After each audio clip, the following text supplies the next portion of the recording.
All right, everybody. Welcome to an in-person event.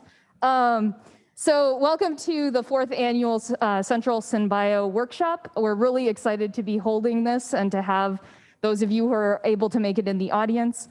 We have a great lineup of speakers, many of them remote, a couple in person, and we have a awesome poster session, which we're hoping will give lots of people who've been raring to have some interaction about their science this evening.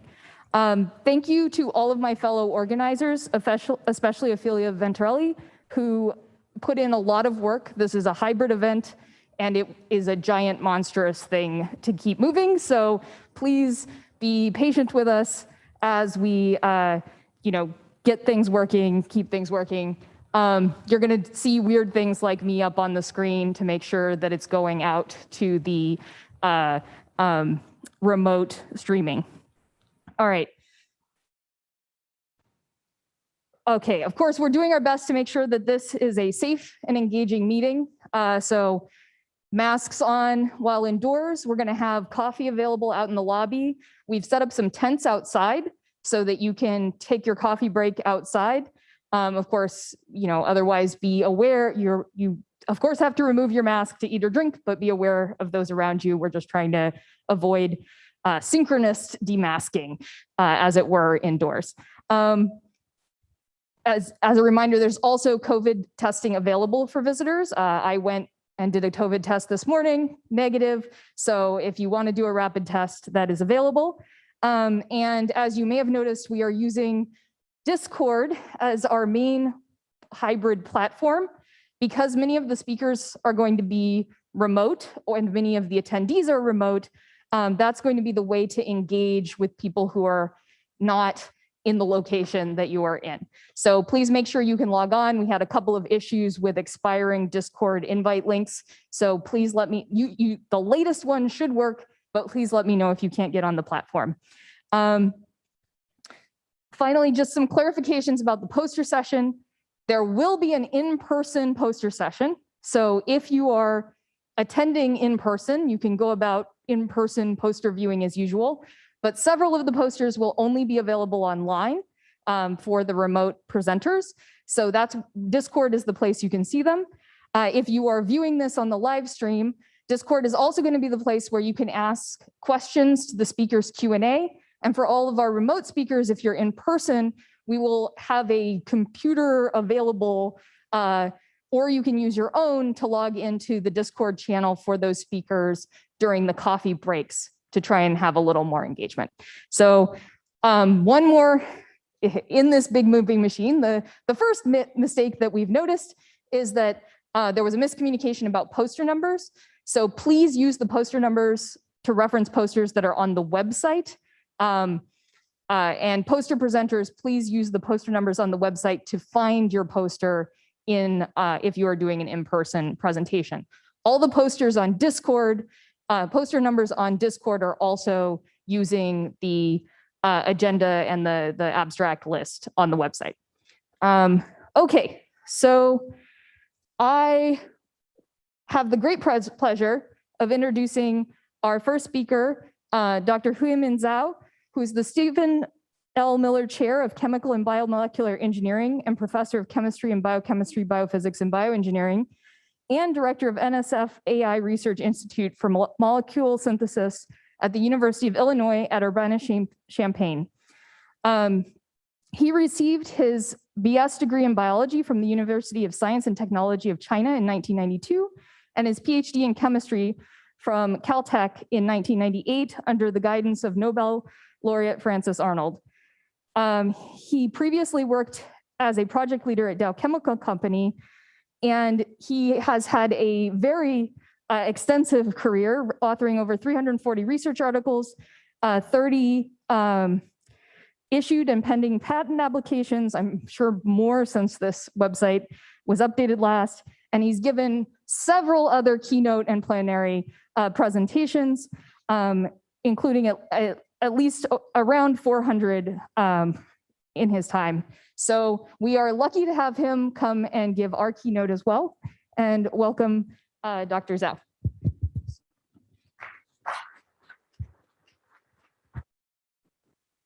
Thanks for a nice introduction. There's going to be a transition. Oh, you have to share. That's right. Do you have any big videos? Not big one. There's one video.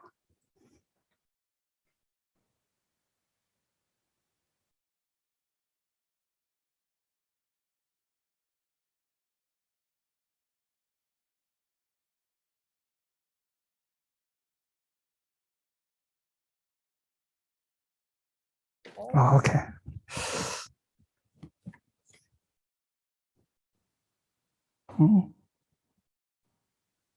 It doesn't work. Okay.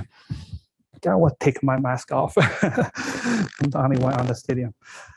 Anyway, it's my great pleasure to give a talk in this workshop. And actually, this is my first time to attend this workshop by my students, attended many times.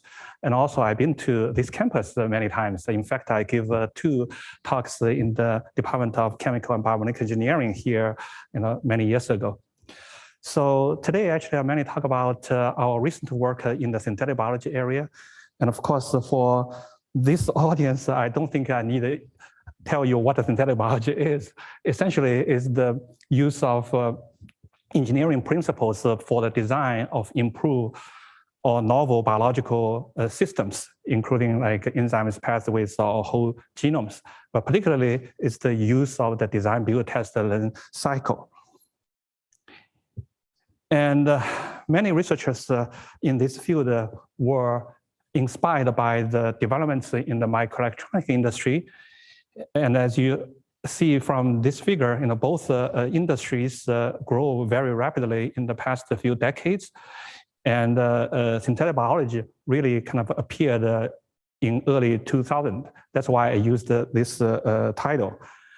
And in fact, that there is a review article published a few years ago that highlighted all the major milestones in this field. And the most important one actually is the design of the genetic circuits, which was published in 2000. That I think really marked the beginning of this synthetic biology field. Before that, of course, we have done genetic engineering for a much longer time.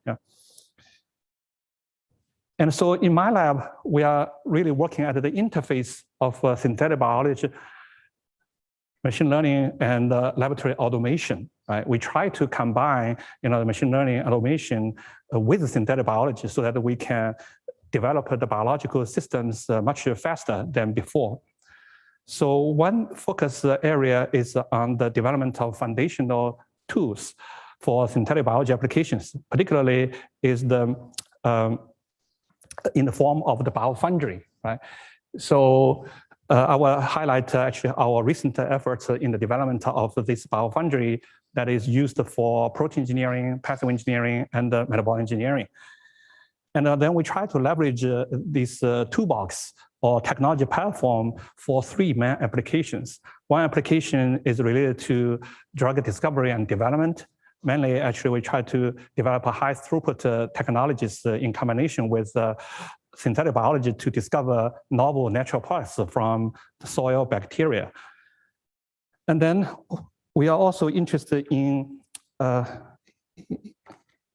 applying the synthetic biology tools for the engineering of microbial cell factories for production of chemicals and biofuels, which I will talk about one example today. And then lastly, we also want to develop synthetic biology tools for mammalian systems as well, particularly for gene therapy applications and also for the fundamental study of chromatin structure and dynamics. And of course, I don't have time to talk about all the projects that we're working on. I think the theme is really the combination of synthetic biology, machine learning, and automation that I want to highlight in today's talk. And many years ago, actually, we built this one-of-its-kind biofoundry called Illinois Biological Foundry for Advanced Biomanufacturing, or iBioFab in short. This system consists of more than 20 instrumentations. They're all integrated into a larger platform. And in the center of the platform, there's a robotic arm that will pick 96 well plates from one instrument to another.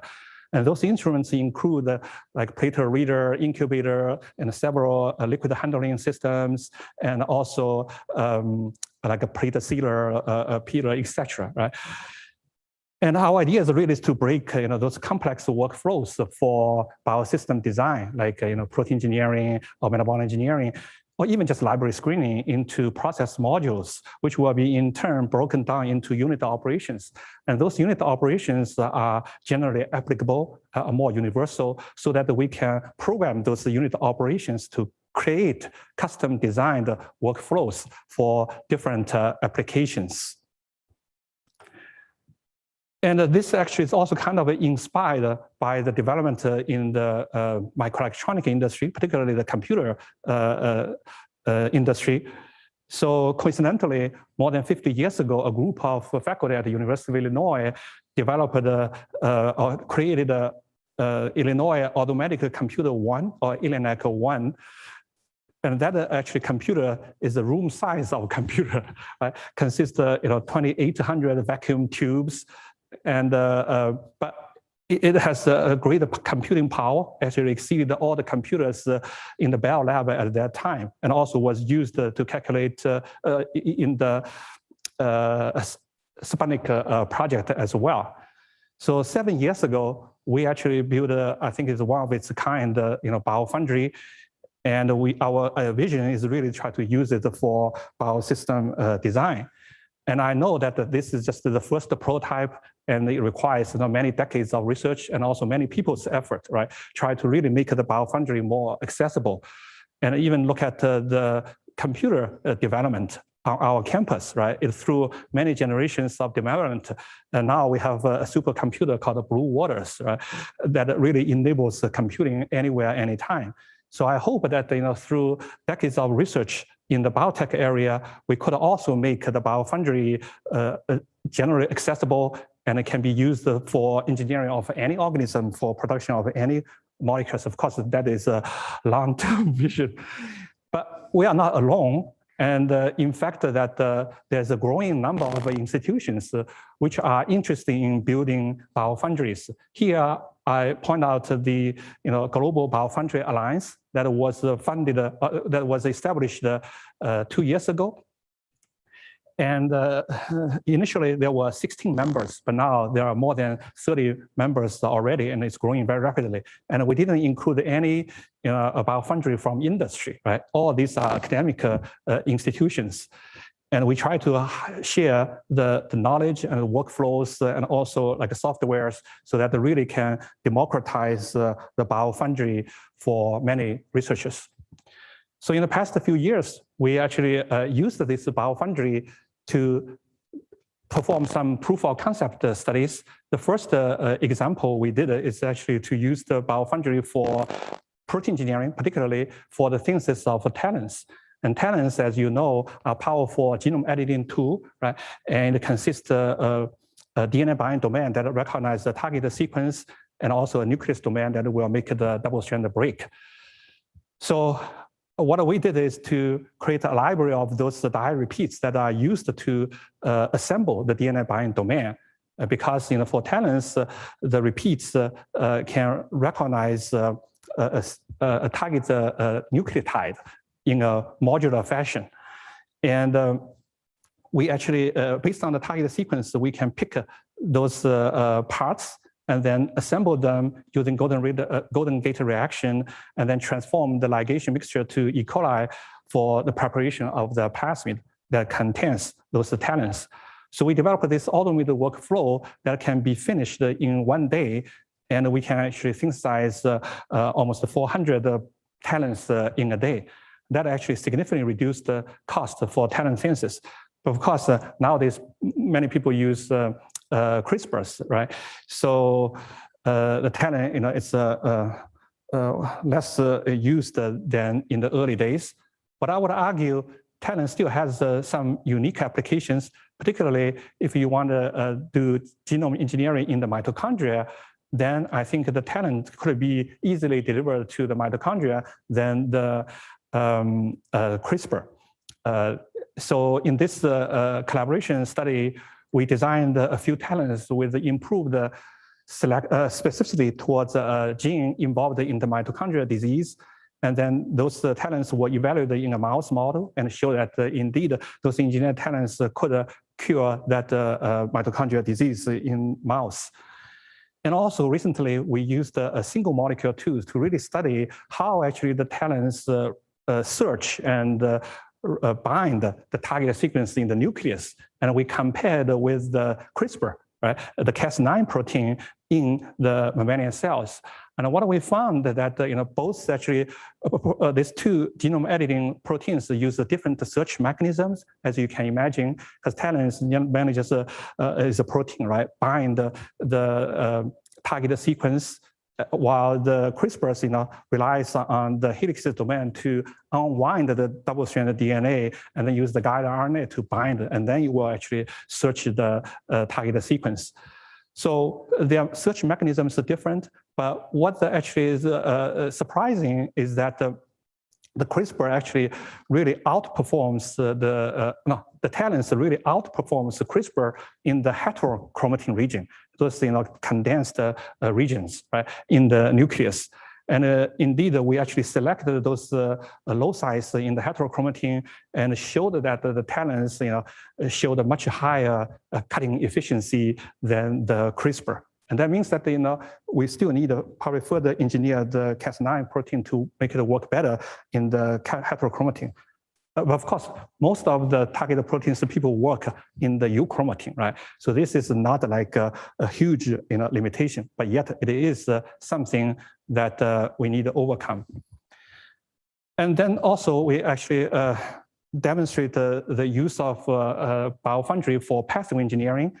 So in a collaborative project with ADM, many years ago, we actually construct a library of pathways involved in the synthesis of an amino acid. What we did is to use promoters with different strengths and also enzymes from different organisms, right? And then we create a library of 1,000 pathway variants.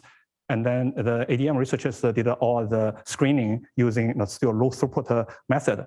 And their goal, of course, is to improve the production of that target compound.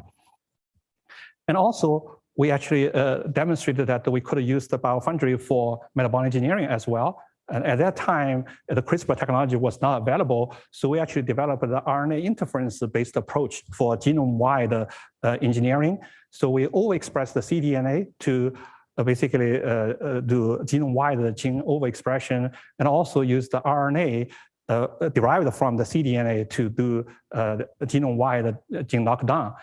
And we actually developed a fully automated workflow, as I shown in the flow chart here, that consists the growth of the cells, the yeast cells in the 96-well plate, the isolation of the cDNA, and then the construction of the two libraries, one for overexpression, one for downregulation, and followed by the screening. And the screening here is relatively simple because we selected the growth-related phenotype, and it's the tolerance of the cell towards acetic acid, right?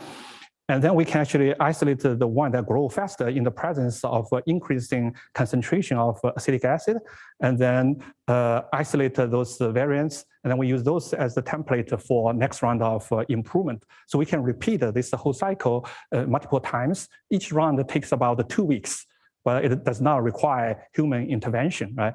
So we actually were able to use this automated workflow to create yeast strength that shows greatly improved tolerance to acetic acid.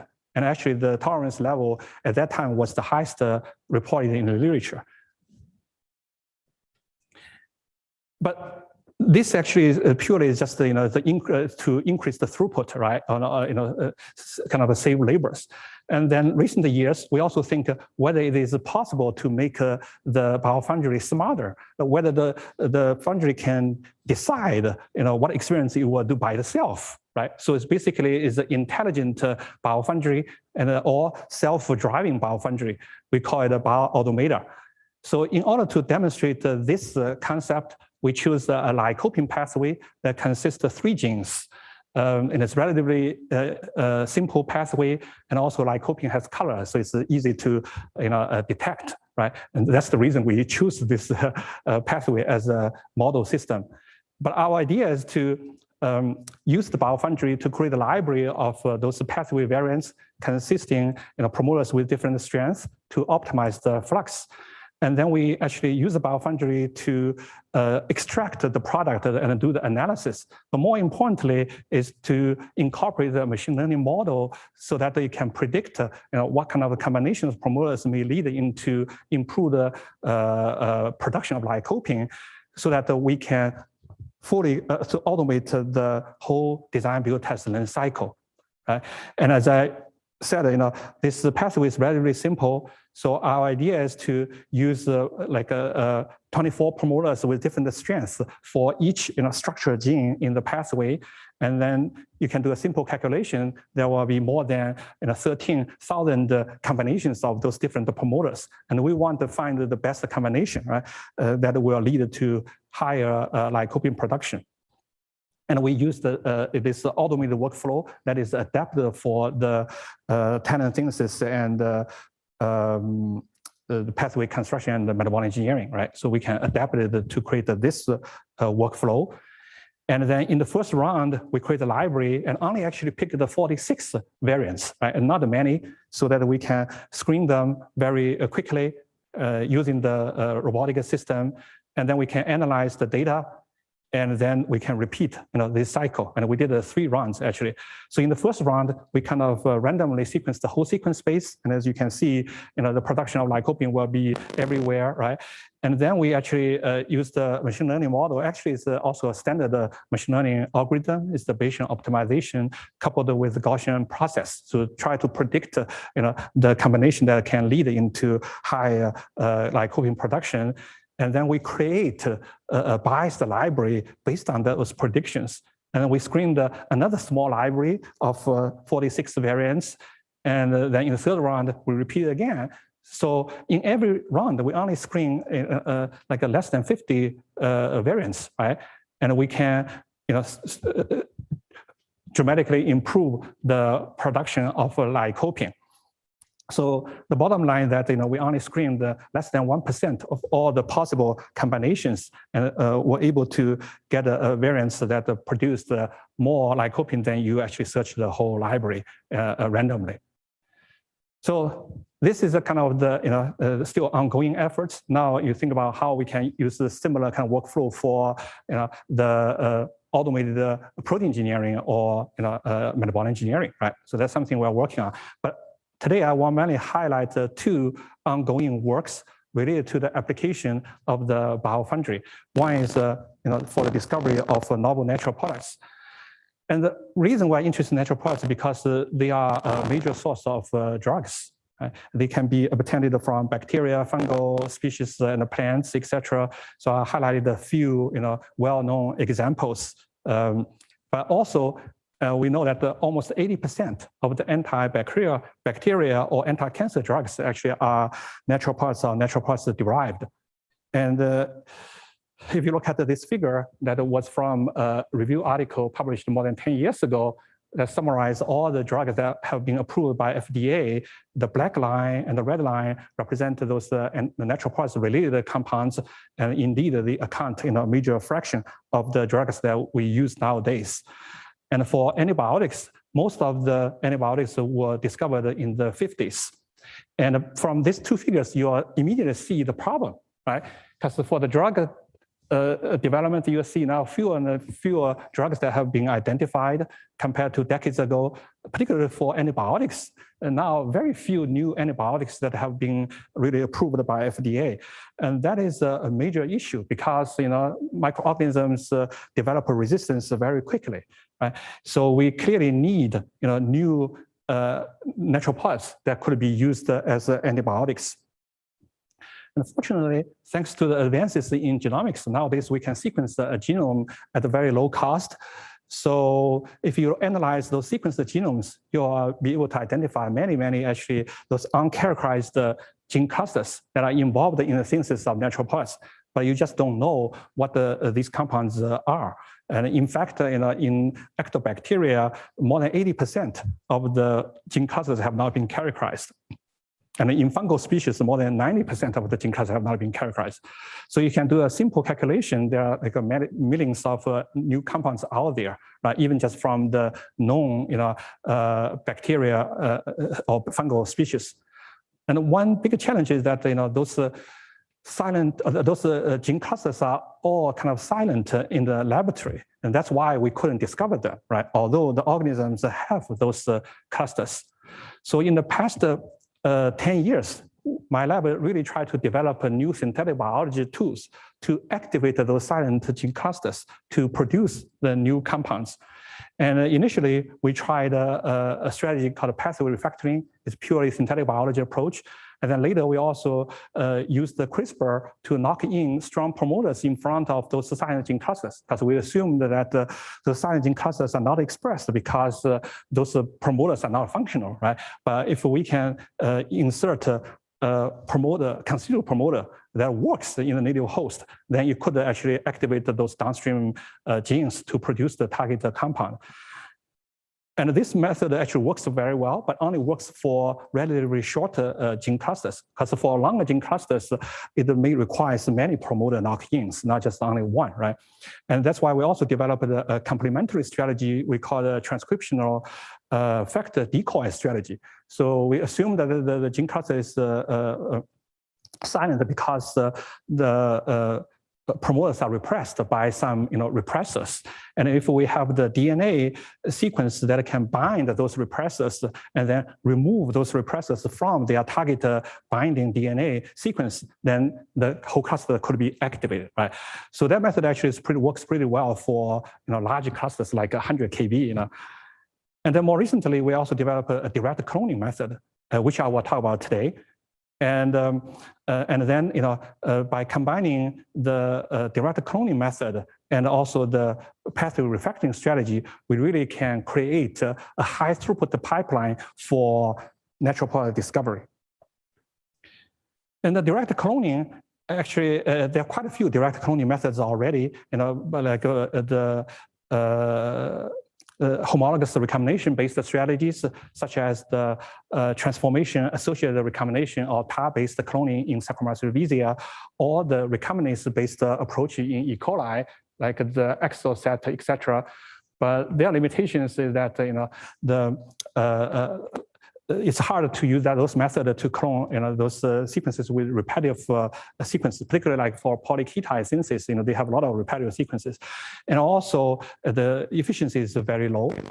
And then also there are some kind of in vitro strategies for direct cloning, like the catch method, which is based on the Cas9, but that one also cannot work very well with those large clusters with high GC content.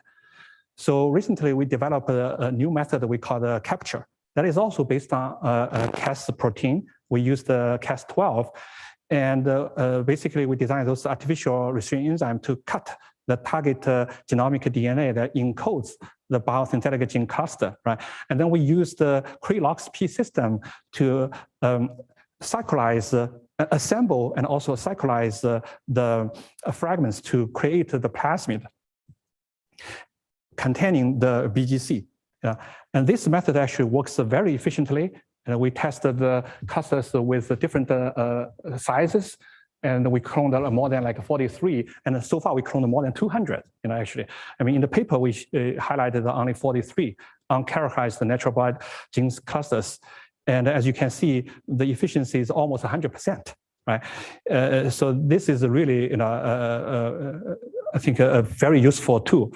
And through further optimization, we now also can clone gene clusters as large as 200 kb. So essentially, for any gene cluster, right, you are interested in, we could use this method to clone it in a matter of a few days. And so in this paper, we highlighted that out of the 43 cloned gene clusters, we identified 7 novel gene compound, seven novel natural products. One of them actually, as I highlighted here, have a very unique structure. It has a cyclic actually compound, right? It's a dimer, but it's a cyclic form. And interestingly, it also has bioactivity as well, as I'll show in a minute. And then here also shows the other compounds that we identified. And as you can see that they are all structurally different. And as I mentioned, this biopetromycin, it is actually biologically active. It has antimicrobial activity. It doesn't show antifungal activity, but also it showed anti-cancer activity as well. And we know actually it's a target protein. It's a topoisomerase. Actually, it's where this compound will bind. Right? But of course, it still requires further studies to understand the mode of action. So this direct cloning method is really very efficient. It can be done in a few days. And the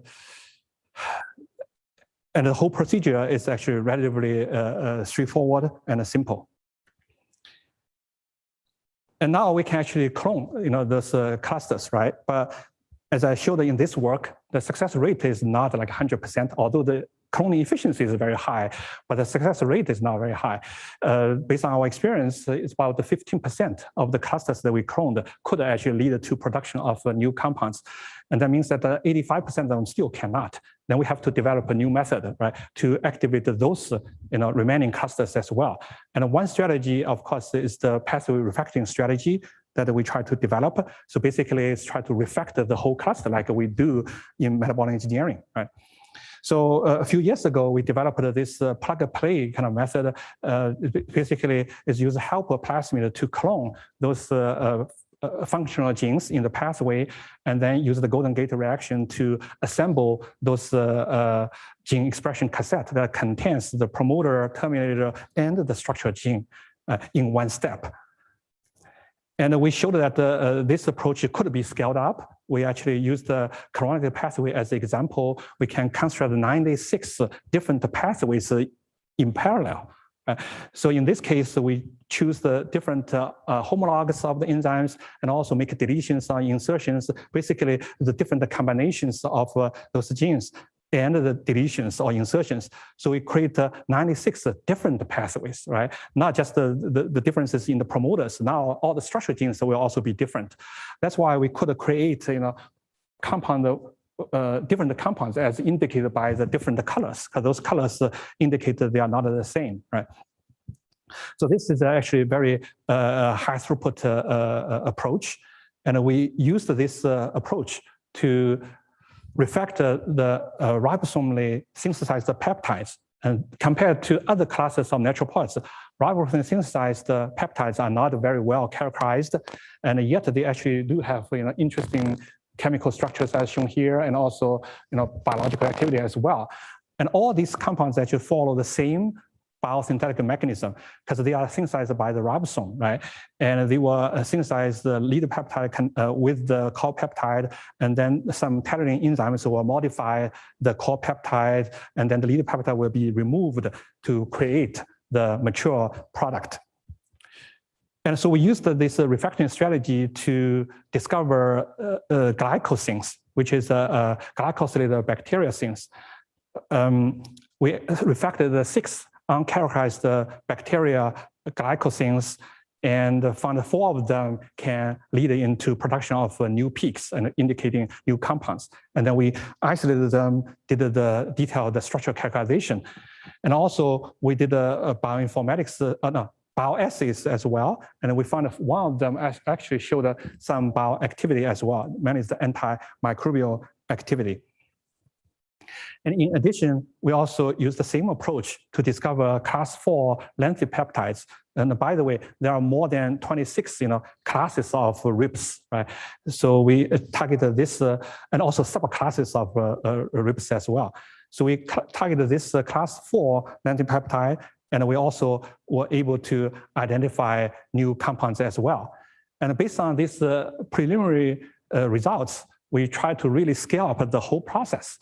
So we have one project funded by NIH that in which we try to discover more than 1,000 RIPS compound, right?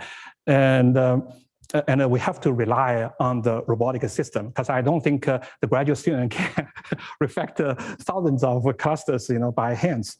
And in a pilot study, we actually refactored 96 RIPS gene clusters. And we selected them from 17 subclasses, because I mentioned there are more than 26 subclasses. We just choose the representative from each class. And initially we choose those relatively simple clusters, meaning like 2 genes or a couple genes, right? Not a very long gene cluster. And we actually synthesize those genes, more than 400 the genes, and then we actually assemble them, right, using the robotic system and then do all the transformation and the characterization, right? So all this will be done by the BioFoundry. And out of this 86 successfully refracted clusters, we found that for those uncomplicated clusters, meaning that those are really short clusters, the success rate is very high. And for the complicated ones, it's really low. That could be due to just the assembly efficiency, or actually just because those complicated compounds may not be expressed well in the E. coli host. And also,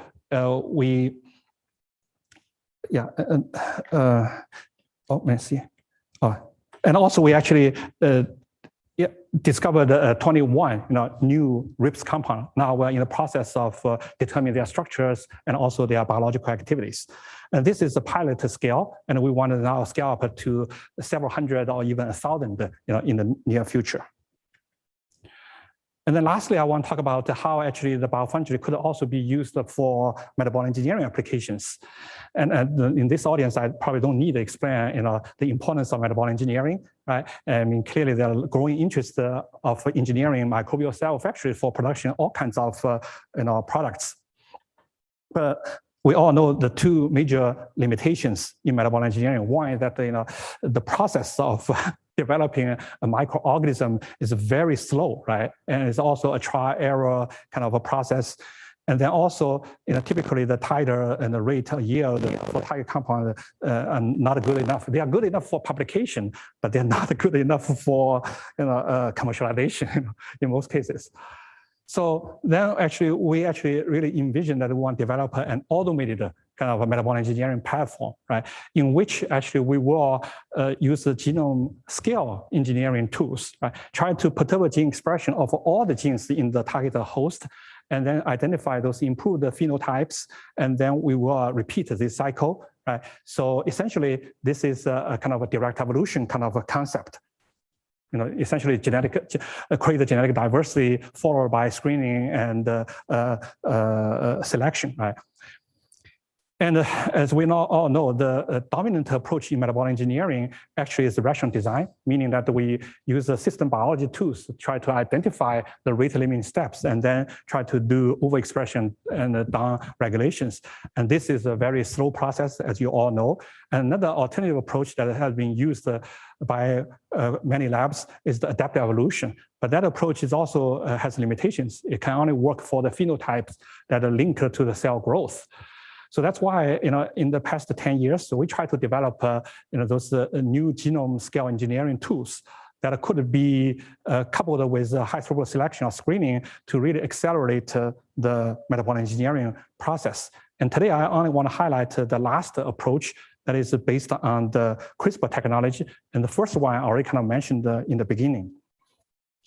So the CRISPR tool, and I don't need to explain how it works. So basically, we just design an oligo. It's like 120 BP long that actually contains the homologous arm that share the identity with the targeted genes, with the gene in the targeted organism. And in this particular case, it's Saccharomyces cerevisiae.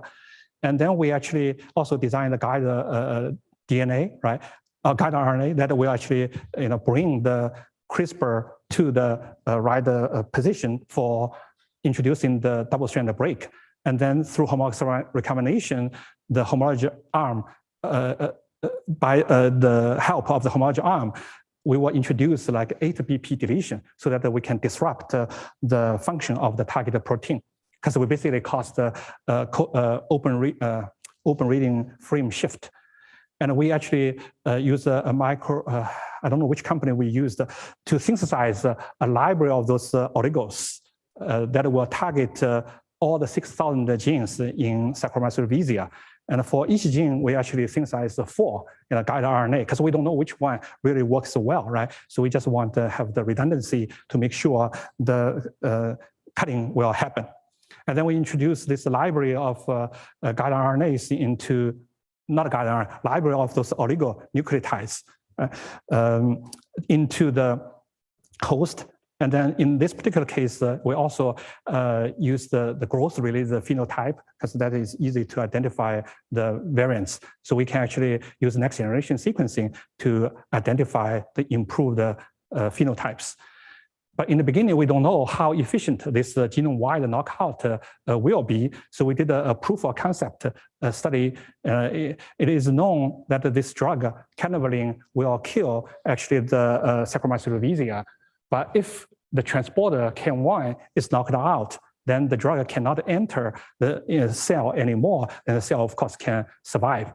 So then what we did is that we actually transformed the library into Saccharomyces cerevisiae, and then just added the drug canavalin, and we want to see which one will survive.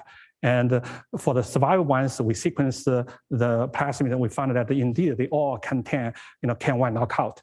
So that is actually a very encouraging result, which means that out of 6,000 possible targets, we can pinpoint the exact target in one experiment. And based on this study, we actually try to use this strategy to improve 2 industrially important phenotype. One is acidic acid tolerance, the other one is sulfur tolerance. And by screening, we find a few targets that are all improved the tolerance. And if you look at their targets, actually they're all unexpected. As you can see, it's very hard to predict that those targets actually can improve the phenotype.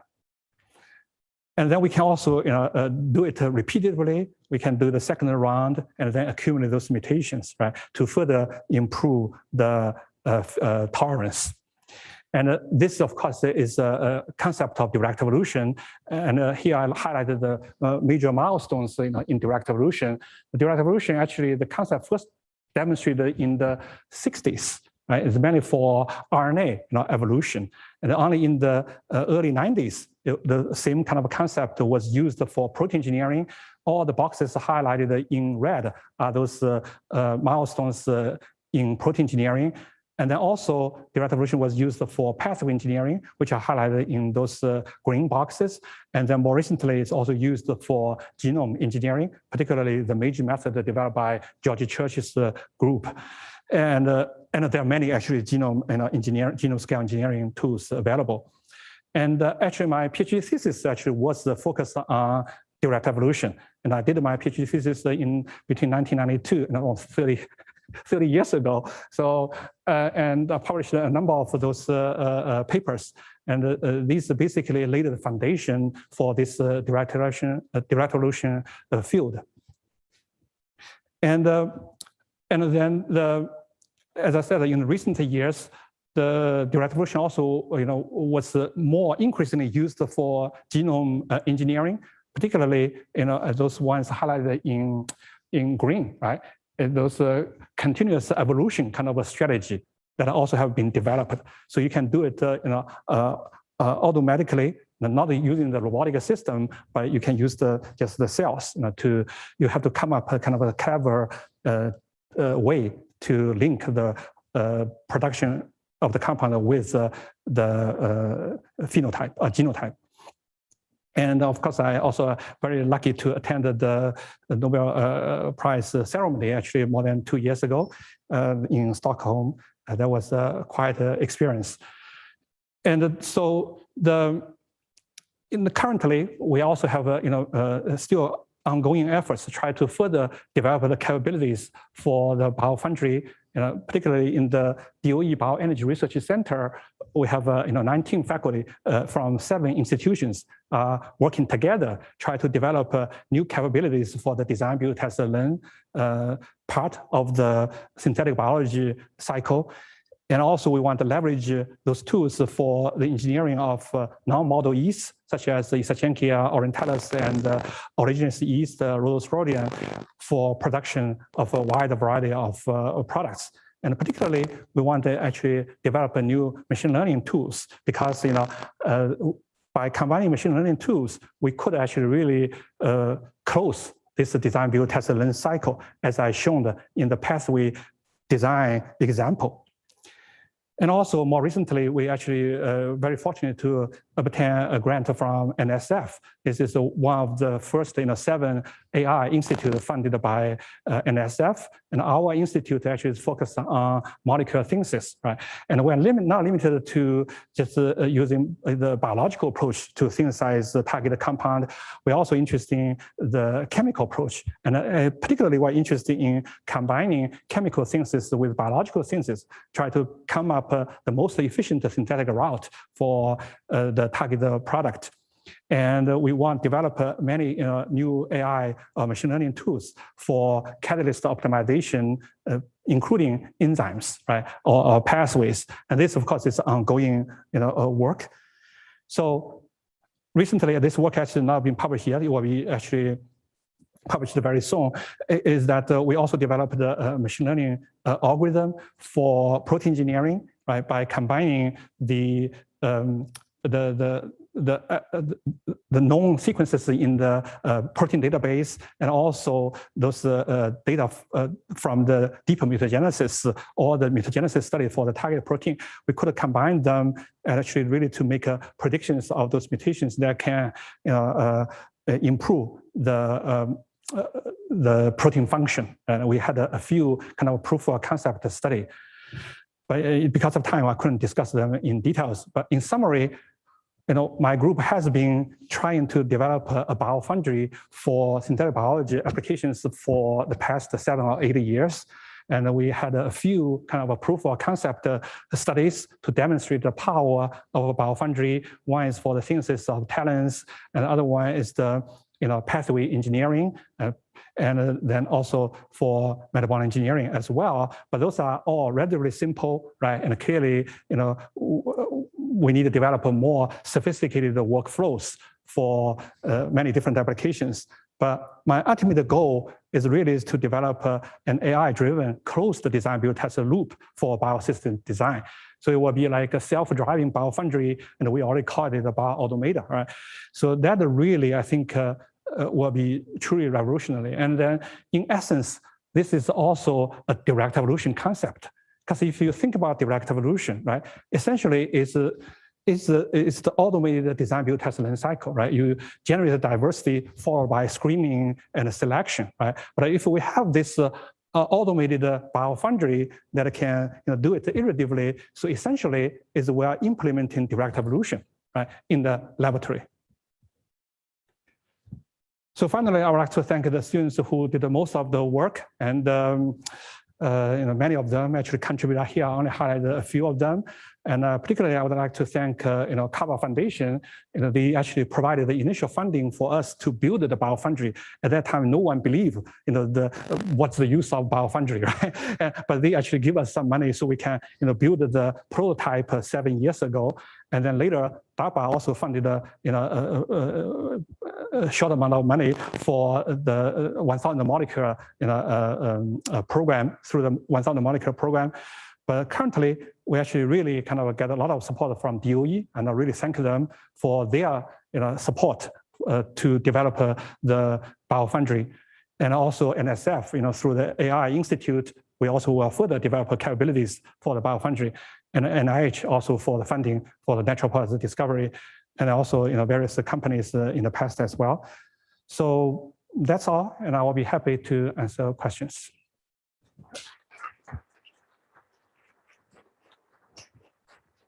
Oh, what a nice, yeah. Best. So we're going to take questions live, but we already have a question queued up on the Discord channel. If you have a question, we need you to speak into the mic or Zoom can't hear you. Andre, can you run? Can I get, yeah, all right. I'm looking at Andre here to maybe run the mic around the room. So please raise your hand if you have a question.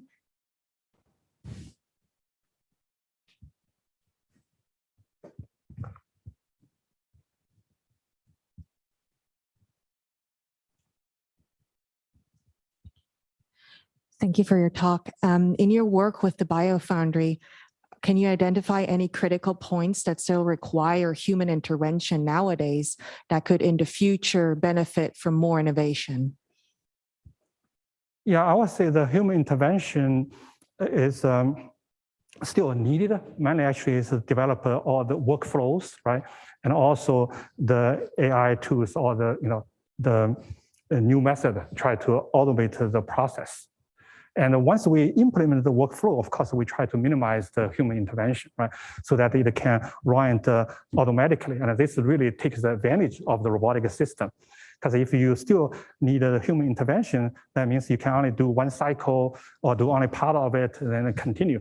So you haven't taken full advantage of the biofoundry. And I think the potential of biofoundry is yet to be realized. And the only way to realize is the combination of AI and automation, right? That really can accelerate the process. Because if you think about just direct evolution, right? The way that direct evolution is so powerful is because we able to create many mutations quickly and then accumulate them, right? Either using sequential mutagenesis or using like DNA shuffling kind of tools.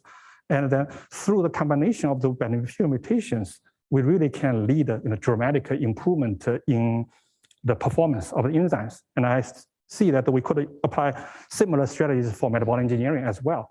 The reason we now can only do metabolic engineering by trial error, because we can only do knockout for a few targets. But imagine if we can do it on genome-wide and also do it in a high throughput manner. And of course, the limitation is the screening, right? But imagine we have the screening, then I think you could repeat the cycle to accumulate many mutations so that you can really close the gap between the target titer and the current titer.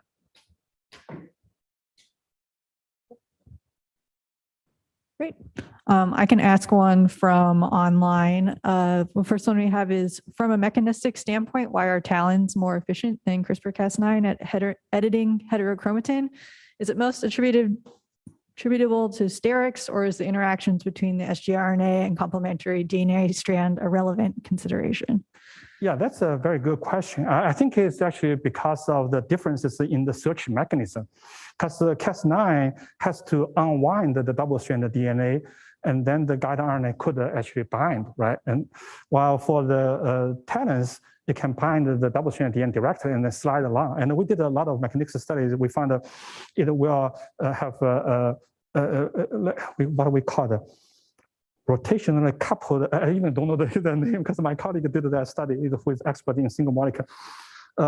Basically, you will just the talons will slide along the DNA, and then once it's recombinant target sequence, it will stop, right? And then have the conformation change that will make that double strand cut. So I think it's just because the Cas9 really requires that unwinding step, and then it's kind of blocked by other proteins, in the heterochromatin, so it's just less accessible.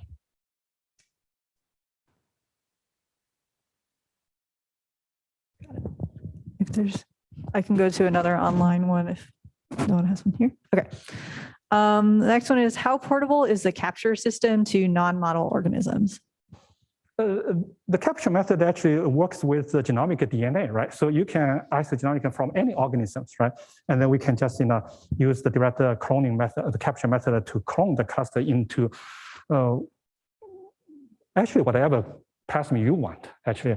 Because we can, in our design, it's also modular, right? We use the CRISPR, the CRILOX-P system, but in that element, you can also include other, original replications that works for your target organism. So we don't need to use really just express in stromyces. For us, because we clone the clusters all from ectobacteria, so we use the stromyces as a production host. So we need to use the original replication selection markers that work in stromyces, but you can replace them with other markers and original application that works for your target organism.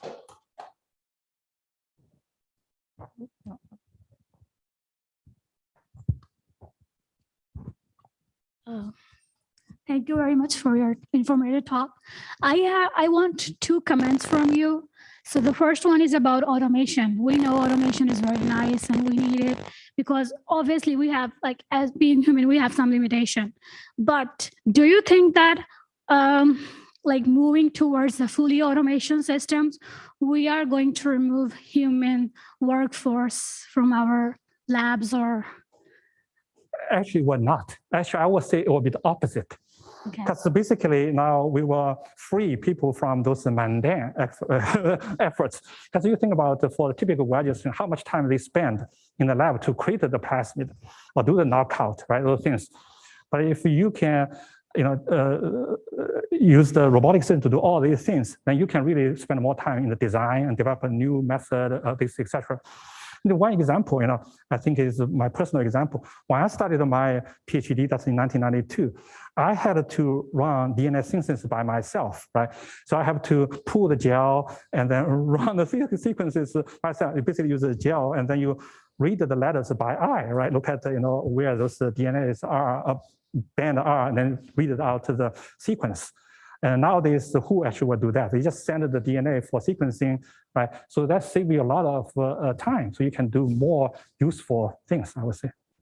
Okay. And the other thing is about the antibiotic resistance. So you said now we are in a dire need of having new natural products to be used as antibiotics. So do you think that maybe after 20 or 30 years, we will be in the same position that we will be looking for the new natural products? Can you repeat again? I couldn't catch the question. So now we have some antibiotics which were working before in the past, but they are not working due to the antibiotic resistance. That's right. And now we need more new natural products to That's be right. used as antibiotics. And maybe, do you think that after 20 or 30 years, we will be in the same position looking for the new natural products? That's true, yeah. And I think it's a continuing war or race between human and the bugs, right? So I think we need to basically continue to develop new antibiotics, discover new natural products that could be used antibiotics. But on the other hand, I think we can also think about other innovative approach, like let's say phage therapy. That is actually a growing area. Many people try to use the phage as the antibiotics, right? So they can they can target the different pathogens. And then maybe there's other mode of other kind of treatment as well. So I don't think we are only limited to natural products, So because you are arguing that once we start the process, we discover all the known natural products, there's not much left. But I would say there are other ways to deal with the antimicrobial resistance. Are there any last questions?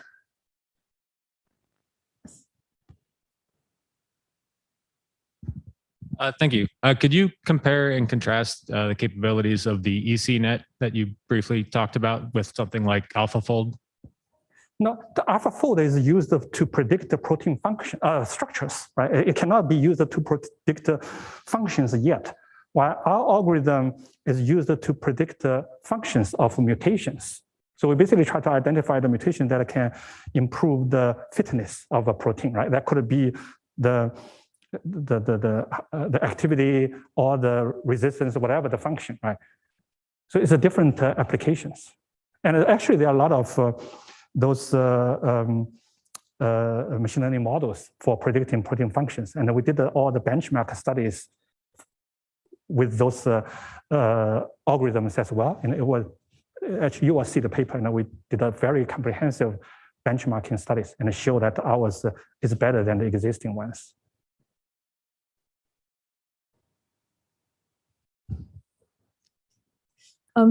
So I have a question about the ECNet because I'm working on the relative machine learning protein field.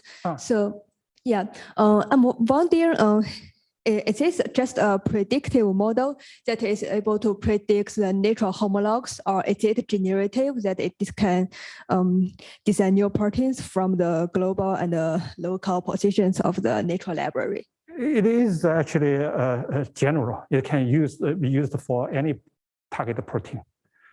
But we will combine. That's why we use the global protein sequence. Basically, they use the natural language model. They will kind of figure out the semantics, and then I don't know, actually, that's not done by my group. I have a collaborator in the CS department, right? They actually developed that deep learning, model, right? So you look at that, and then also we combine the mutations from the target protein or homologous proteins. Those are the local sequence, right? So we combine them together and feed into the deep learning model, try to make predictions. Yeah, then it's generally applicable because we use it for different proteins already as a demonstration. Okay, great. So is it able to also to generate, design the new protein set for a specific function? For what?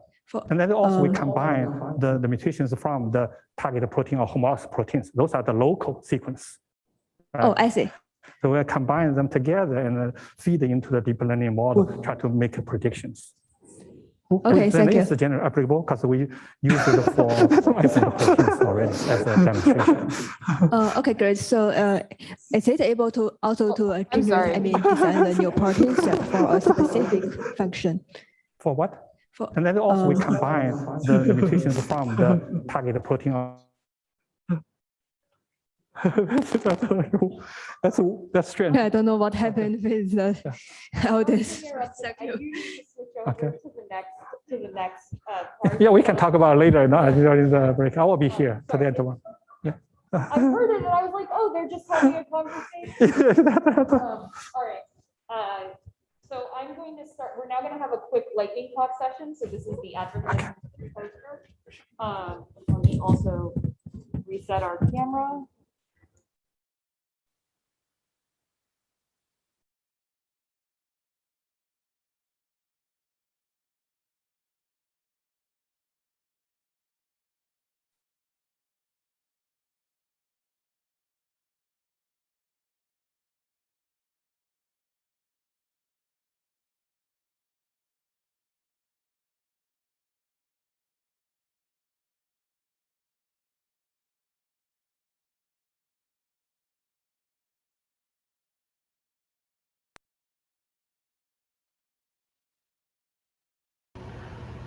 Hi, I'm Zach from the Rothschild Lab at Rice University. My poster is going to be about the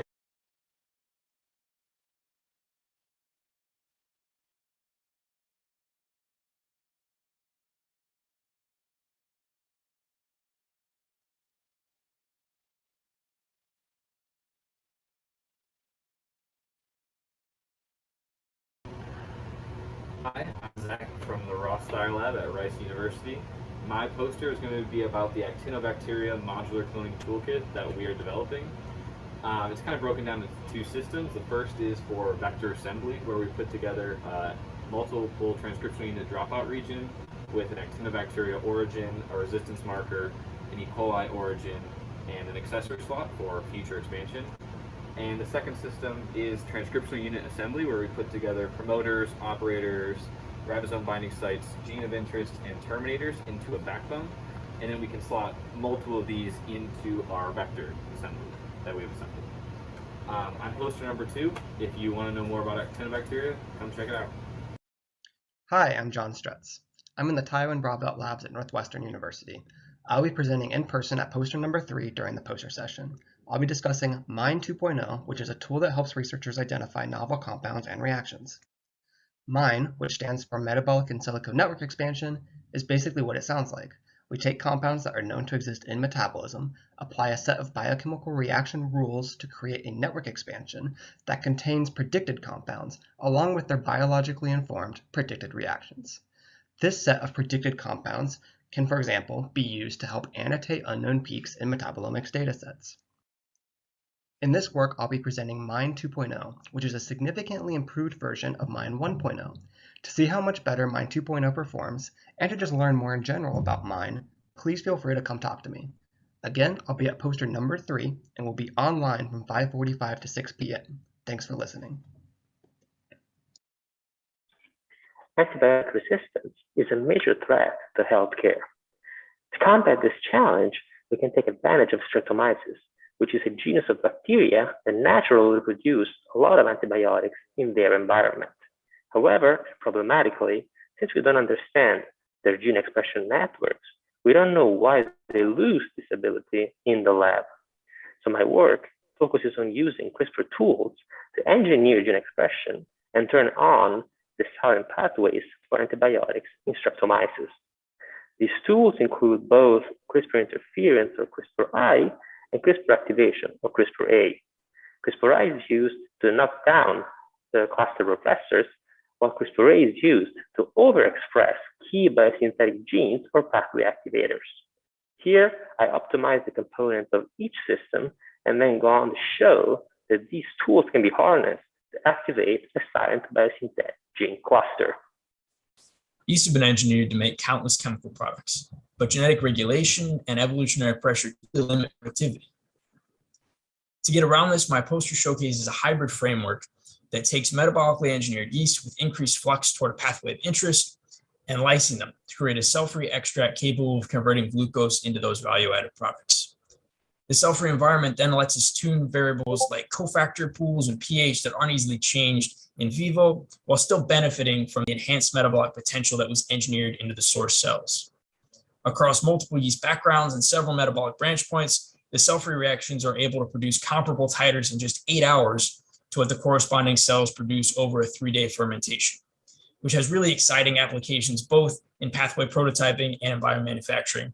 And I'm excited to talk to you about it at poster number 5.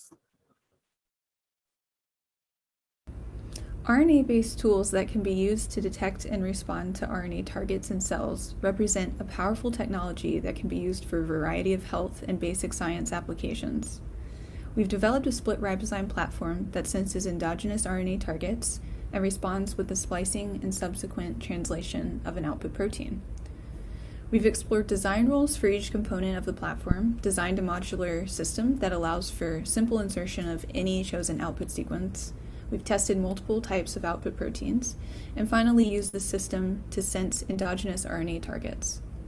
This RNA detection tool allows us to understand important information about cellular state and physiology, and we're excited to eventually use it for diagnostic and therapeutic applications. Hi everyone, this is Swastik from the Mansell Lab at Iowa State University, and I'm very excited the chance to talk about our work. One of the broadest spaces that we look at in our lab is leveraging synthetic biology tools to expand the therapeutic potential of lactic acid bacteria as probiotics. One such bacterium, Lactococcus lactis, is a food-grade bacterium with diverse industrial applications, such as being a part of various dairy cultures as well as being a microbial cell factory for the efficient production of lactic acid and many of its derivatives.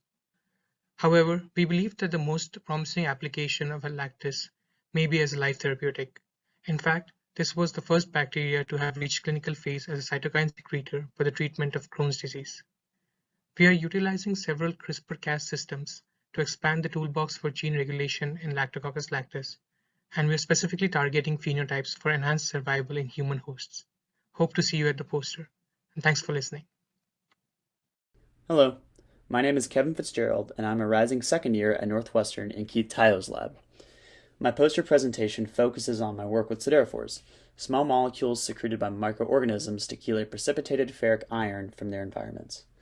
These molecules have been implicated in the community growth dynamics of soil, marine, and human microbiomes, and are of interest to me as a mode of controlling growth dynamics in a potentially unsterile bioreactor. This research is particularly geared towards utilizing large volumes of cost-negative next-generation feedstocks, like animal manure and municipal wastewater, for metabolic engineering purposes. My work thus far is focused on the 2 organisms shown above, E. coli DH5 alpha, the workhorse we know and love, and Acinetobacter bailey ADP1, a naturally competent organism our lab has developed a rapid cloning workflow for. As E. coli siderophore, enterobactin has the highest affinity for iron of any siderophore isolated from nature thus far, this work has allowed me to probe the complex nature of siderophore-mediated growth inhibition. If you'd like to hear more about my work with these interesting molecules, come check out poster number 9. Thank you. Hi, my name is Nadis Moreno. Come visit me at poster 10 and I can tell you more about the optogenetic tools that we developed to study public goods and Saccharomyces cerevisiae. Microorganisms live in dense and diverse communities with interactions between cells guiding community development and phenotype. The ability to perturb specific intercellular interactions in space and time provides a powerful route to determining the critical interactions and design rules for microbial communities.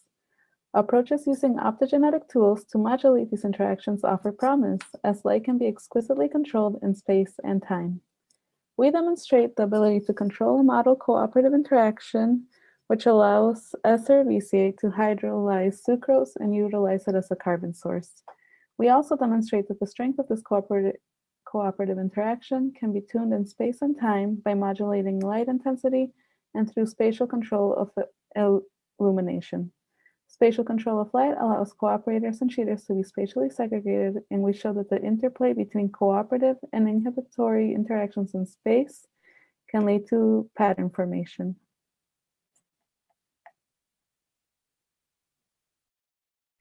Members of a protein family, such as SH3, can perform different functions. Can we specifically describe a function?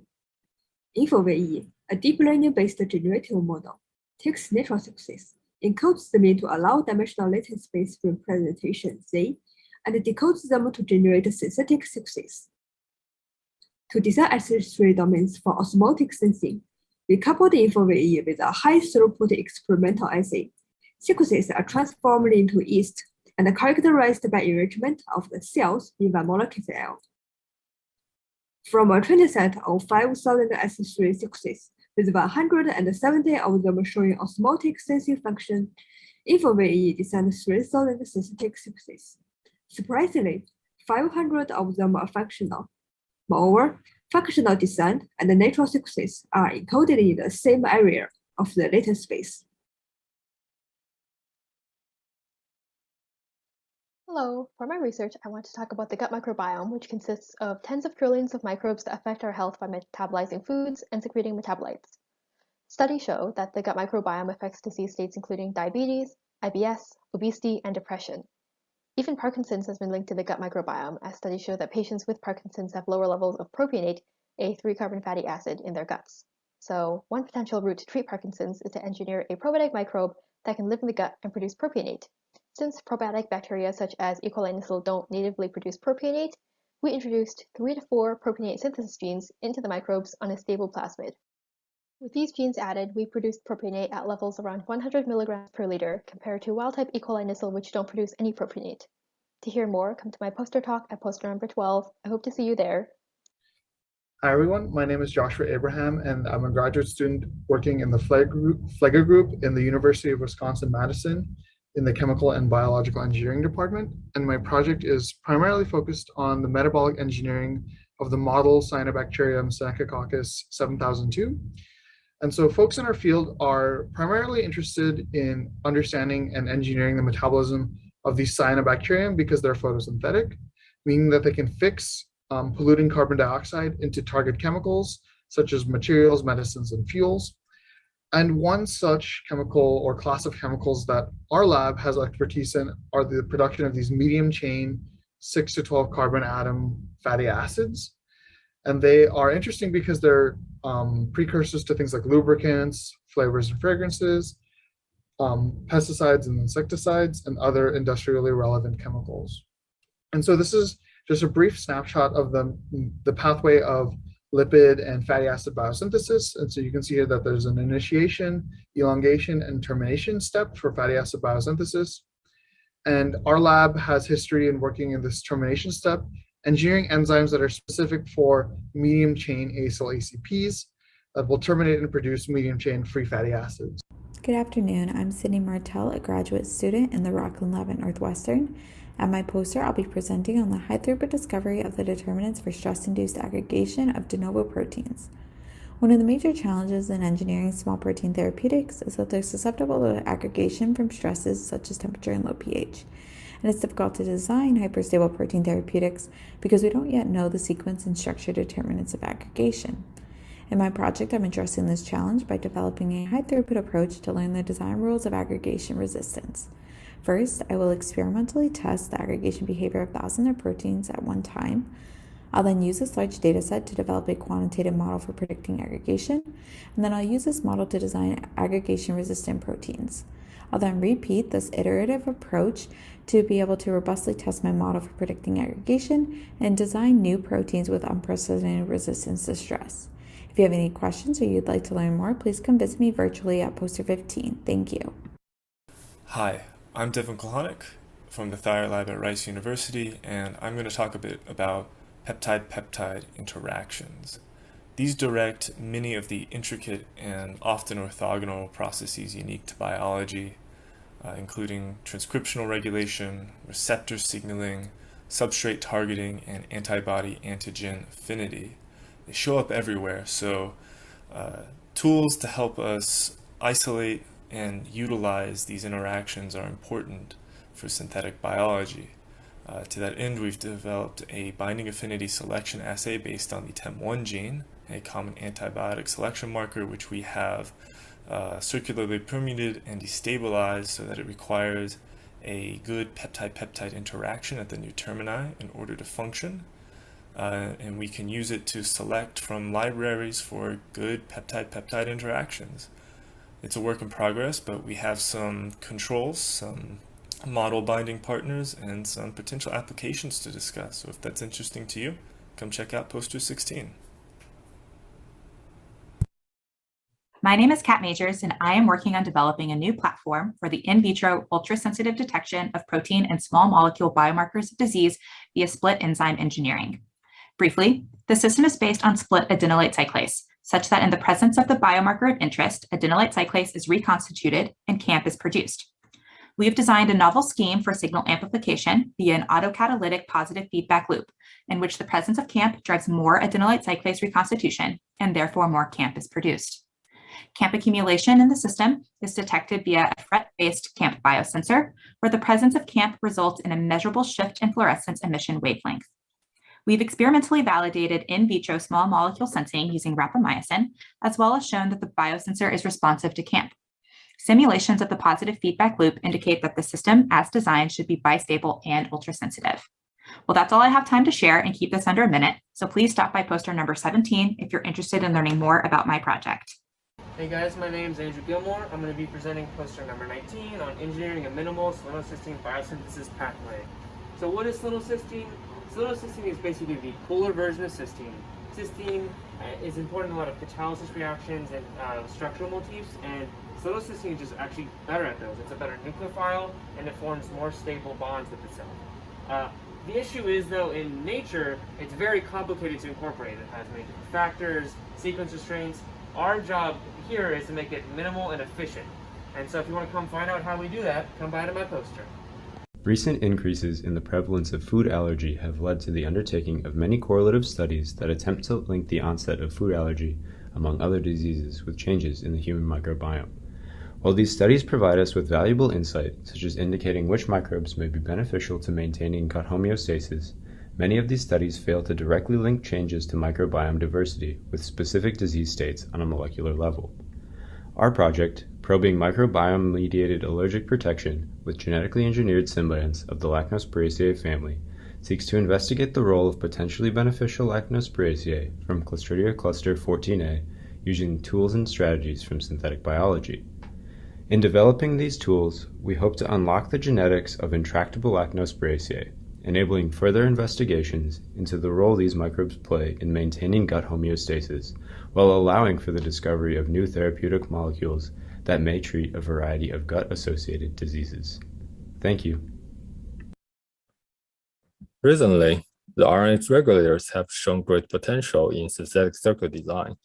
Here, we identify 3 challenges to create dynamic and complex RNA circuits.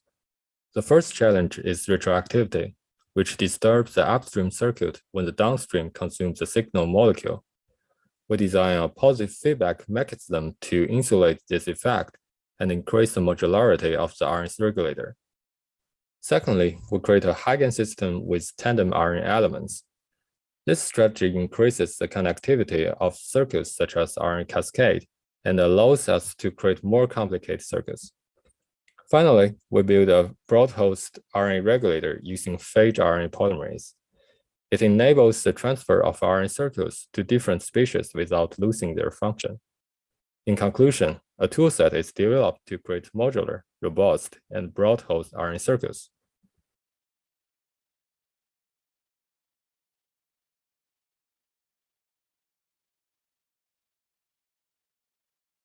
So in the changeover, I forgot to ask everyone to once again thank our keynote speaker, Huimin Sao. So let's give him a great round of applause for a great keynote talk.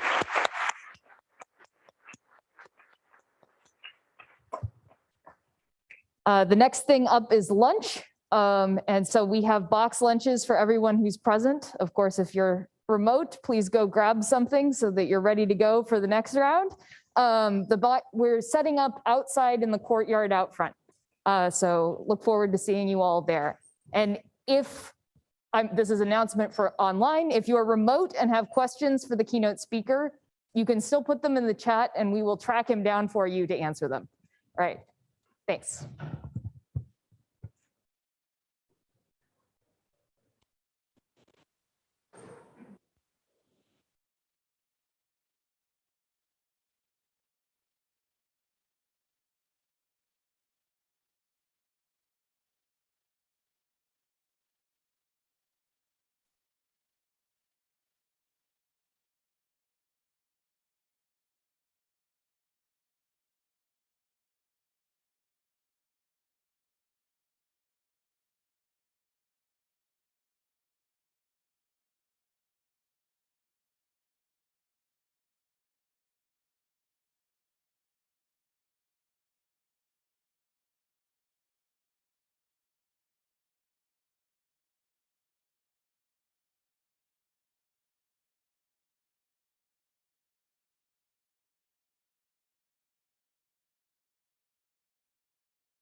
Hello?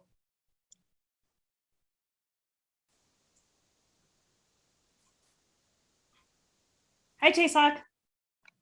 Hey, somebody just keep make me mute or Taesak, you're live. So please stay muted until we're ready for your talk, but it sounds like everything's working. okay, wonderful. So Thank you. just wait here and then just how that works. So I even didn't know how long my talk is because nobody tell me how long my talk should be. You'll have 15 minutes plus 5 for questions, and your talk will start at 1:40. Okay, wonderful. So and then 1:20 we'll have the writing talk. Am I right? I cannot hear you. Yes, at 1:40 you should share screen and start your talk. Okay, and then I have 20 minutes including Q&A. Okay, I guess that's a yes. Yes, you should be all set. Thank you.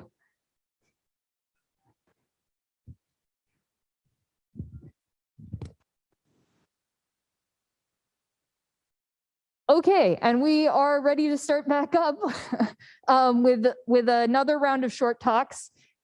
Please be patient as I mess with all the controls up here.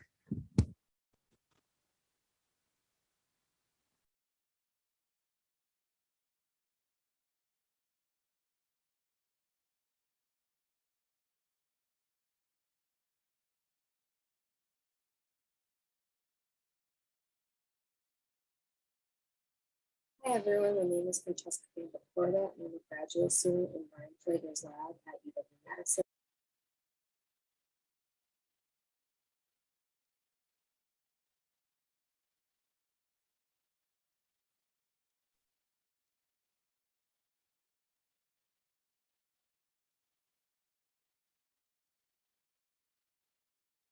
Hi everyone, my name is Francesca Porta, and I'm a graduate student in Brian Flager's lab at UW-Madison.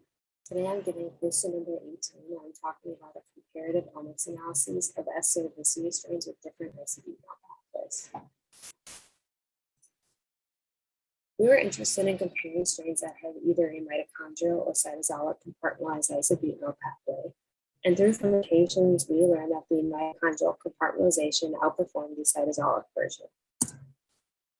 The low performance we saw in the cytosolic version is due to a bottleneck in the isobutyl pathway at the ILB3 node. This is an enzyme that requires a 2-iron 2-sulfur cluster cofactor. We then show that we can improve the performance of the cytosolic version by increasing the supply of that cofactor in the cell. If you would like to hear the specifics on how we did that, please come to poster number 18 tonight.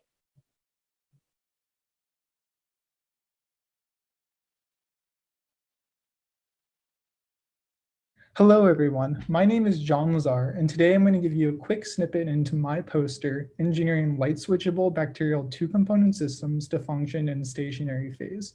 Now, recently, optogenetics has become a promising tool for metabolic engineering. However, one of the major limitations is that the major bacterial optogenetic sensor, CCSR, lacks functionality in stationary phase, the production phase of a fermentation. In this poster, we fix this problem by utilizing kinetic modeling, two-component system optimization, and cofactor expression optimization in order to increase the dynamic range in stationary phase from 1.8-fold to 110-fold. Furthermore, we implement an orthogonal degradation platform in order to deactivate CCSR inside a stationary phase. Lastly, we optogenetically control the enzyme STS-tau, an enzyme that converts L-tyrosine into p-chimeric acid, a phenylpropanoid precursor. If you have any questions or would like to learn more, feel free to stop by my poster.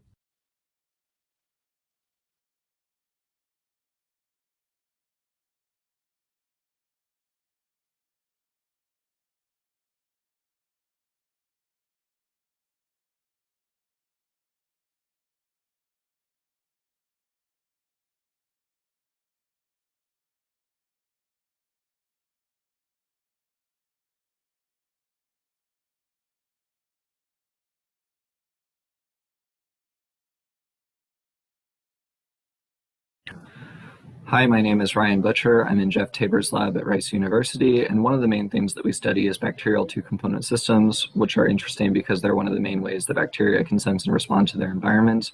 My poster covers our method for real-time detection of response regulator phosphorylation in live bacteria. That's poster number 54. On the left, I have a diagram of our system for measuring dimerization of the nitrate-related response regulator NORL. We use a proximity-based change in fluorescence polarization to detect its dimerization. In the middle, I'm showing you the signal that we get when we add nitrate to the wild-type system in blue, and then for a negative control in black. And then on the right, I'm showing various effects for what happens when we change the expression level of the two-component system. So my poster will cover these things, as well as the dynamics for a couple other two-component systems that we've tested. So come by and check it out. In the Tabor lab at Rice University, we are engineering bacterial two-component systems as diagnostic tools to be used in vivo. Our current work targets inflammatory bowel disease by designing living bacterial biosensors capable of sensing inflammatory biomarkers and responding with a fluorescent output. We work closely with our collaborators in the Vessi lab to encapsulate our engineered bacteria within a proprietary hydrogel formulation that could improve bacterial survival and biocontainment as compared to the delivery of free bacteria.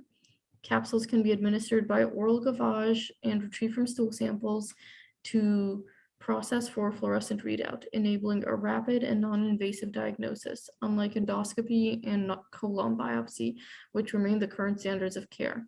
We have demonstrated that encapsulation preserves bacterial viability using propydium iodide staining. The encapsulated cells also maintain their sensor response and dynamic range as compared to free cells. And in the rat animal model, bacterial survival is preserved prior to gavage and following capsule retrieval after passage through the GI tract in both diseased and non-diseased states. And we have also demonstrated recently that our encapsulated sensors can diagnose inflammation in the rat DSS model.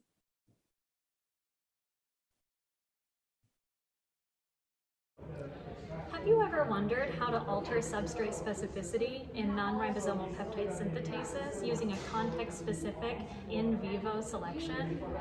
Have you ever wondered whether directed evolution of the enzymes involved in siderophore production can be used to identify the residues necessary to alter substrate specificity? I have, and I'd be delighted to talk to you about it.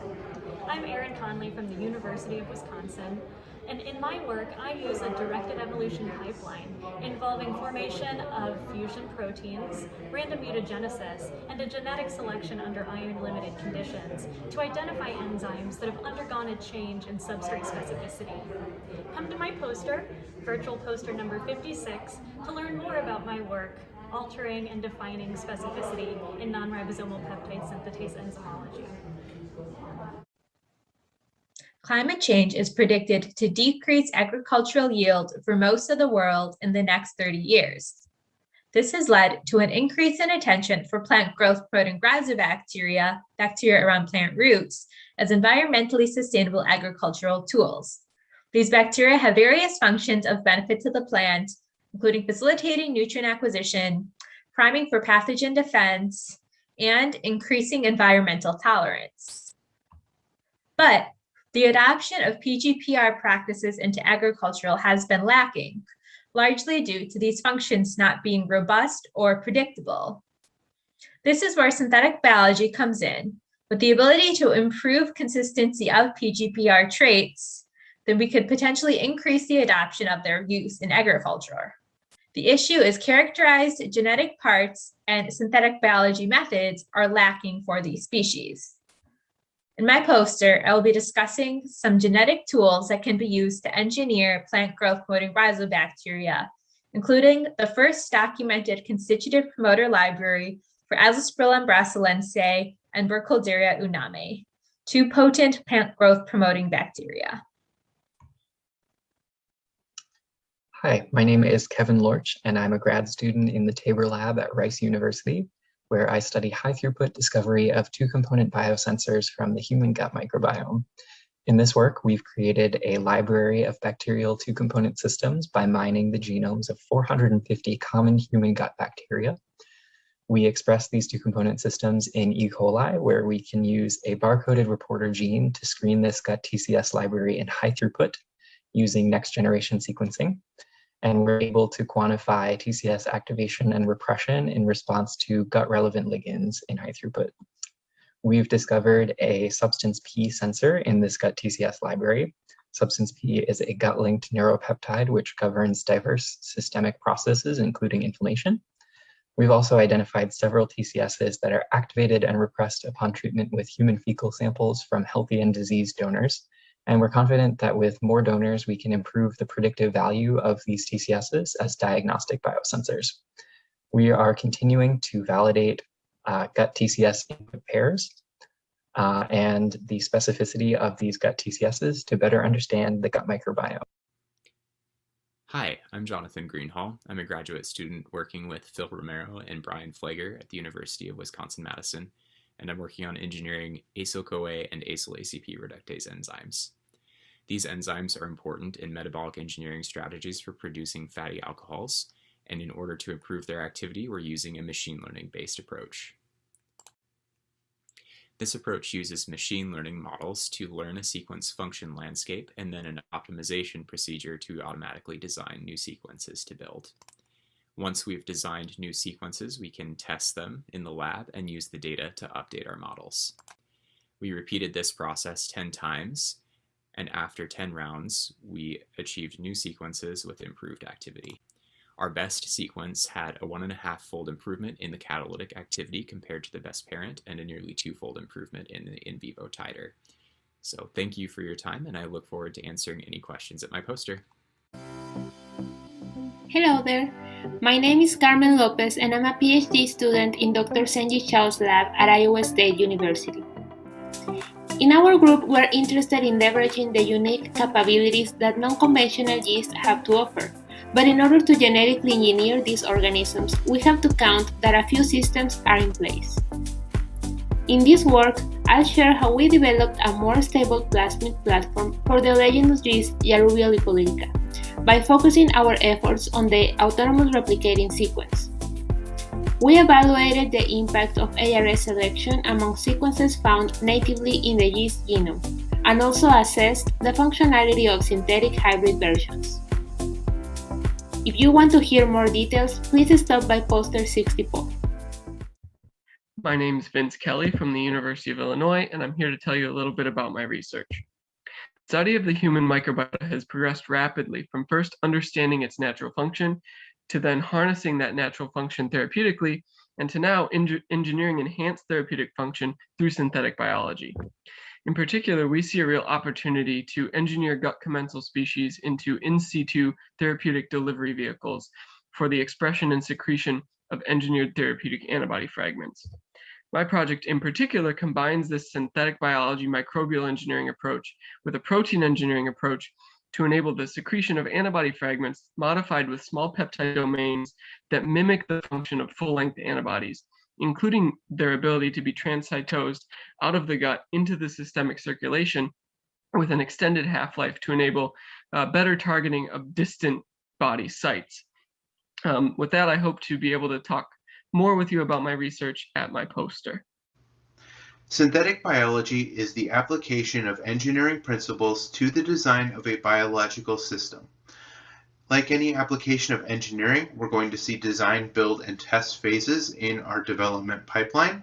And for our research, we've chosen to design genetic circuits in Arabidopsis root, which are responsive to heavy metal ions. We're going to accomplish this using a predefined library of bioparts and optimization mathematics. Specifically, 2 new optimization tools, the Eukaryotic Genetic Circuit Design, or Eugene SID tool, and the Eukaryotic Genetic Circuit Modeling tool, or Eugene SIM tool, which will allow us to respectively design and screen non-intuitive and potentially highly efficient synthetic biology solutions to our post conceptualizations for a long-term goal of bioremediation with plants. Hello, my name is Aish Gujral and I'm a high school student in Eden Prairie, Minnesota. Recently, I've been working with the Szymanski Lab, at the Department of Biochemistry, Molecular Biology, Biophysics, and Biotechnology Institute at the University of Minnesota. And I put together this poster on guidelines for selection of DNA assembly screening methods in synthetic biology for the U.S. Synthetic Biology Conference at Northwestern University. As synthetic biologists, oftentimes we focus too much of our attention on the DNA assembly methods themselves to produce the desired outcome. However, it is also equally important we look towards plasmid screening methods to validate correct assemblies.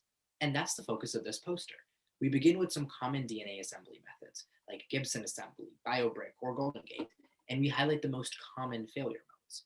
Then we fuse that with common lab constraints, whether that be time, money, or accuracy, and combine them to create a guideline for selection of DNA assembly screening methods in synthetic biology. I hope you check out this poster and have a great day.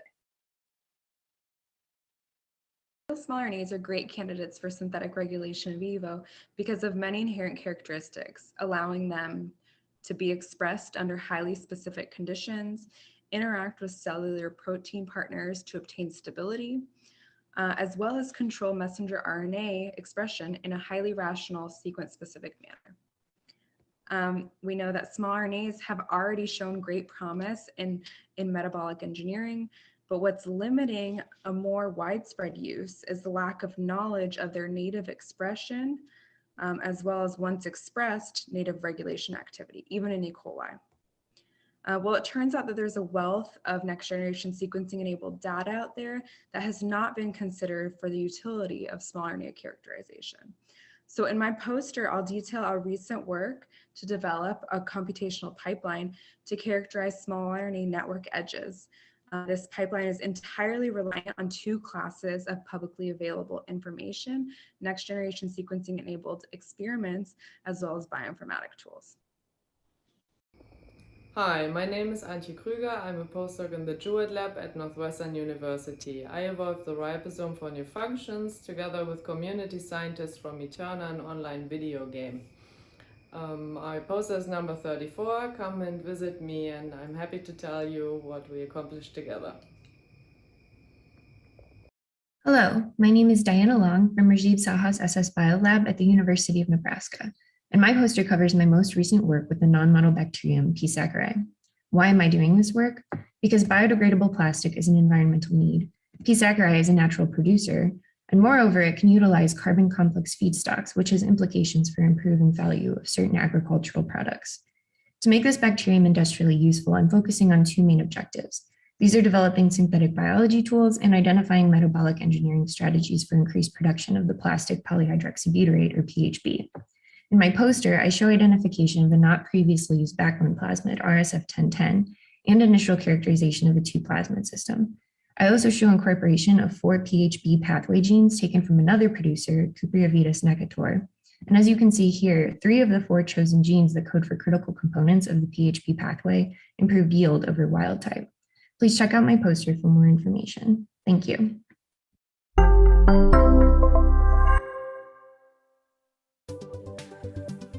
Next-generation sequencing has become a valuable tool for labs who profile genomic aberrations. Agilent makes your research simpler and faster. With efficient instruments to process your low-input samples and a wide range of reagent kits for your library preparation and target enrichment. We also provide fast and reliable data analysis and reporting tools to complete your NGS workflow to deliver clinical insights from your data. Agilent also offers a suite of instruments for quality control at 3 critical steps: input sample QC, intermediate library QC, and final library QC. However, library preparation can be one of the most complex and labor-intensive steps, crucial to the generation of high-quality libraries and especially critical for degraded or low-input samples. Agilent has a broad suite of kits and reagents. Our latest SureSelect XT HS2 kit satisfies your NGS sample preparation needs. Agilent is a leader in NGS library preparation, target enrichment, and automation. With a broad portfolio of solutions designed to deliver sequencing-ready libraries from fresh, frozen, and fixed samples. Our state-of-the-art SureSelect XT, HS2 DNA, and RNA reagent kits provide you with a streamlined and flexible workflow, excellent performance, and comprehensive features for library preparation and target enrichment. The modular design of the kits enables you to use one single chemistry and one parallel workflow to process both DNA and RNA samples. In library preparation, DNA or cDNA is hybridized to SureSelect probes and is then subjected to PCR to get the desired target-enriched NGS library. The comprehensive features of SureSelect kits is the molecular barcode, which helps to detect the low allele frequency variants, and the 384 unique dual indexes, which minimize index hopping, thus increasing throughput even for lower concentrations of sample DNA. The flexibility of our system allows you the option of a 1 or 2 day workflow, the use of enzymatic or mechanical shearing, and the ability to pull samples prior to capture, giving you a workflow that's tailored to your needs. Our trusted SureSelect portfolio includes a range of targeted exome sequencing panels, such as standard exome, clinical research exome, and focused exome. Pre-designed catalog panels are available for a variety of applications, and community design panels for a range of research areas. Our off-the-shelf NGS panels include options to meet all your translational research needs. Custom panels for specific applications can be easily created using SureDesign, Agilent's intuitive web-based design tool, or with the help of our custom design experts. Now that you have seen the suite of library preparation and target enrichment reagents, the entire process of sample preparation can be automated with the new Magnis NGS Prep System or the Bravo NGS Liquid Handling System, depending on your lab throughput. Magnis generates sequencing-ready libraries, automating both the library preparation and target enrichment steps. This system is easy to operate and maintain. Magnis comes with pre-plated SureSelect reagents and reduces hands-on time, enabling you to save on resources. The onboard wizard simplifies runs by guiding you through reagent and consumable setup, then confirming correct placement with automated barcode checking. By eliminating the tedious manual steps, the Magnis system allows users to run complex NGS library preparation assays with minimal technical expertise and hands-on time, all with the press of a button.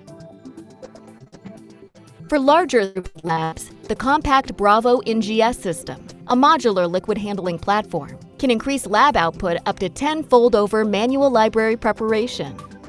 The fully automated Bravo liquid handling system has pre-configured protocols, but is open to enable advanced users to create custom protocols. No matter how you choose to prep your samples, your sequencing results are only as good as your NGS libraries, which is why we offer a broad NGS sample quality assessment portfolio. Quality control of immediate and final libraries is important for optimizing NGS results. Agilent offers a range of automated electrophoresis quality assessment solutions that can easily be integrated into the NGS library generation workflows to achieve optimal yield and high-quality data. Agilent solutions work together to help you obtain high-quality NGS results.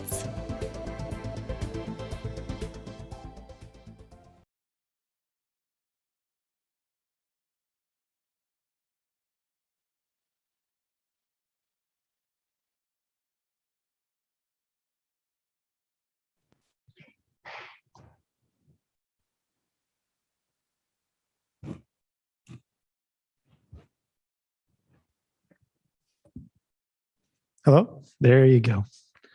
Hi, everyone. Hope you enjoyed lunch. Hope you enjoyed the lightning talks. Hope you enjoyed the Agilent advertisement. And now we'll get into our first short talk session called Genetic Control Across Organisms. So my name is Mark Mimi. I'm an assistant professor at the University of Chicago, run a microbiome engineering group, but you won't hear from me today. First, we'll hear from Professor Tae-Sok Moon, who's at WashU in St. Louis, and he'll be talking about multi-input CRISPR-based kill switches for engineered microbes. So Tae-Sok, are you online? So can you hear me and can you see my slide? Okay. We can hear you and we can see your slides. And then that is the presentation mode, right? Yeah, we can see your title slide right now. Looks A-okay. Okay, I cannot turn on my camera, but probably that doesn't matter, right? Yeah, no, that's probably fine. Okay, so thank you so much. First of all, thank you all the organizer for this wonderful talk invitation.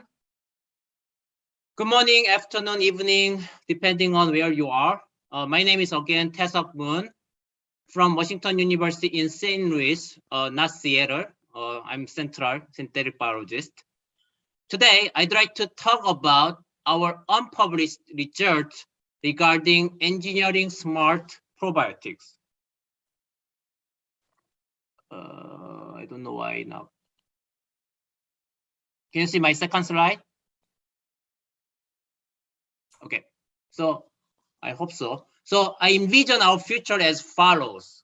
We engineer microbes and that basically sense medically relevant signals and respond to them for diagnostic or treatment applications. I'll give you a bit of the history of my lab before moving forward.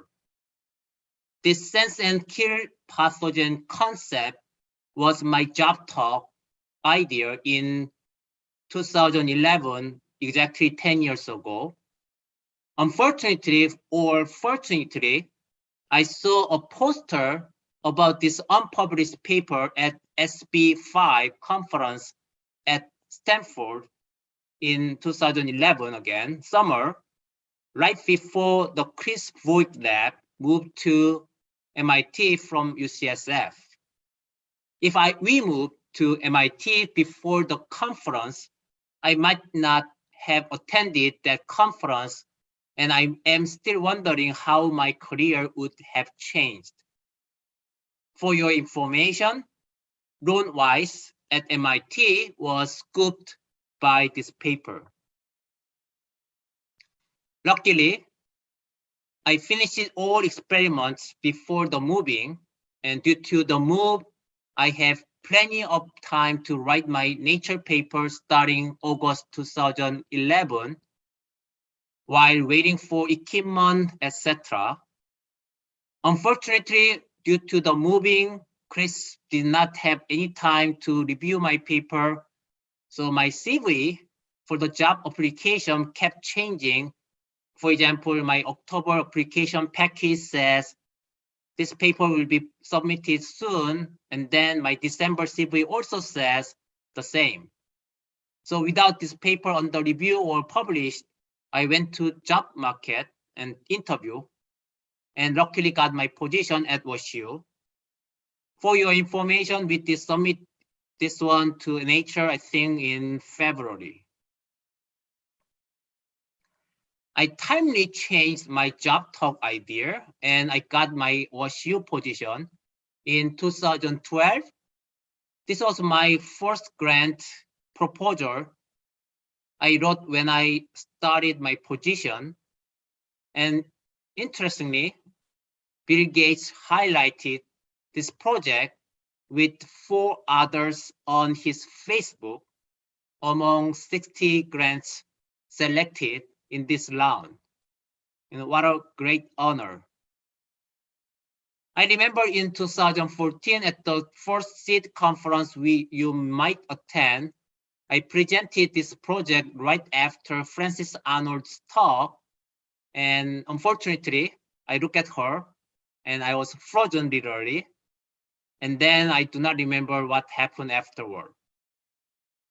Even though I started my probiotic project in early 2013 with the idea inception in 2012, I had not received the follow-up funding for engineering probiotics until 2017, when I got ONR Young Investigator Award, followed by NIH R01, 18, excuse me, USDA and EPA very recently, while I got multiple grants from NSF and DOE for relevant preliminary but fundamental study for this work. So unfortunately, I was scooped by many big names about this work or some other relevant probiotic work. Okay, I'll give this summary first so that at least you can get the take-home message now for the topic, and you can do other tasks if you are not interested in this talk. And also I cannot see you, so I cannot check you, sleeping or doing something else, unfortunately. So my idea is to develop so-called kill switches that allow engineered bacteria to self-destruct once they accomplish their mission. I'll start with genetically engineered probiotics and then conclude our approach is applicable for other general microbes that will be useful for environmental, medical, agricultural, and manufacturing applications. Engineered probiotics can be used to address many issues, including bacterial infections, cancer, gut inflammation, and metabolic disorders. And many of the posters already kind of imply. When we engineer probiotics, there are many issues to consider, including genetic instability, antibiotic resistance spread, loss of function mutations, and environmental release of the engineered microbes. Optimal biocontainment method would allow on-demand removal of probiotics from the gut, prevent any growth once they are released into the environment. Currently, there are some methods for biocontainment using auxotropy or environmental signal-inducible kill switches. However, auxotropy could limit microbes' survival chances in the gut where the necessary nutrients or synthetic chemicals are missing. Also, temperature-induced kill switches have been demonstrated. I mean, I was scooped, but their performance has not been impressive so far. To address these issues, we have developed multi-input kill switches. First, we use an N-hydrotetracycline inducible sensor to develop kill switches. The reason why we chose a ATC inducible system is that first, it is functional in diverse microbes, allowing for broad applications. Second, ATC is not present in natural diets, preventing forced killing. Last, there are no known negative effects of ATC on animal health. We chose CRISPR-based killing mechanism because there are no non-homologous end joining pathways in most microbes, allowing broad applications in many microbes, and CRISPR is, of course, also functional in many microbes, enabling generalization of our approach. We first checked the effect of guide RNA target site copy number on killing efficiency or fraction viable, defined by induced colony forming unit divided by uninduced colony forming unit, CFU. As you can see, there was not much difference except one case. However, the killing efficiency is not so great and we found most escapees are due to mutations on the Cas9 cassette. So we basically battling against the mutation that's the enemy, number one enemy for bioengineers. To solve this genetic stability problem, we integrated Cas9 into the genome instead of plasmid.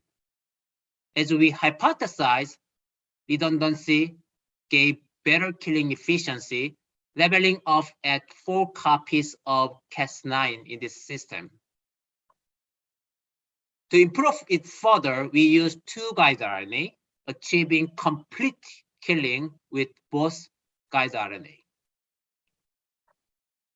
However, we also saw reduced uninduced killing, as seen from the gray bar with both guide RNA. So after fine-tuning of the guide RNA expression levels, we achieved complete killing without any leaky killing, and this is a great achievement.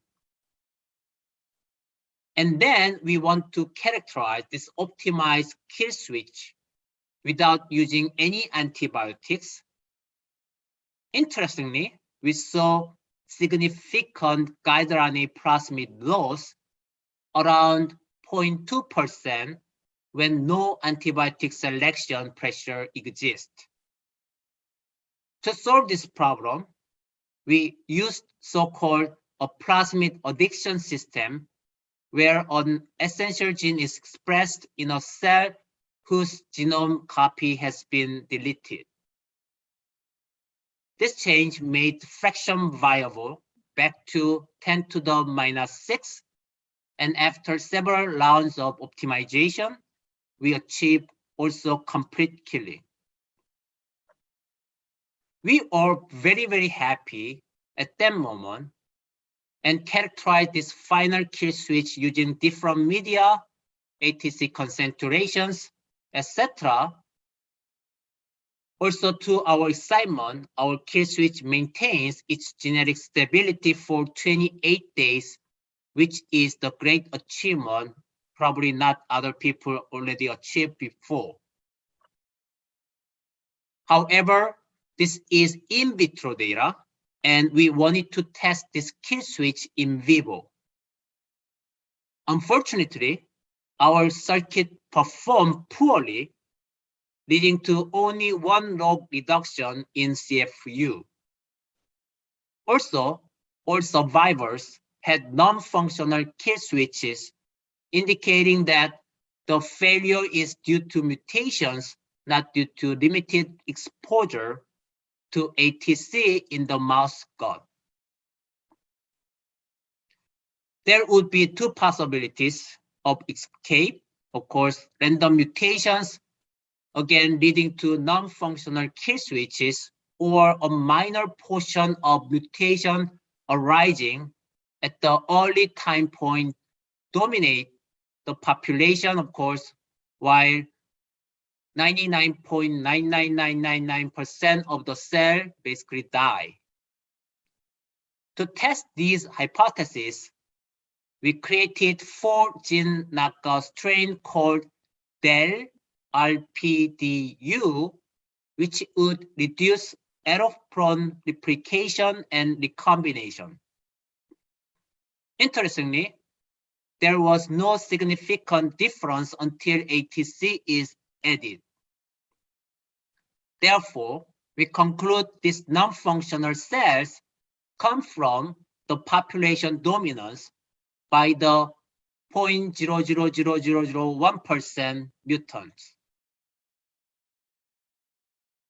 Interestingly, when we mimicked the in vivo condition in vitro by using polar media anaerobic no shaking, 37 Celsius, as well as by co-culturing the control cells with no guide RNA, we saw significant difference in killing efficiency between the original cell and the 4 gene knockout cell. The similar trend was observed when we tested both in vivo, now achieving more than 4 log CFU reduction. Importantly, when we mimic the native gut by co-culturing the kill switch strain and the no guide RNA control strain, we saw complete elimination of the kill switch strain in vivo, I mean the mouse model. Finally, we incorporate our temperature sensor to build two input kill switch where probiotic cells will self-destruct once they are released from the human or animal body. And our initial kill switch was not that good. However, our optimized kill switch works very well with nice ultra-sensitive switching around 32 Celsius and long-term stability again. We also demonstrated complete killing in vivo.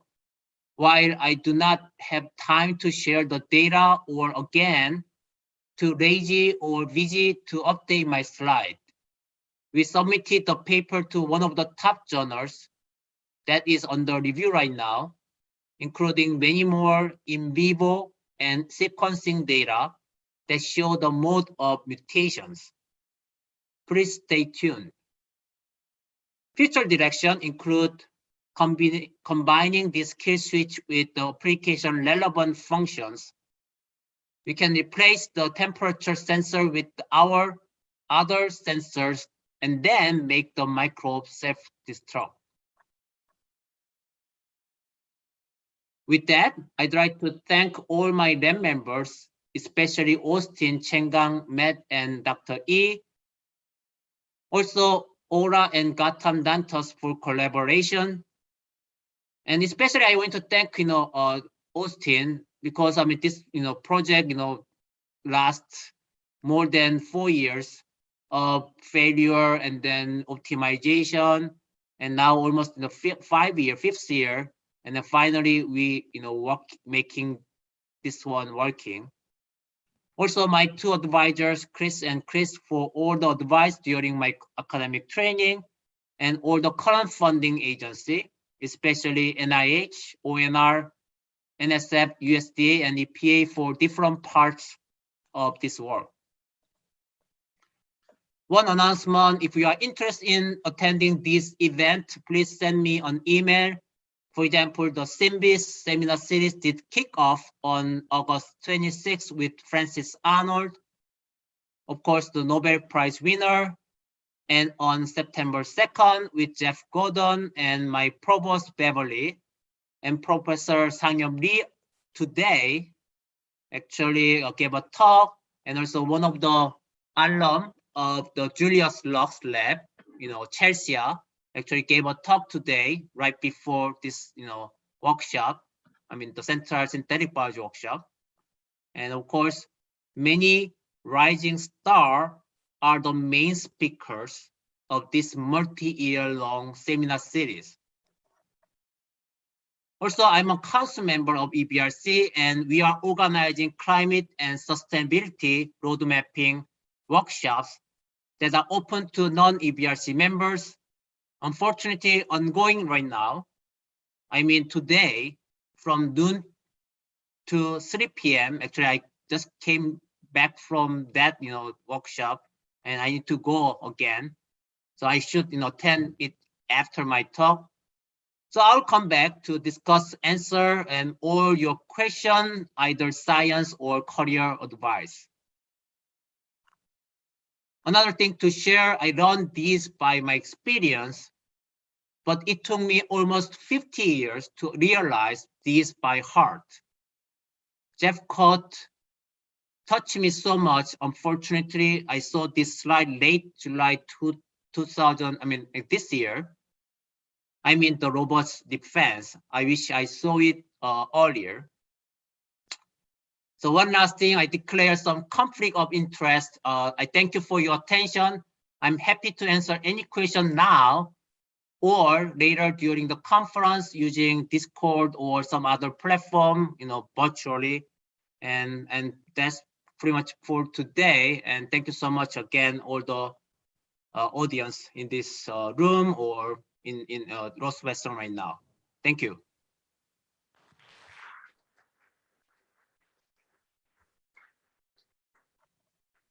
Great. Thank you, Tae-sok. We'll take some questions. We have a couple minutes now. So if anyone has any questions, we could run the mic over to you.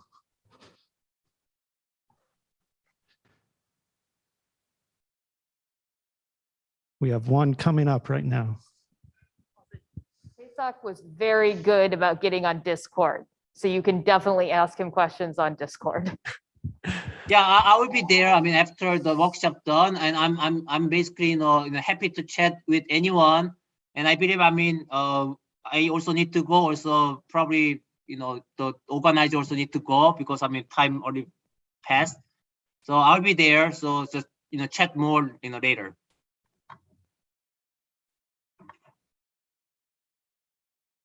I have a question. Great talk. I'm curious. So there's never really been a therapeutic where you swallow bacteria and then you have to take swallow an inducer. Do you have any idea how that dosing would work?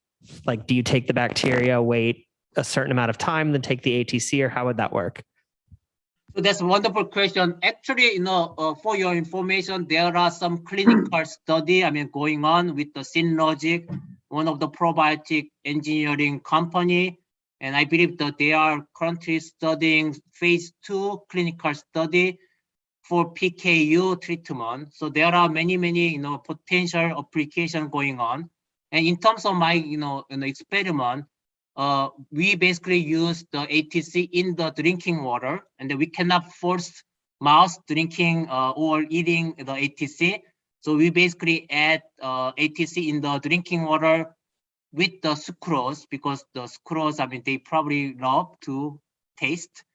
So in that way, but at the end of the day, all the probiotic bacterium in the gut basically exposed to the drinking water, and at the same time the ATC in it, and then ATC basically induce the killing. So as soon as they start to drinking, all the bacteria basically die. And then the problem was the mutation.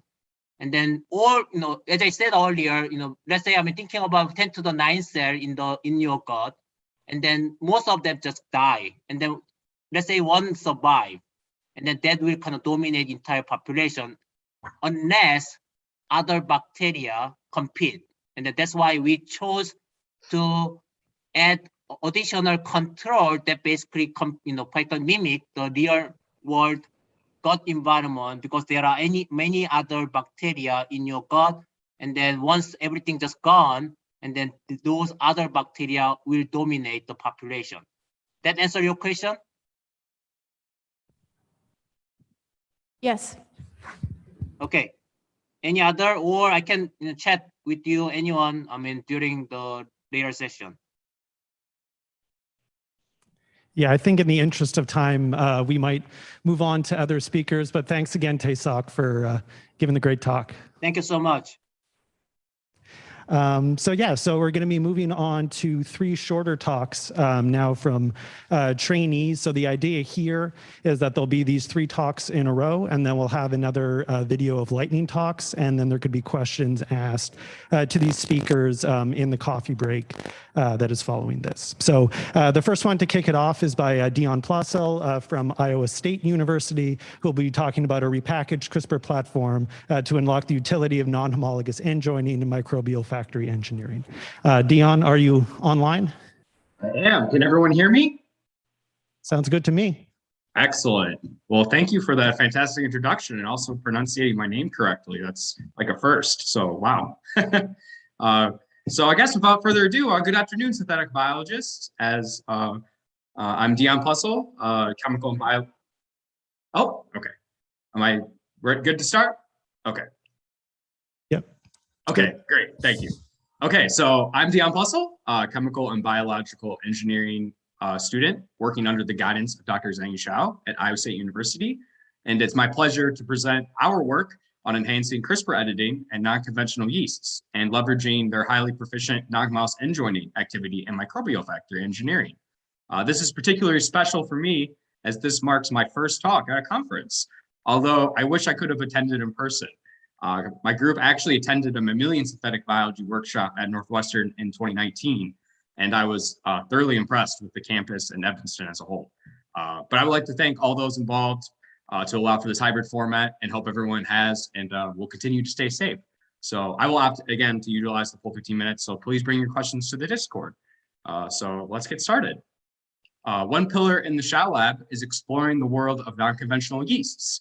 The conventional yeast, Saccharomyces cerevisiae, or baker's yeast for those not familiar with yeast, has long served as a broad-range eukaryotic microbial factory, and that dates way back to the ancient Egyptians. Humans certainly do have a soft spot for an organism that can contribute to the production of tasty baked goods and more importantly, fermented beverages. Our domestication of S. cerevisiae has led to its thorough characterization and comprehensive engineering toolkit that makes it very easy to utilize. However, the discovery and characterization of non-conventional organisms with diverse phenotypes has sort of resulted in this paradigm shift towards identifying pre-existing phenotypes tailored for one's desired application. On the slide here, I've provided a few yeasts and some of their phenotypes that are innately superior to S. cerevisiae.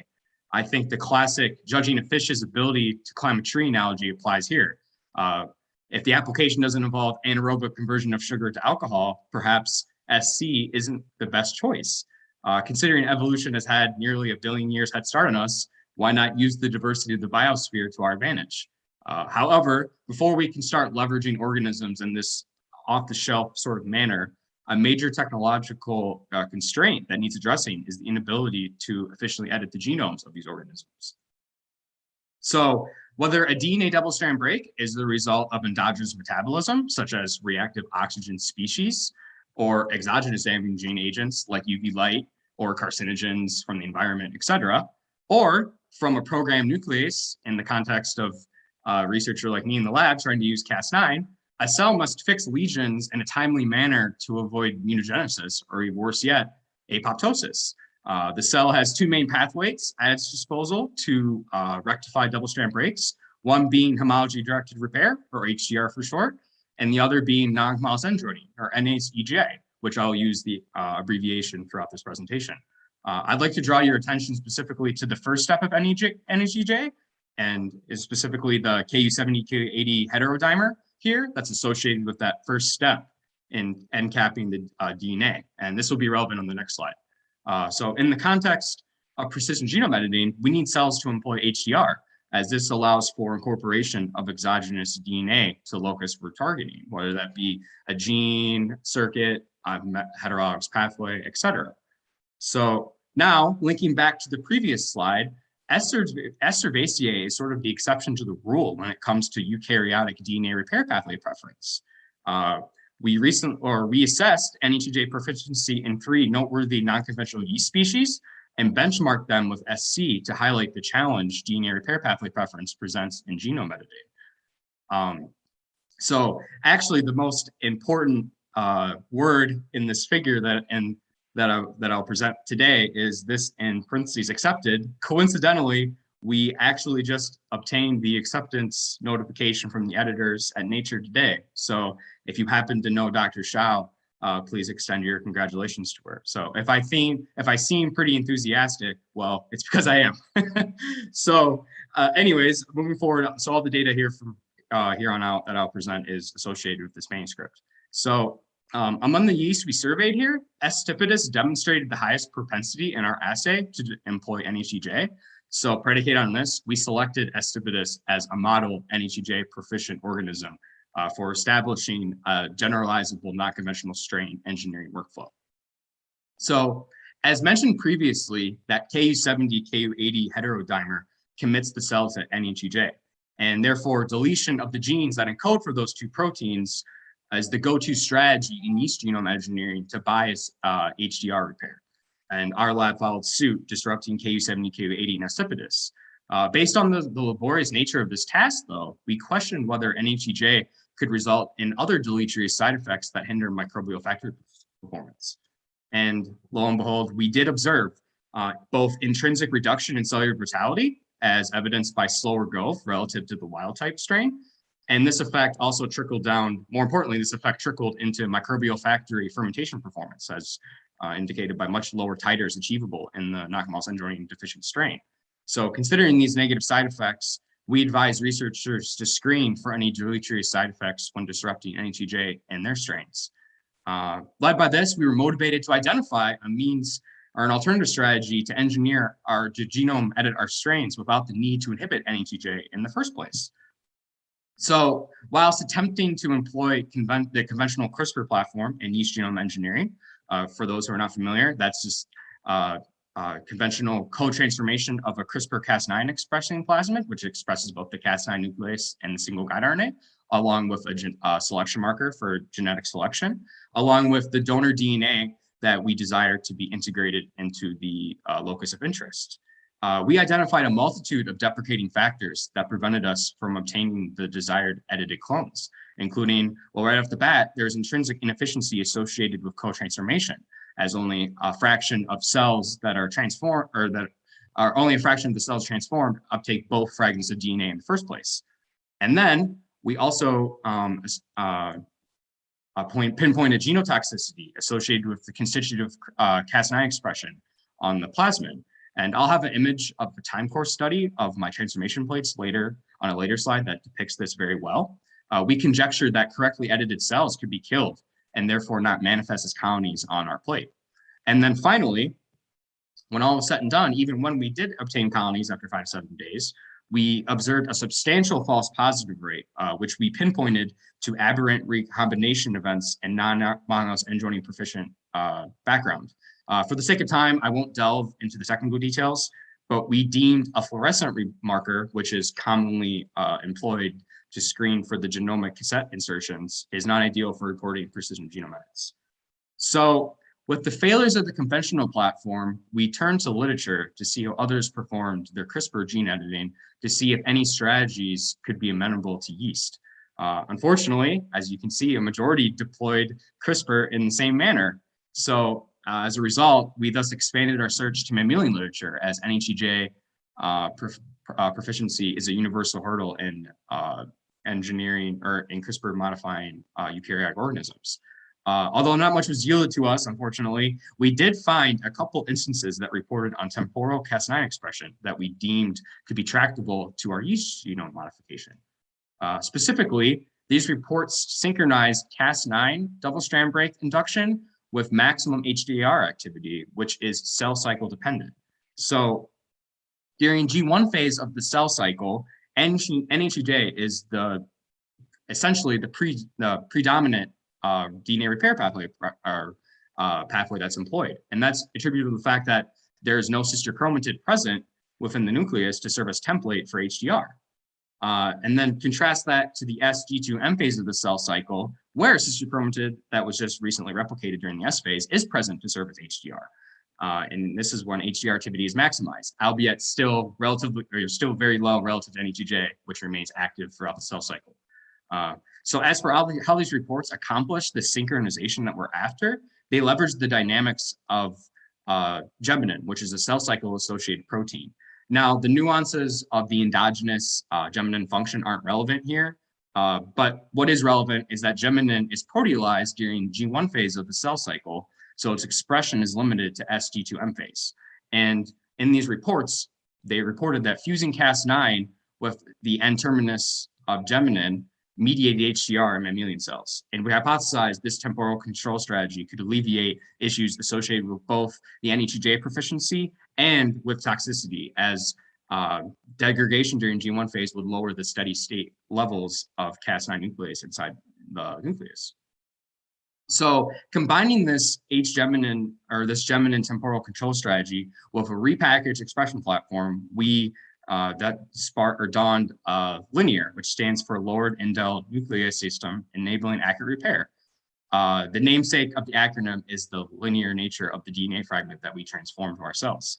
And as all technologies published in peer-reviewed research need an acronym, right? So that's where we came up with linear. So on this, all the components are present on the single linear DNA molecule. We have our Cas9 expression cassette, along with our single guide RNA expression cassette, along with the cargo gene or pathway to be inserted, And then we also repurposed the selection marker to directly select for the desired genomic integration to minimize noise from those aberrant recombination events I alluded to previously. And then we omitted the autonomous replication sequence and the centromere associated with a plasmid to prevent replication and propagation to progeny, respectively. This expedited workflow is attributed to both the finely tuned Cas9 expression and that minimizes toxicity, and then the application of selective pressure to directly utilize HDR. So here are those plate images I alluded to previously. So here on the two right far columns are conventional CRISPR platforms where you have a episomal-based constitutive CRISPR expression. And as you can see, it takes around 5 days to manifest colonies on the plate. And that's much blunted growth compared to a negative plasmid control. And as you can see here with the linear platform, we restore that growth, which is again attributable to minimizing the toxicity of the Cas9 nuclease. So now with linear, what could we do with it? So now we can perform highly efficient gene deletion. We were able to perform simple gene deletion of the ZAL2 locus at 100% efficiency. And to further test its genome modification capabilities, we also were able to insert or integrate relatively large pathways with acceptable efficiencies, with the largest insertion we've tested to date being 12 kilobases at a respectable 40% efficiency. And these represented substantial improvements in genome capabilities. But more importantly, we implemented this linear platform and other relevant NHJ proficient yeasts to demonstrate that this method is indeed tractable and therefore useful to the broader community. So previous gene knockout efforts in these species implemented conventional CRISPR platforms and either had to rely on one, unpredictable NHJ-derived indels, creation of the NHJ deficient strains to achieve sufficient HDR, or more extensive screening efforts to isolate desired mutants. So targeting the same loci reported in these previous studies, linear achieved highly efficient HDR in the wild type backgrounds. So mission accomplished. We no longer need to inhibit NHJ to CRISPR edit our non-conventional yeast species of interest. So now that we left NEJ intact, we thought, could we harness this activity and could it work in tandem with precision genome editing to facilitate strain engineering? As a proof of concept, we engineered an aromatic microbial factory, as that's the hallmark phenotype that our acipitous species exhibits. Norcochlorine was we chose norcochlorine as our case study, as this represents the primary chassis metabolite in the biosynthesis of a highly valuable class of bioactive alkaloids. And hypothetically, such a platform could serve as the factory for the novel natural products that Dr. Zhao highlighted in his keynote talk. So in the context of linear and NE2J and strain engineering, the role of linear is quite straightforward. It's to knock out competing pathway genes as to direct as much carbon as possible to your target metabolite. And then NE2J is used to optimize the heterologous expression of your pathway genes. So although NE2J mediated random integration is not a new technique for the integration of heterologous pathways, we kind of in this work, we kind of aim to change those associated negative connotations that NHEJ is not an ideal method and thus only deployed when other methods like CRISPR are not viable. So during the keynote talk, Dr. Zhao actually touched on the concept of genome scale engineering. And here we're presenting NHEJ as one such tool in that arsenal. NHEJ mediated library creation enables exploration of the spatiotemporal nature of the genome for a favorable expression locus. So then finally here's my final slide, because I know we're running short on time here. We took a modular approach where we split up our pathway into an upstream precursor module and a downstream product module, which is a prototypical metabolic engineering strategy. And in both modules, we use linear for the precision genome deletions and integrations and NHEJ to generate expression libraries. And as we hypothesized, library screening yielded a spectrum of product titers. So in the last figure I want to point to directly is in the final engineered strain, we performed whole genome sequencing to confirm that the pathway modules here inserted to different genomic loci. And that sort of verified that the NHEJ utility in serving the genome for a favorable expression locus. So for that, thank you for your time letting me present to you all today.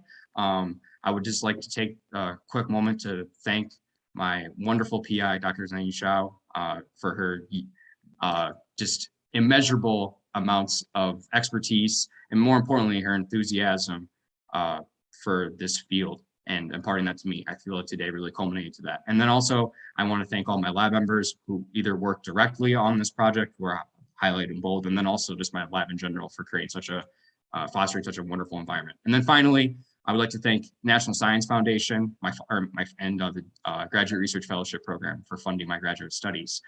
So thank you again, and I look forward to more fruitful discussion in the Discord.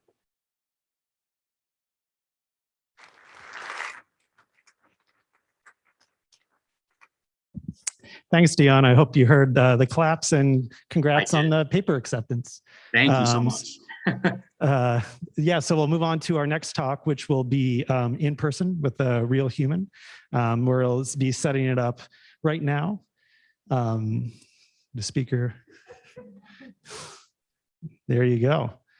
So we'll be hearing from Mark Cathell from the University of Nebraska-Lincoln, who will be talking about PBR1 stability in other organisms. So is the mic on? Not yet. Hold on. Can I be heard? There we go. Okay. Can people on Zoom hear me? Okay. Close. Pronunciation is Cathell, but not, you were close. Hello, my name is Mark Cathell. I am a graduate student at the University of Nebraska-Lincoln. I work at the SS Bio Lab headed by Professor Rajiv Saha. And today I'd like to cover my research on investigating a specific protein and its relationship with plasmid replication and plasmid maintenance. This is the itinerary that we're going to go over for today. I'm first going to cover some synthetic biology engineering methods.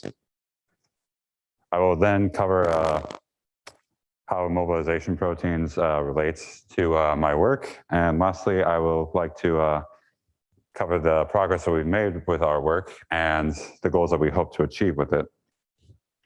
For now, although this might be a little superfluous considering the audience, I will, regardless, cover the current synthetic biology engineering methods as a good recap. There are currently two main methods of introducing new genetic information into bacteria. One of the most common ones is plasmid editing. Plasmids are usually considered the workhorse of the synthetic biologist due to their ease of use, ease of editing. A cell will usually contain many more than one copy of the plasmid. Replication may not be as crucial of the plasmid, as there are cases where plasmids contain non-essential, a complete set of non-essential genes. Therefore, it is possible for daughter cells upon replication to not receive copies of the plasmid. So a phenomenon known as plasmid loss can occur over time. The second main method is chromosome editing. It's often more time consuming, but due to the fact that chromosomes, the replication of chromosome is essential to the replication of the cell, these edits are usually considered more permanent. Now, there are a few problems with using these methods. One is polyploidy, as far as editing the chromosome goes. The polyploidy is a characteristic of certain bacteria, especially some non-model bacteria, where a cell can contain more than one copy of the genome. If an edit isn't made to all copies of the genome, these edits can be lost over time through the same mechanism as plasmid loss. Another frustrating problem with using some of these methods is natural antibiotic resistance. A common trick that some synthetic biologists would use is growing some cultures in antibiotics to ensure that only strains which contain plasmids, the desired plasmid, will survive. However, some non-model bacteria have not this characteristic, which makes it harder for our cultures to stay homogeneous and therefore harder to characterize. Probably the most frustrating problem in my work is mutation, because you can have all the sterility standards in the world, ensure that your the concentration for your newly introduced DNA is high enough, and you still come come across this problem, and it won't save you from this problem. And not necessarily to do with introducing DNA, but in terms of engineering costs, is the long growth times of some of these non-model bacteria. So if these non-model bacteria have these problems, why do we want to work with them?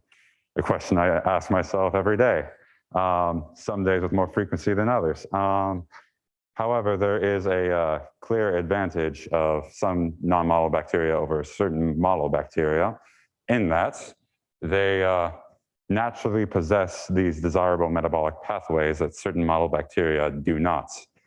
It might be easier to engineer these model bacteria right now. However, our work is turns toward trying to make engineering these non-model organisms a much easier experience. So how do mobilization proteins then relate to our work? A few years ago, during our first attempts to introduce a stable plasmid into our palustris, our desired non-model bacteria, upon transformation, which usually consists of an electrophoresis process which punctures holes into the cell membrane of a bacteria to allow plasmids to slip in. Without the inclusion of a specific gene on this initial plasmid, the stability of these plasmids were low, meaning that they were lost over a short period of time. With inclusion of a mobilization protein, MOB-V, all of a sudden these plasmids are start to acquire a much larger or a much longer stability time or much longer retention time. Mobilization proteins work by nicking plasmid DNA at a nick site or cleaving the plasmid DNA, allowing it to participate in replication. And it turns out our mobilization protein is quite similar in terms of the amino acid sequence of a previous mobilization protein, a previously annotated mobilization protein, MOB-M. And it has a few active sites that are of interest to us. These active sites are of interest to us because the mobilization protein uses histidines rather than the traditional tyrosines that are used by most relaxases. So, due to the similar amino acid sequence of these mobilization proteins, our hypothesis is that our mobilization protein, MOB-V, also contains these histidine amino acids within their active sites that are essential to the mobilization protein's activity. The way we're going to test or investigate this mobilization protein's activity is through knocking out the specific active sites of interest and replacing them with alanine, as what the previous paper had done. So we have so far made 6 total minor edits, which knock out these respective amino acid active sites individually. And we also make 3 larger, we have also made 3 larger edits. One which this includes the entire promoter mobilization gene complex, one which this includes just the gene, and one which this includes just the mobilization promoter. We have used 3 different strains in this study. We've used E. coli for mutagenesis purposes for creating these derivatives. We've used R. palustris. R. palustris is our non-model organism of interest, as it contains many desirable metabolic pathways, such as the production of hydrogen, ability to catabolize lignin, and its ability to produce PHB. We're also using another non-model organism, P. saccharide, to compare retention effects, as P. saccharide has been annotated not to need the mobilization protein. And we're going to observe 3 different effects that our plasmid derivations have. We're going to be observing retention through flow cytometry, correlation between the mobilization protein's expression and the copy number of the plasmid. And we're going to observe the respective derivatives nicking behavior to see whether or not it can still nick the plasmid DNA with the edits that we have made. I will now cover the progress that we have made with this study thus far. And we have measured plasma retention and fluorescence of the respective strains using flow cytometry. The y-axis is a normalized fluorescence, and the y-axis represents the normalized fluorescence activity and the normalized plasma retention capabilities of each strain. On the x-axis, you'll see the respective plasma derivatives. SS Bio 32 is our positive control. So if you see a plasma derivative that has a value above 1, that means it performs better in that field than the positive control does. And likewise, a value below 1 represents a worse performance than our positive control. This is what, for reference, this is what a result from flow cytometry would look like. We have essentially collapsed all these results into the graph you see on the left by taking the mean fluorescence, the proportion of cells that have retained the plasmid, and the standard deviation of the fluorescence, and placing them all onto the graph on the left. And we've noticed a few trends from these results. One is that p-saccharide, as what correlates to our literature search, p-saccharide is impervious to pretty much all the edits that we have made. Our palustris, on the other hand, its fluorescence is very sensitive to these edits.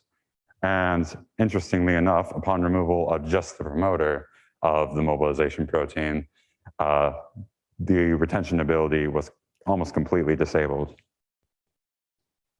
We will also further complement these results with 2 more data sets. We are going to complement it with gene expression data. We have already collected cDNA to measure the relative expression of the mobilization protein among these plasma derivatives. And we're going to see whether or not there exists a correlation between plasmid copy number and the expression of the MOB gene. And we're also going to perform a plasma relaxation assay. And this is to determine whether or not there is on each of these, this is going to be used to determine which amino acids are critical to the mobilization protein's nicking activity. So in summary, from our initial phenomenon that we have observed, that the mobilization protein affects the plasmid stability and possibly the plasmid copy number, we have so far collected flow cytometry data to observe plasma retention effects on a culture-wide scale, as well as and we're going to further complement this data with a plasma relaxation assay to observe the individual plasma derivatives' ability to nick plasmid DNA. And the last data set we will collect is gene expression data to see whether or not this correlation between plasmid copy number and the expression of the mobilization protein exists. And we're going to use this data in order to further understand the mechanisms behind retaining plasmids, as well as to enable easier synthetic biology research in the future. Going forward, we're going to use this information, this new information that we have, to further develop our palustris into a model organism and hopefully p-saccharide as well. I'd like to thank Dr. Cheryl Imatoon for making a massive contribution to this work. I'd like to thank Dr. Rajiv Saha for advising me the entire time during the study. I'd like to thank Diana Morris for her own contribution. And I'd like to thank the rest of the Systems and Synthetic Biology Lab for their constant support. And lastly, I'd like to thank the NSF Career Award for funding this research and making it possible. Thank you for your time. Thank you for watching this presentation, and I will now be open to any questions from the audience.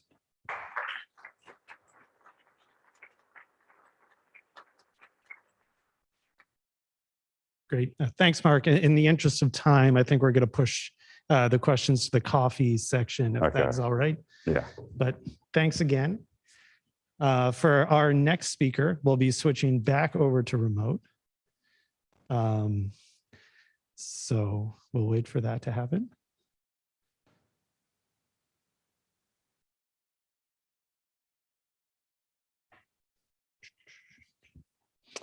But it will be Jiwon Lee from Rice University and the Baylor College of Medicine. They'll be talking about mammalian cells for the first time that we'll hear in this workshop, talking about stable and uniform gene expression. So Jiwon or James, are you online? Yep. Can you guys hear me? Yep, we can hear you all. Okay. Cool, Okay. So thanks. yeah, thank you. Okay, so hi everyone. My name is James Lee, a sixth-year graduate student in the Systems, Synthetic, and Physical Biology program at Rice University. I work with Dr. Francois St. Pierre at Baylor College of Medicine. I'm very excited to be attending this workshop and also very excited to be sharing this work on using synthetic biology techniques to develop a new plasmid expression method that allows stable and uniform gene expression in mammalian cells. So we've all used plasmids for our research, whether it's studying a function of a gene or engineering a biological system to gain a desirable function. Probably everybody in this room have designed, constructed, and used plasmids. Plasmids are a great tool. However, a critical problem with expressing genes from plasmids in mammalian cells is that transient transfection produces a large gene expression variability.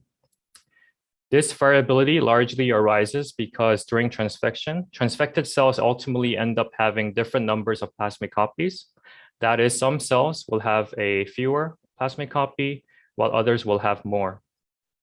In other words, there is a plasmid copy number variation among the transfected cells, and this causes a large gene expression variability. So how great is this expression variation in mammalian cells? So when we quantify this variation using flow cytometry by measuring EGFP expressing cells, this expression level variability can be several magnitudes apart. And this is a problem, and this image really highlights why this is a problem. So in this image, you can see HEC293, a mammalian cell type, transfected with plasmid that encodes a membrane localizing red fluorescent protein. The cell highlighted in the orange box has low plasmid copy and shows insufficient expression to be clearly visualized. Probably won't be able to see it on your screen.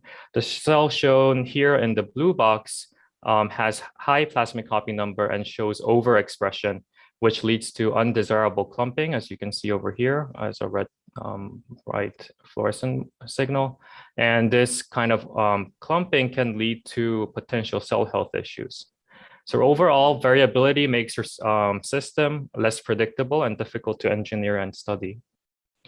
The traditional method of removing this plasmid copy number variation in mammalian cells is to integrate a single copy of your gene into the genome.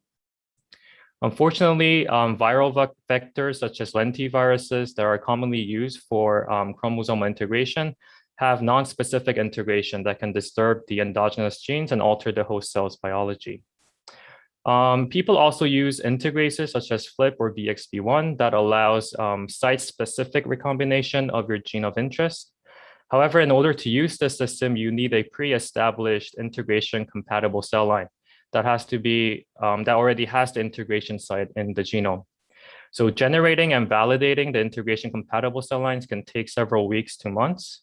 And all in all, compared to transfection of plasmids, which can be easily done in many different cell types, chromosomal integration is tedious and takes a long time, especially if you're a graduate student doing the actual wet lab work.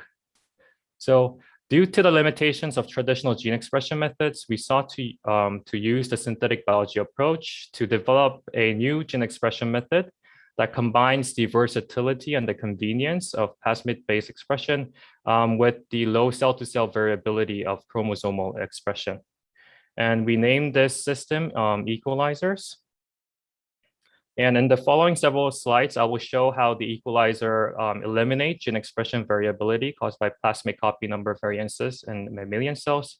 Furthermore, I will show you an application which we use the equalizer plasmid to generate extra chromosomal cell line that show uniform and stable gene expression for a 2-month period.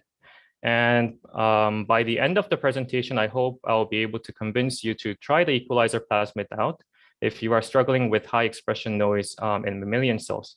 And if you're a microbe SynBio person, I would hope I'll be able to convince you that SynBio and mammalian systems can be interesting as well. So how do these equalizer plasmid work? So equalizer utilizes both negative feedback or NF and incoherent feedforward or IFF controls to regulate the expression of GOI or gene of interest shown here in green. The negative feedback control is formed when the TET-R protein binds to the TET-O site to repress the promoter that mediates the expression of the GOI and the TET-R itself. And we utilize a viral 2A peptide to allow a multicistronic expression of these two proteins. The strength of the negative feedback regulation can be moderated by using different concentration of the inducer doxycycline. The second regulation is type 1 IFF, and this feed-forward control is mediated by microRNA splitting off from the GOI's transcript to bind to the microRNA target site, they're shown in pink, and to degrade the transcript to repress the expression of the GOI.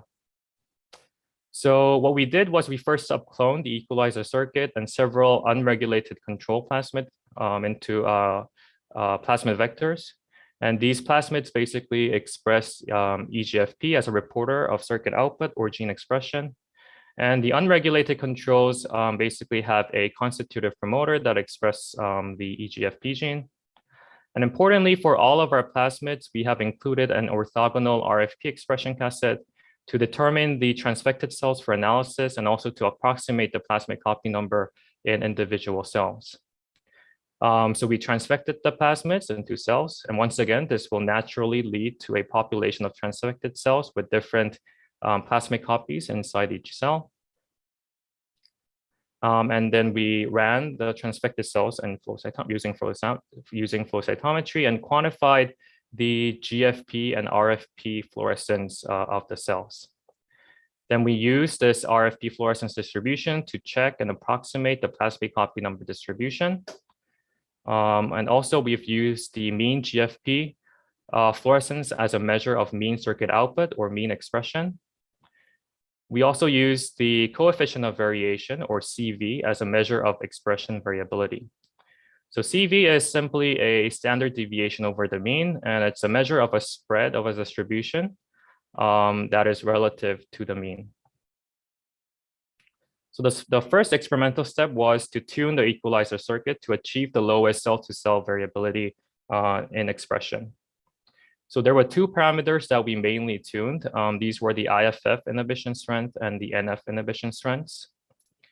The IFF inhibition strength was tuned by constructing three different equalizer variants, equalizer H, M, and L. And these equalizer variants had different microRNA and different numbers of microRNA targets. Equalizer H had the weakest IFF inhibition, while the equalizer L had the strongest. And once again, the NF inhibition was tuned by adding different concentrations of doxycycline to the cells. So when we looked at the cell-to-cell variability shown here in the y-axis, these three circuits had a U-shaped dependence on the doxycycline concentration. And equalizer L, shown here in a light blue curve, at 1 nanogram per mil of doxycycline concentration, gave the overall the lowest cell-to-cell variability. So we used this variant at this doxycycline concentration for the following experiments.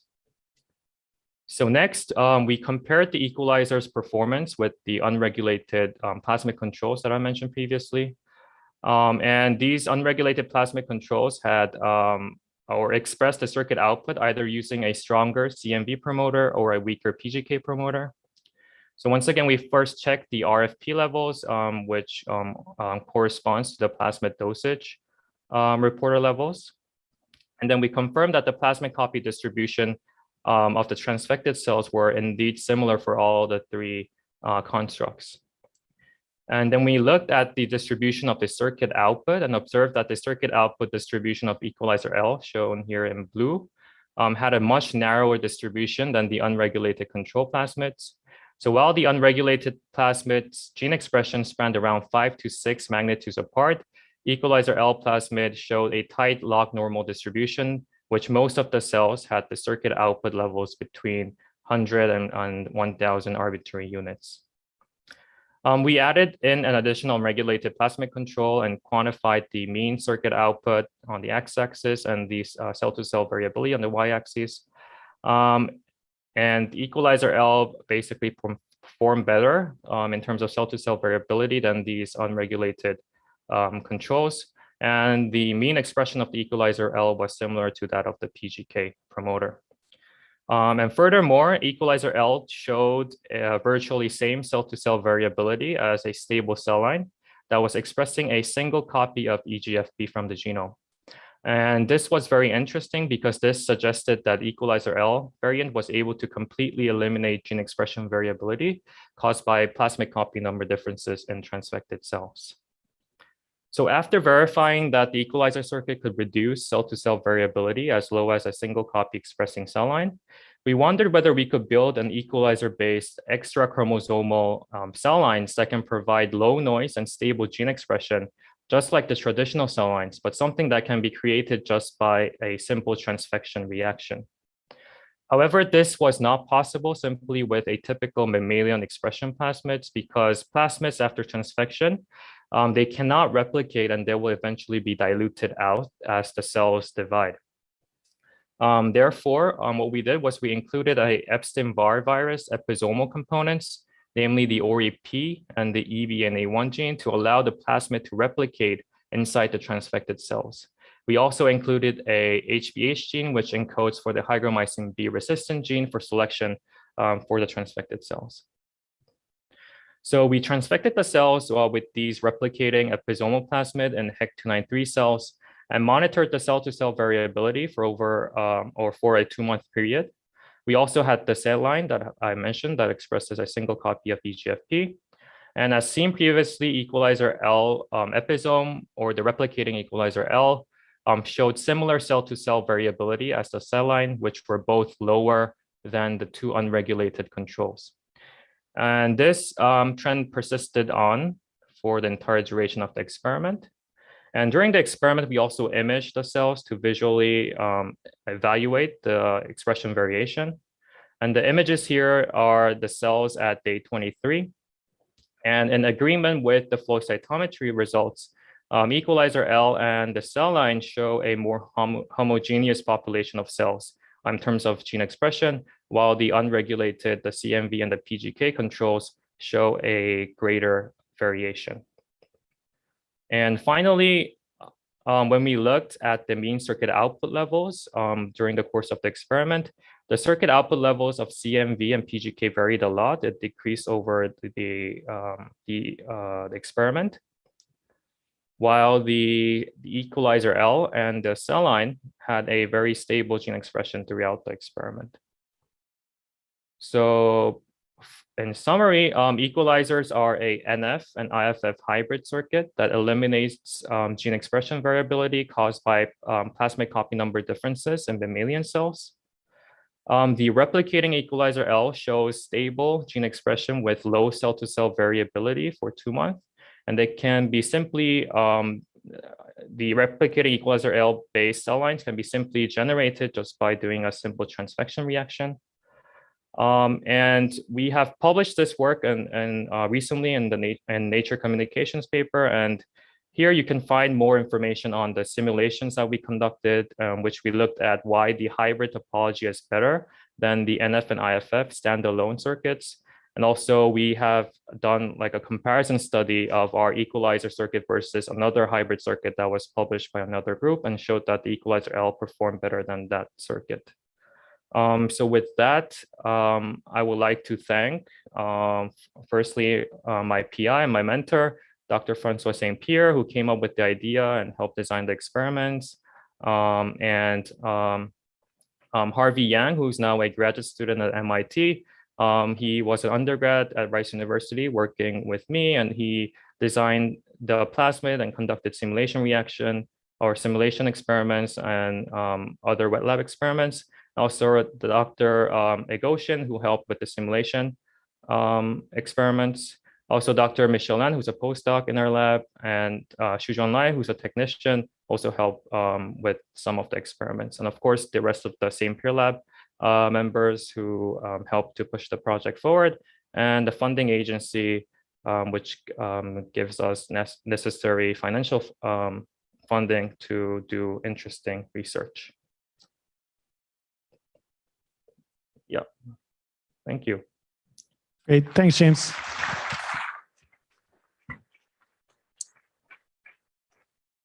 Great, thanks, Jane. So with that, that's the last talk of the session, and we'll be jumping into another batch of the poster previews before the coffee session. So I encourage all the remote speakers and the local speaker as well to stay on the Discord unless anyone has any additional questions. Let's do it. Thanks.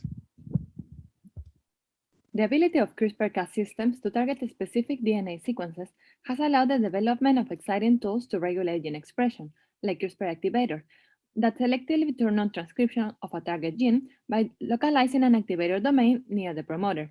However, in bacteria, limitations such as the lack of an optimal activation domain and a narrowed and strict target position requirement greatly restricts its applications on endogenous genes and large-scale studies.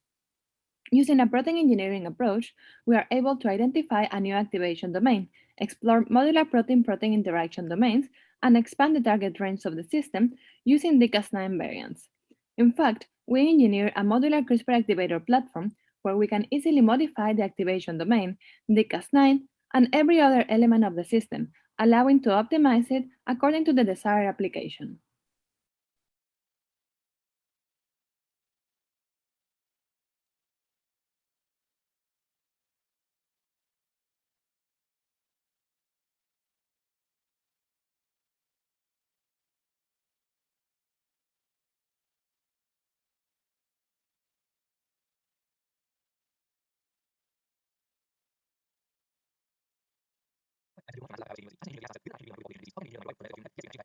Prebiotics of interest could be the substrate for both the beneficial bacteria.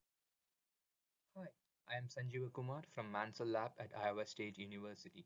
As an engineers, we ask ourselves, given the connection between the microbial population and disease, how can we engineer the microbiome for the benefit of human health? Yes, we can achieve that by creating unique pre to probiotic paths. The prebiotics of interest could be the substrate for both the beneficial bacteria as well as the disease-causing pathogens. And to eliminate the competition between these bacteria and to proliferate the gut with beneficial one, it is very important that we make structural changes to the prebiotic and make them highly privileged. And then later we would be engineering the probiotic stains to utilize the privileged one, thereby creating a novel symbiotic which helps in proliferating the gut with beneficial bacteria. To achieve that, first we engineer the prebiotics and later we use the engineered probiotics to feed on them, and thereby we can use this system of symbiotics for therapeutic protein production. Thank you.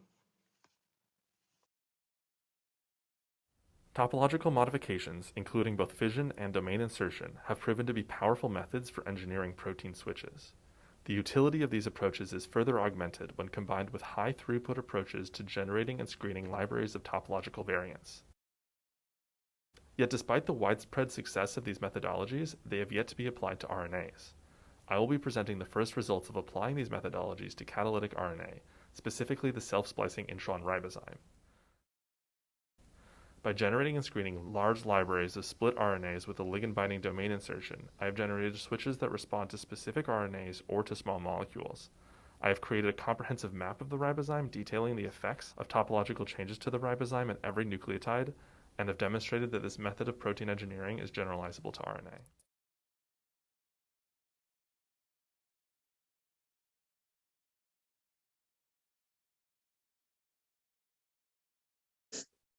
Cool. Hi, everyone. My name is Julie. I am a rising fifth-year graduate student in the Interdisciplinary Biological Sciences program.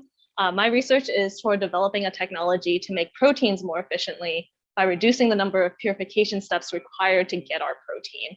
And so I do this by engineering a protein secretion system known as the type 3 secretion system in Salmonella. Salmonella uses this system to invade host cells. And so it has a complex biological regulatory system comprising of numerous transcriptional regulators. And these regulators control the system in different overlapping ways. And so come to my poster to learn about how and why my research to better understand the biology of this system is necessary for us to engineer it.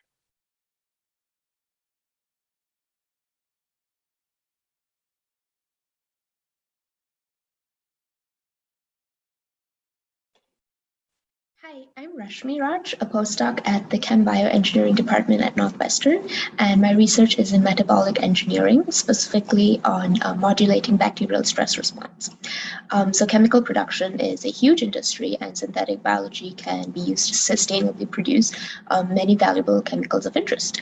But for these environmentally friendly methods to be commercially competitive with traditional processes, substantial engineering of host metabolism is often required.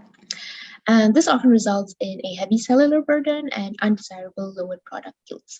So to relieve this bacterial stress, the removal of stress sensors has been investigated before, but found to be detrimental to bacterial growth. And so I am looking instead at the removal of stress effectors, namely toxin-antitoxin pairs and ribosome hibernation factors. If you are interested in learning more about the role each factor plays in the stress response and how removal has affected overall production yields, please stop by poster number 27. Thank you. Let's imagine a yeast cell. So there's a couple of reactions happening in it. A to B, B going to C, action that also uses B and goes to something else. Let's suppose that sort of getting A to C is really important. This last reaction uses B to do X, sort of takes away from that A to B, B to C step. And then also we've got things like diffusion and then also leakage out through the boundary. In contrast, consider a different organization, and then we say maybe there's some small region here.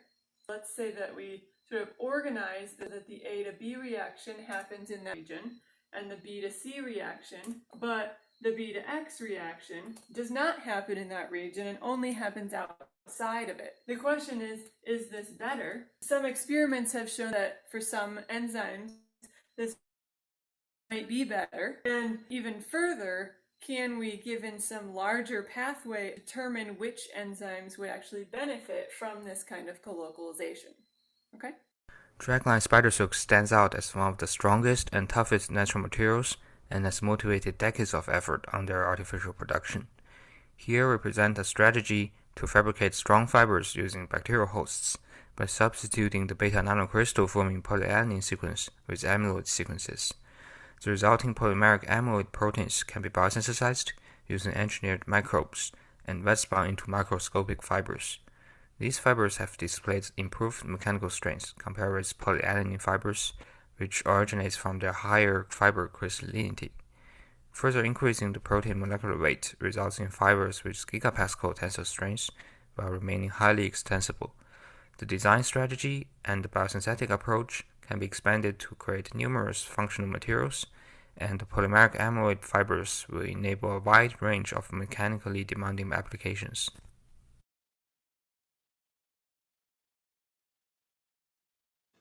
Hi, my name is Sam Galland. I work in the Jewett Lab at Northwestern. My question for you is, how can we build microbial cell factories that harness engineered translation systems? Given the hundreds of factors that work together with the ribosome in the process of cellular translation, building a second, well-coordinated orthogonal translation system in cells is no simple task. I've built a genome engineering platform that should help us explore the massive genomic space involved in this challenge. It allows us to generate and test genome libraries at rates unprecedented with traditional genome engineering tools, ultimately generating cells that can grow quickly while also expressing productive engineered translation systems. I look forward to hearing your thoughts at the poster session this afternoon. Cheers. My name is Charlotte Abraham.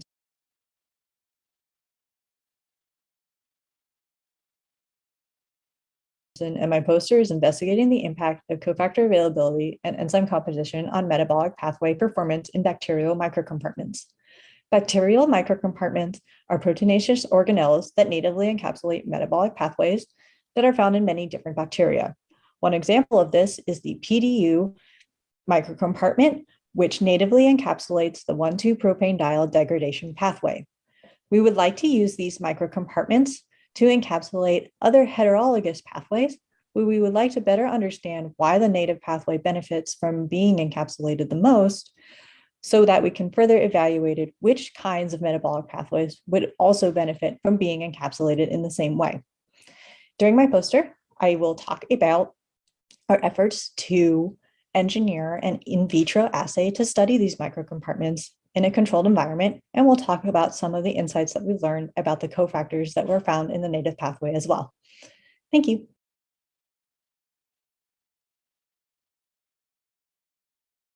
All right, well, thank you to our lightning speakers, and my apologies for any scratchy videos there. So we are now ready for our coffee break. I really quick want to just say thank you to our sponsors. Portal Innovations is hosting an after party, so that there was information in an email about how to sign up for that. It's downtown. Inscripta and Agilent are both here and happy to talk to you. They have tables outside. NEB is hiring postdocs and very interested to talk to any graduate students that are interested. All of them, meaning physically at the conference in person, all of them have a channel on Discord. And I've heard from the NEB representative Dylan that he was an NEB postdoc and is really happy to answer questions about that experience. So go get coffee and we will see you at the next session.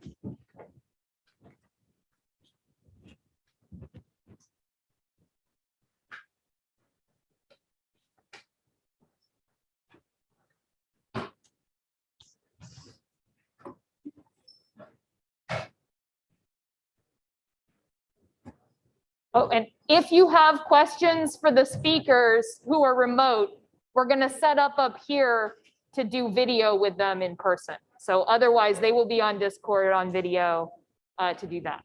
So cool.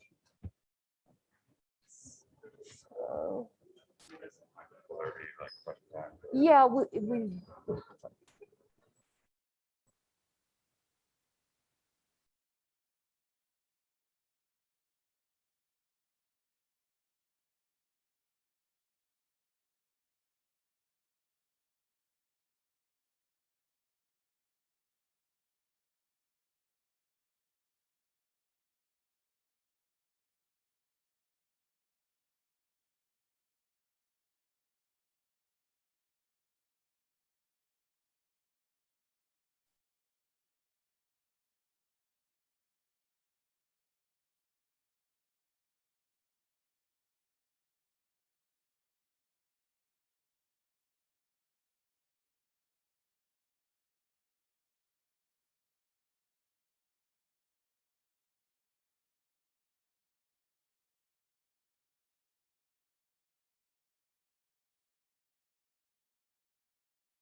Claudia, if you want to unmute and share screen. Okay, the only problem is I am not sure. I cannot start screen share while there is another participant sharing. So somebody has to unshare. Yep, just a moment. Okay, try now. Okay. And we'll introduce you in a second here. All right, it's looking good. Works?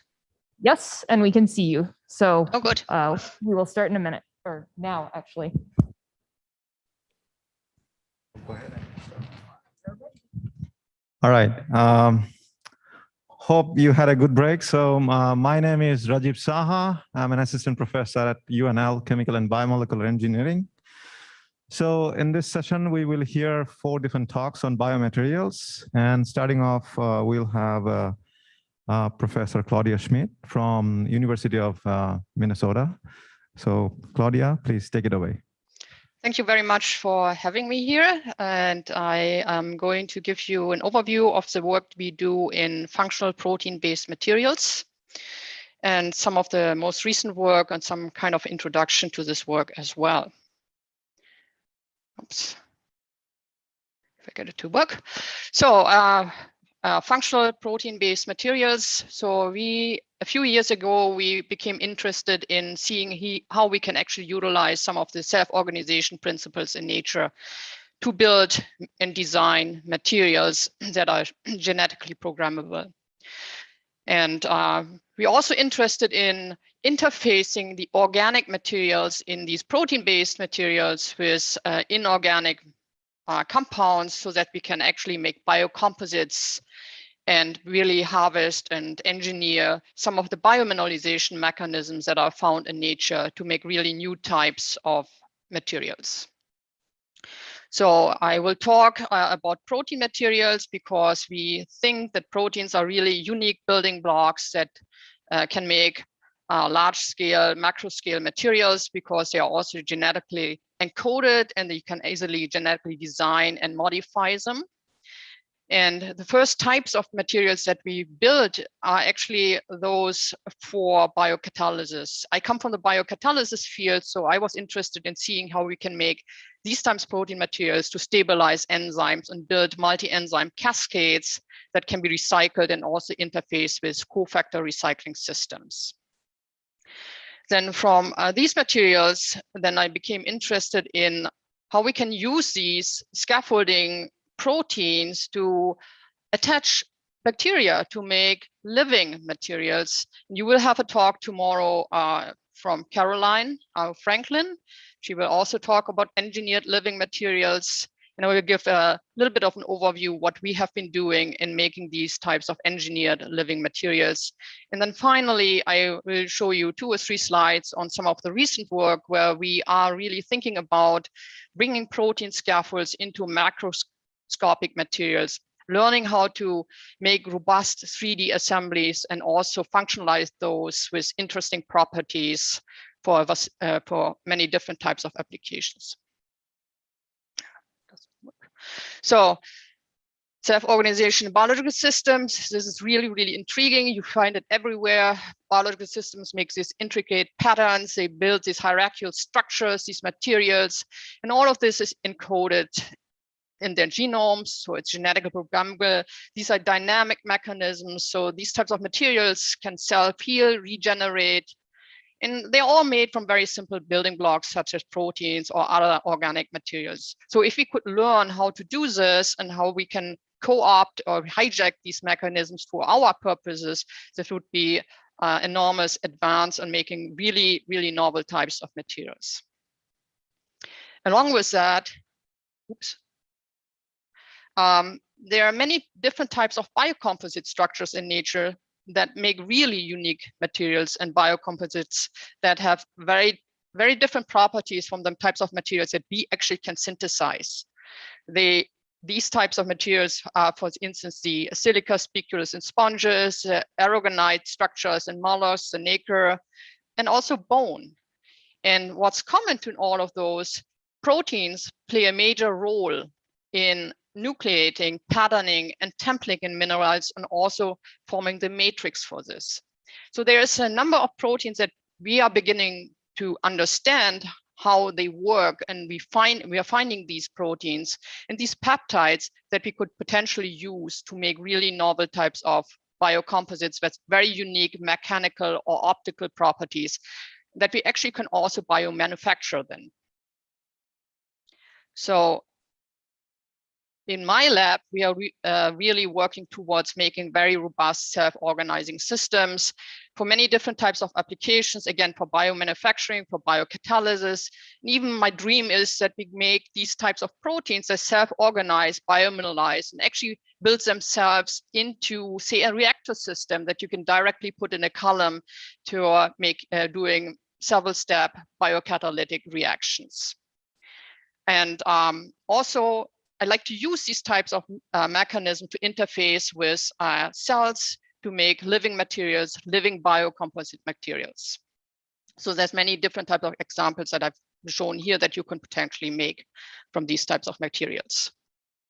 So the first example that we started building with, and Nolan Kennedy is giving a talk afterwards on some of these microcompartment shell proteins. We also worked for many years on these microcompartments, but we realized that these shell proteins that make up these microcompartments are actually also ideal material proteins. They scaffold into these hexameric arrays, and these are highly robust and stable, and the self-assembly process is very, very rapid. So we thought we could actually utilize this as a scaffolding material, self-assembling material for building as a first example, a biocatalytic scaffolding system that can be actually produced by an E. coli cell. So here's an example how we do this. We take the enzymes and we modify our scaffold building blocks with a Spytek spy catcher system that actually allows and then to attach enzymes that are, say, modified with a Spytek to these types of self-assembling scaffolds, which is shown here for GFP.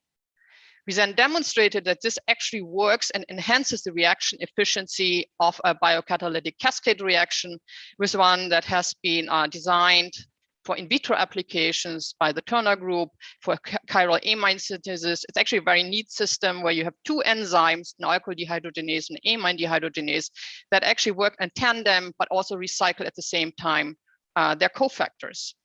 So we thought this system would be ideal to test. So we basically modified these enzymes with Spytek, optimize the attachment to the scaffolding system. And then also, so that's actually shown here, they form when you really zoom in these fibers, these scaffolds that then are coated with these enzymes. You optimize this entire system. And in vitro, the system is actually very labile if you only use these enzymes.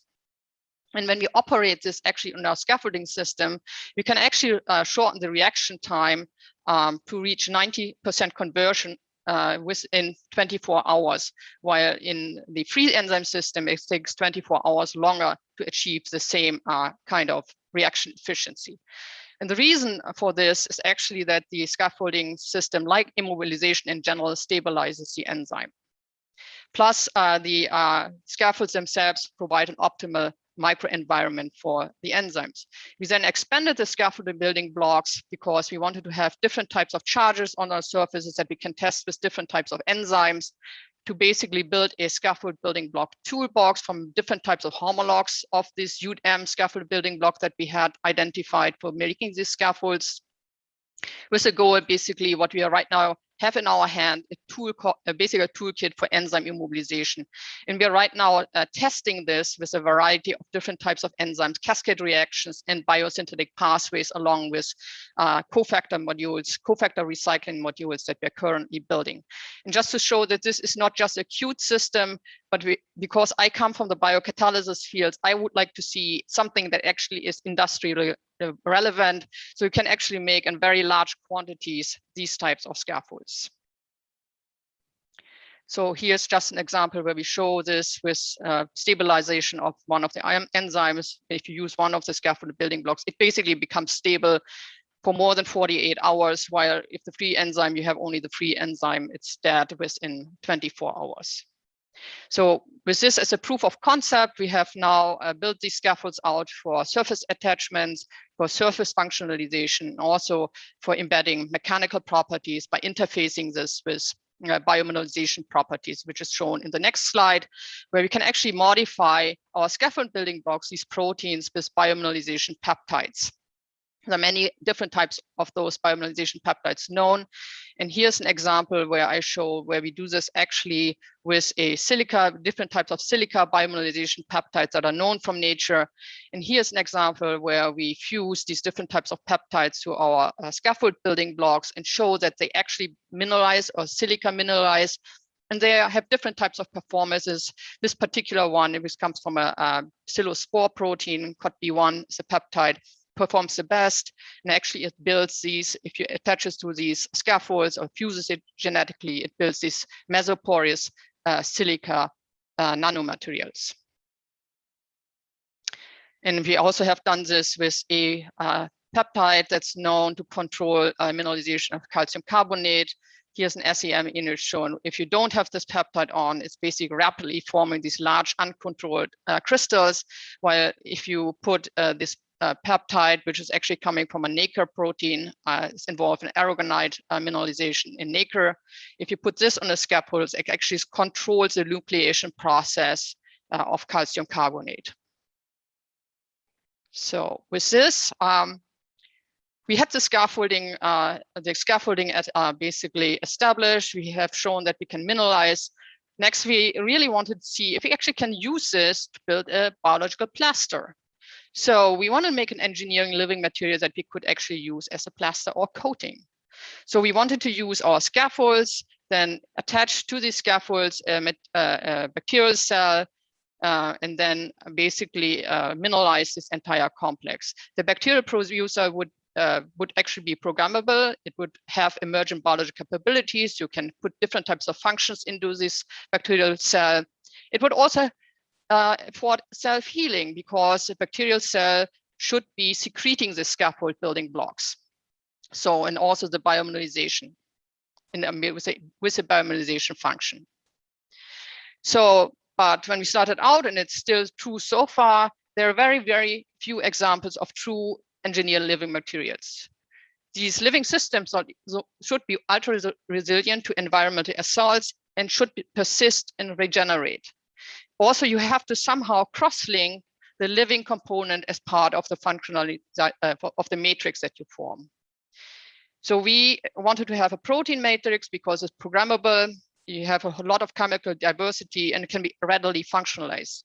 But we found out that secretion of a self-organizing, robust, and non-native protein matrix, such as that we are building, that we are using, is very, very difficult. So our system that we actually built is based on Bacillus subtilis. It's a spore former, so it can persist. We actually engineered our bacillus so that it makes an endospore, doesn't release the spore, so that the bacillus stays intact in the material, at least the cell wall. So you have this still as a part of the material. It needs to secrete the scaffold building blocks. The scaffold building blocks then are modified with a spy catcher domain. And we also engineered the flagella to be polar and also display a spy tag so that the bacteria basically can self-attach themselves to the scaffolds. And when we fuse the basically biomineralization peptides to these scaffolds, we will allow for silica biomineralization. And that's actually what we've done here. Here's a principle shown, endospore formation, engineered bacillus. Then here, how we engineered the flagella of the bacillus to be polar or very few flagella so that it doesn't get too crowded in the scaffolding when it touches the cell. And they also showed that here that the spy catcher system actually worked by actually immobilizing a tomato fluorescent proteins on this flagella. The biggest problem was getting actually the spy catcher protein to secrete. That required quite a bit of optimization to really optimize the strength of the expression vector, as well as the conditions and how we can secrete optimally the scaffold building blocks by bacillus. And then here's basically shown how the bacillus attaches to the scaffold. Actually, we label here the scaffolds with the remaining spy catcher, the free spy catcher domains with a Spytek GFP to just show that the scaffolds are present and basically the bacillus are kind of cross-linked to the scaffolds. We then also show that the material forms, this is a 3 milliliter well culture where we add silica to it. And then we can also make this kind of silica block with our bacteria embedded into this matrix. So what's actually really interesting to us, we can actually regenerate the matrix. We can actually take a piece from the silica material, the living material, and really regenerate the entire function, showing that after induction, the bacteria regrow and form the scaffolds and also form again this type of aggregated cross-linked silica material.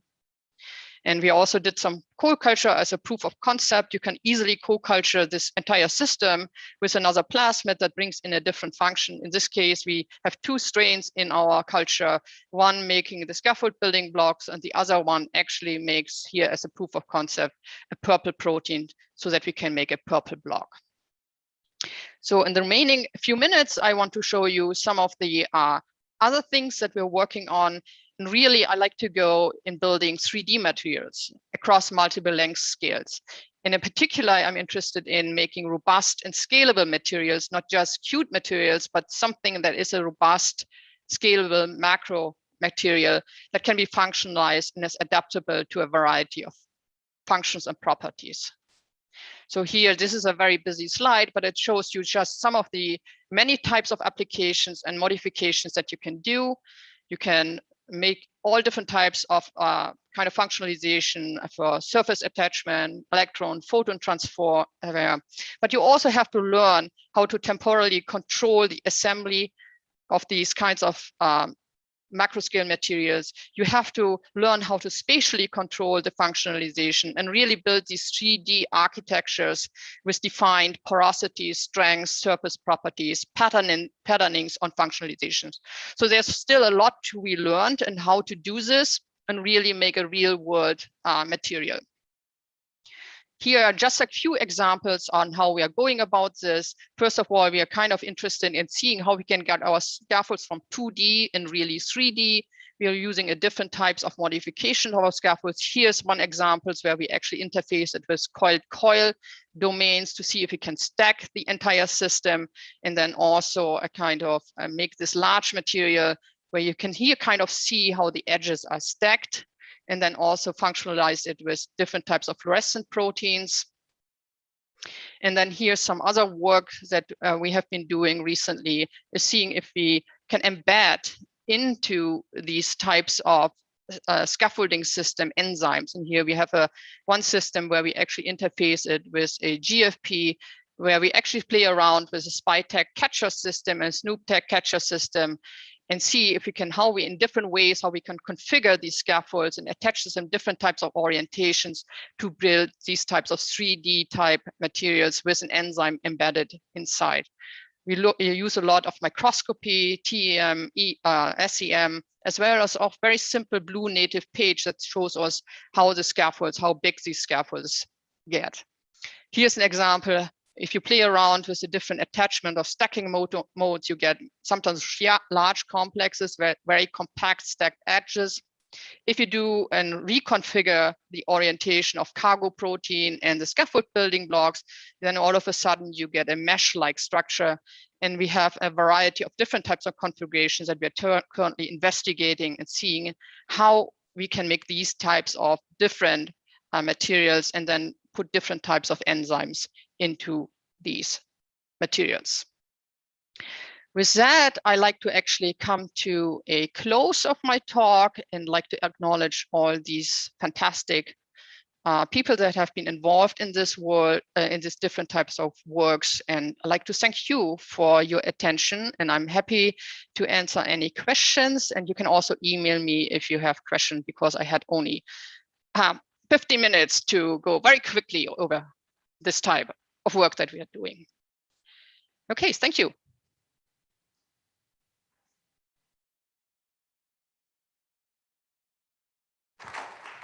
Questions for Dr. Smith?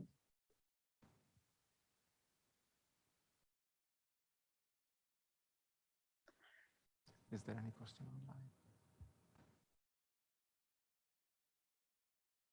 I have actually a question in the chat from Take Seo Moon. Yeah, He's go ahead.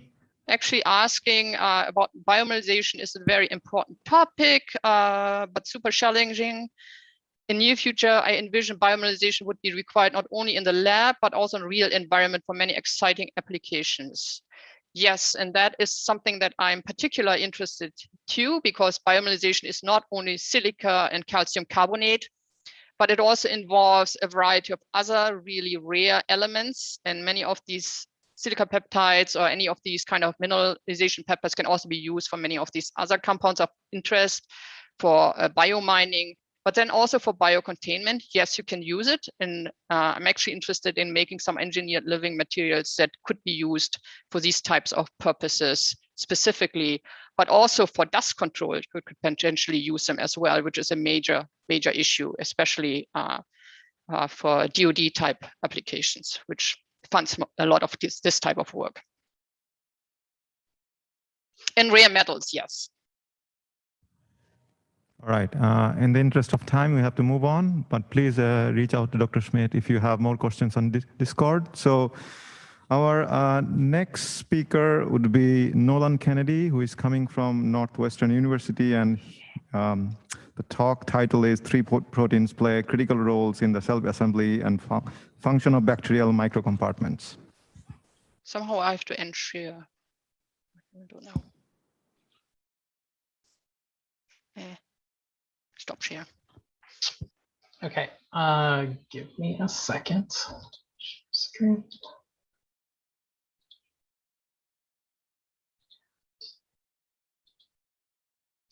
Okay, can everyone hear me, see me, and see my screen?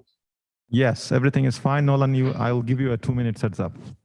Okay, great. So hi, everyone. I'm Nolan. I'm a 6th-year graduate student in Professor Danielle Tolman-Ersich's lab here at Northwestern. And today I want to tell you a story about how we're learning about bacterial microcompartment formation. So to start off, I want to take a second to talk about compartmentalization in general. The fundamental unit of life, the cell, is so essential because it allows us to sequester specific molecules and reactions, separating ourselves from our environment. And from the time we're in middle school, we're taught that cells also contain lipid-bound organelles, which help eukaryotic cells, like the one shown here, to further compartmentalize reactions, even within the space of the cell.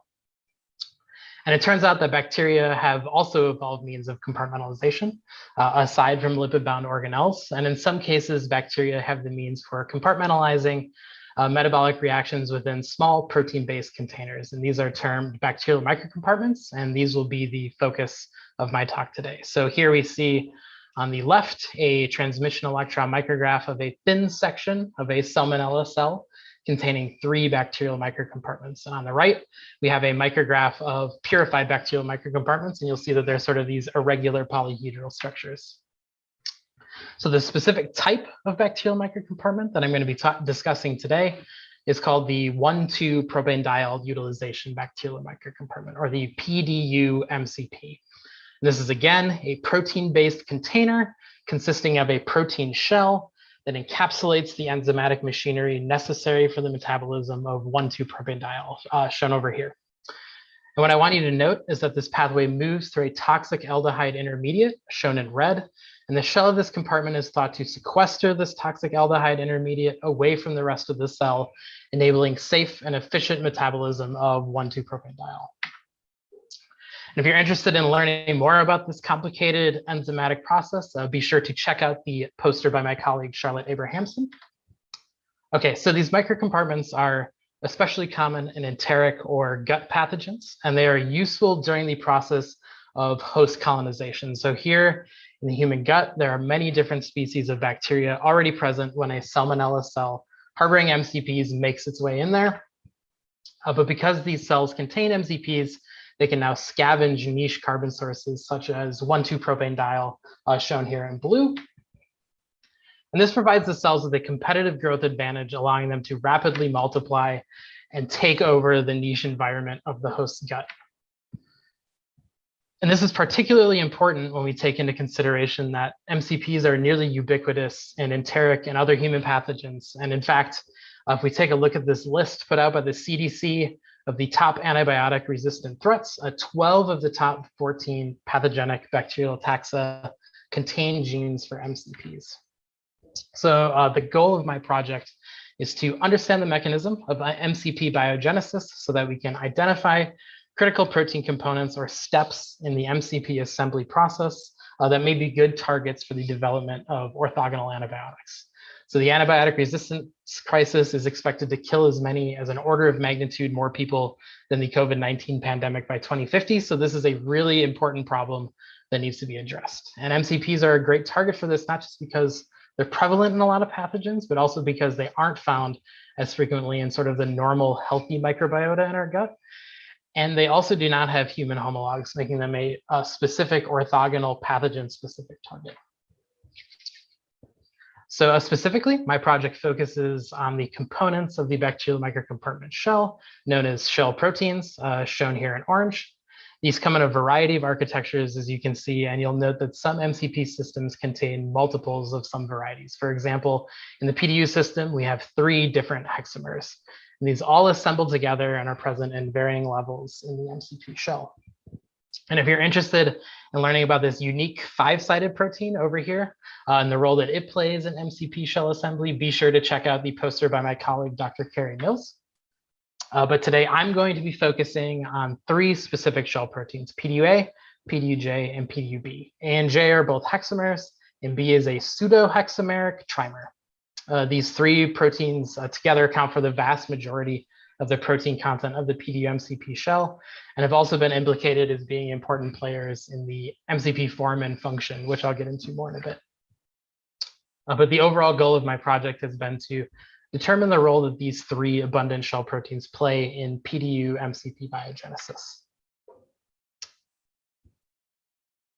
Okay, so specifically, I'm going to be talking about the role that these proteins play in 2 important parts of the PDU-MCP biogenesis process. First, I'll be discussing the role that PDU-A and PDU-J play in the shell assembly, and then we'll also be looking at the role PDU-B plays in enzyme encapsulation. So to start off, I want to talk about 2 of the hexameric proteins I described earlier, PDU-A and PDU-J. These 2 proteins are uniquely prone to self-assembling into larger structures. And what's interesting is that if their self-assembly is left unchecked and if no other MCP shell proteins are around for them to interact with, they actually start to assemble into these hollow tube-like structures rather than the shapes resembling polyhedral microcompartments I showed before. So if you overexpress either of these 2 shell proteins from a plasmid in E. coli, for example, they start forming these massive long tubes, and these tubes actually interfere with cell division, and it leads to something that looks like this, where you can see in E. coli cells that are overexpressing either PDU-A or PDU-J, you get these long linked cells. And this doesn't happen when you overexpress any of the other PDU shell proteins. So this is a unique property of these 2 specific proteins in this particular PDU system. And we can see that here quantitatively, where cells expressing PDU-A are about 20 microns long, so 10 times longer than your average E. coli cell. And nearly 100% of the cells are physically linked together into chains of 3 or more cells shown here. And indeed, we can actually purify these protein tubes shown in the transmission electron micrographs here on the left, and they're on the order of a few microns in length. And you probably noticed similar structures made up of a different shell protein, UTM, from the UTE microcompartment system in Professor Schmidt-Dannard's talk. And if you're really interested in learning about this phenotype, we go into a lot of detail characterizing it in our recent publication in the Journal of Molecular Biology. So this is really interesting to us. One, because this self-assembly property seems to be unique to PDU-A and PDU-J, which are 2 of the most abundant members of the PDU microcompartment shell. They're also structurally really similar to each other. They're about 80% identical at the sequence level. And also because these 2 proteins have been implicated either directly or indirectly throughout the literature as being important, not just for compartment assembly, but also for compartment function. So this led us to this hypothesis that this unique ability of these proteins to self-assemble into larger structures is what makes them so essential. So to test this, we used a GFP encapsulation assay where GFP is N-terminally fused with a signal sequence that natively targets the natural PDU enzymes to the inside of compartments. So here we see in the wild type system, N-terminally tagged GFP is targeted to compartments, leading to these bright fluorescent puncta throughout the cell cytoplasm. And here in our assembly control, where we've knocked out the microcompartment shell proteins PDUA and PDUJ entirely, only fluorescent polar bodies are formed, indicating aggregation rather than encapsulation and proper compartment formation.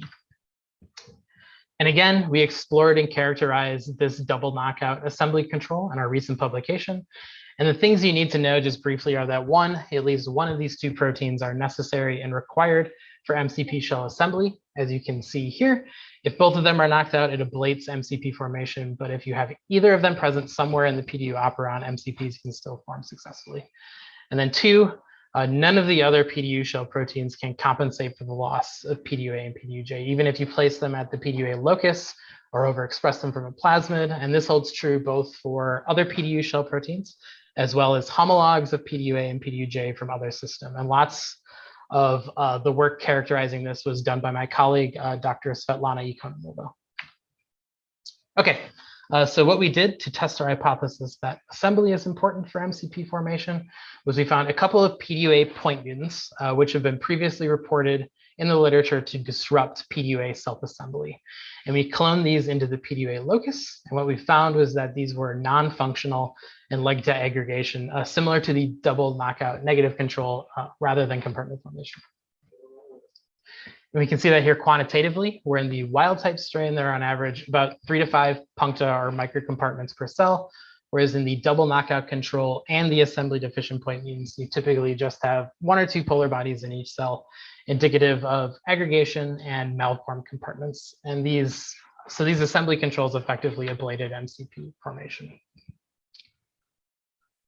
Okay, so these results demonstrated that proteins capable of self-assembly are a necessary component of microcompartment formation, and this role seems to be carried out by PDUA and PDUJ in the PDU microcompartment system. So next, we wanted to assess the role that shell proteins play in enzyme encapsulation.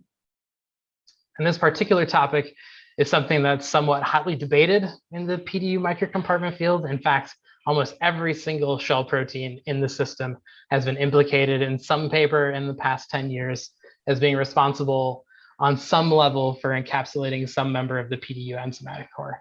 So as you can see here in this diagram and associated references on the right side of the screen. So to assess these different possibilities, we wanted to first confirm which of the PDU enzymes are actually encapsulated. And to do this, we created a suite of GFP reporters. So to do this, we fused GFP to the C terminus of one member of each enzymatic unit. And by enzymatic unit, I mean that some of the enzymes, such as PDU-C, D, and E, are known to interact and form a complex. So we only tagged one of them to report on the whole set. We then wanted to use this suite of fluorescent reporters to explore the hypothesis published in the Lehman 2017 paper, which suggested that PDU-B was the shell protein responsible for PDU-CD encapsulation, as we thought that this was one of the more promising directions. So to test this hypothesis, that PDU-B is an important player in enzyme encapsulation, we decided to knock out the PDU-B gene from the PDU operon and then look to see which, if any, of the enzymes that are normally localized to MCPs had their encapsulation disrupted. So we first assessed our fluorescent reporter constructs in the wild type Salmonella strain, and we found that each of the constructs successfully localized to MCPs as indicated by the bright fluorescent puncta throughout the cytoplasm. And interestingly, we found that even PDU-W localized to MCPs, which is surprising because this had been reported in previous studies to be cytosolic and not localized to compartments. We next expressed these fluorescent reporter tags in the PDU-B knockout strain and found that all of them were now localized to polar bodies. So this was the first indication that PDU-B might be responsible, either directly or indirectly, for linking the MCP shell to the entire MCP core, and that the same interaction is necessary for all PDU enzyme sets.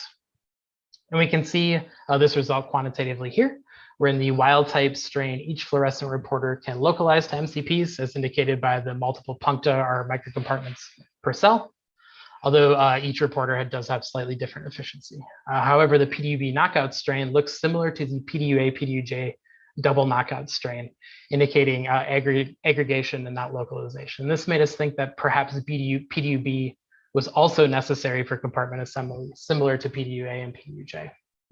So to test that hypothesis that knocking out PDUB actually disrupted MCP formation and maybe not encapsulation, we tagged PDUA with the fluorescent reporter M-cherry. And as you can see, fluorescent puncta are located in the cytoplasm of strains, both with and without PDUB knocked out, indicating that the shell can still assemble in the absence of PDUB. And you can also see that we were able to successfully purify well-formed MCP shells in the transmission electron micrographs on the left, indicating that we did indeed decouple shell formation from the enzymatic core, something that had to date not been done before in the system. So we now have some good evidence indicating that PDUB plays a big role in the second part of MCP assembly mechanism. We also know that the self-assembling shell proteins PDUA and PDUJ are important for MCP shell assembly and likely stimulate MCP formation. If this assembly is left unchecked, these proteins will assemble into tubes or other structures, but in the presence of other shell proteins, their shape is constrained. PDUA and PDUJ likely then bring in the other shell proteins along for the ride, including PDUB, which couples the assembly of the shell to the assembled enzymatic core. And with that, I will take questions.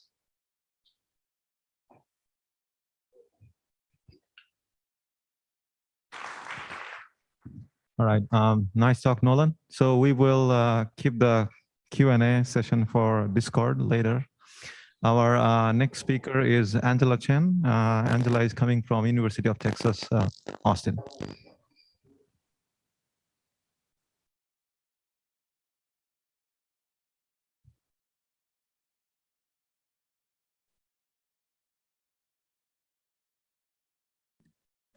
Sorry, just a moment.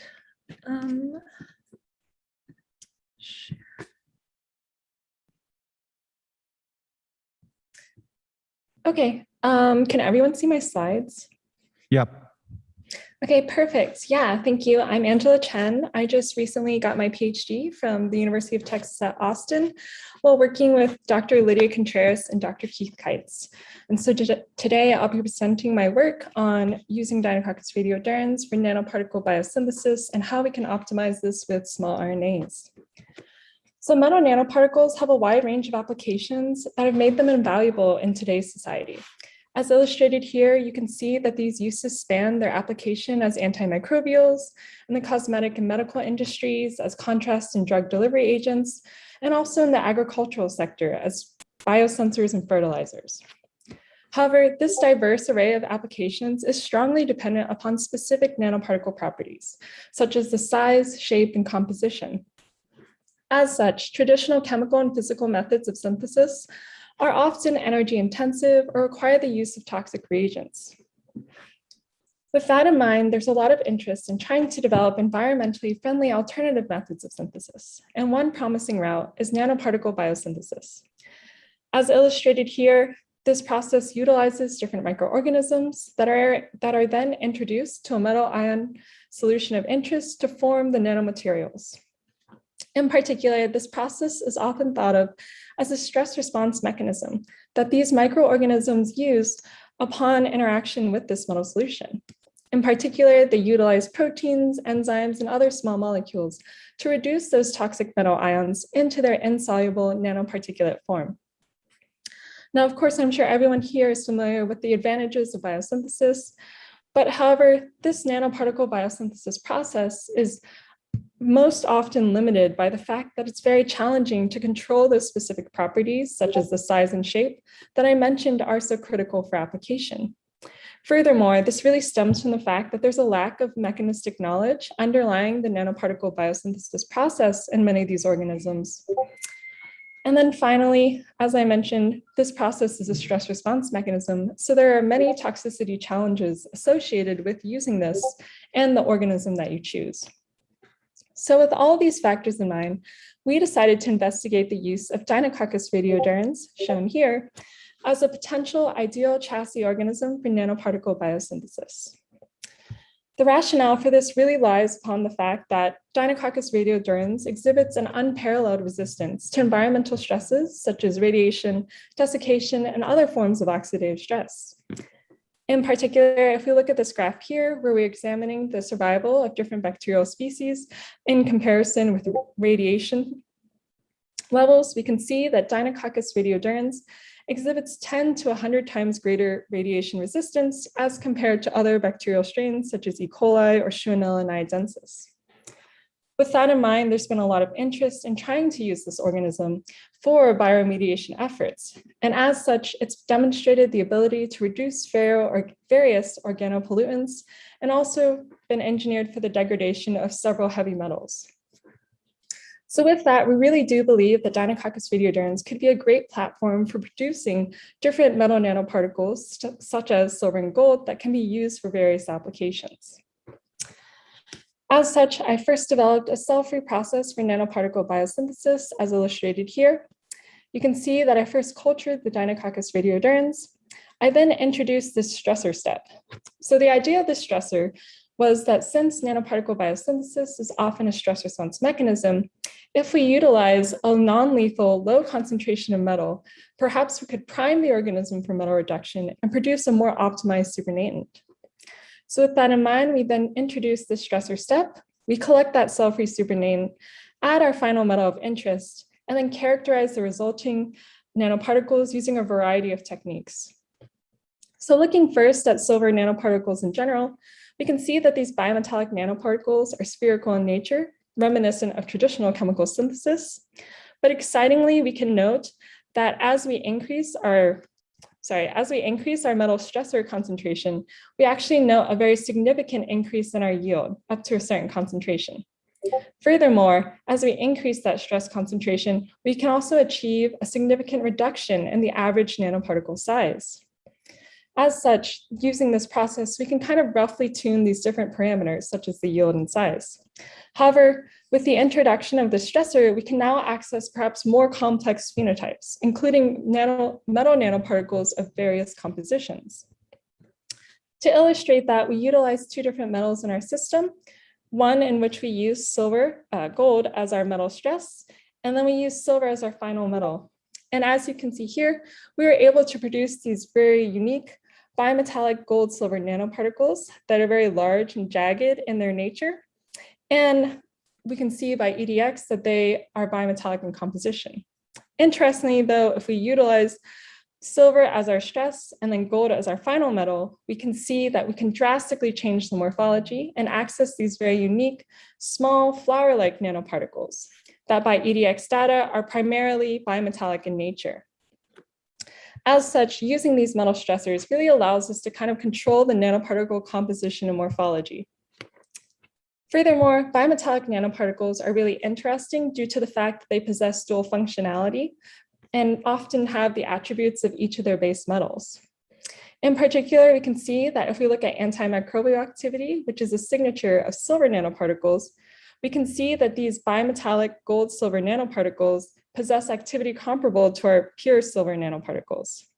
Furthermore, if we go ahead and look at the reduction of a common wastewater pollutant, 4-nitrophenol, to 4-aminophenol, and this process is normally catalyzed by gold nanoparticles, we can see that upon addition of our bimetallic gold-silver nanoparticles, this peak at 400 nanometers decreases over time as our peak at 310 nanometers increases over time, illustrating that indeed these biosynthetic bimetallic nanoparticles are effective as both antimicrobials and catalysts.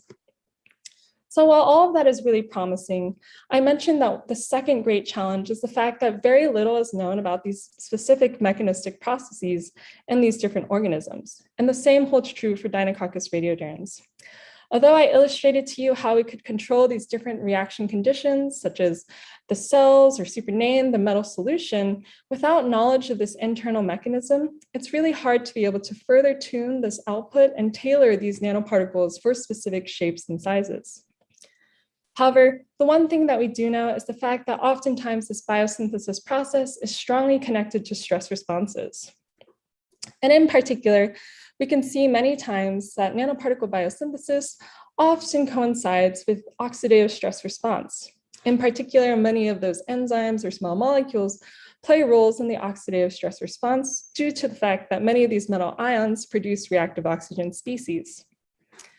As such, I became really interested in investigating whether or not a certain class of molecules, small RNAs, which are known to be regulators of gene expression under various stress conditions in numerous bacterial species, could also be playing a role in metal reduction and nanoparticle biosynthesis. So as you can see in this table here, we have a suite of small RNAs that have been identified in Deinococcus radiodurans. And what's great to note is that we can see that many of them have actually been implicated previously in the response to oxidative stress in the form of ionizing radiation, hydrogen peroxide, or heat. Furthermore, many of them are conserved across many Deinococcus species, indicating some form of evolutionary importance.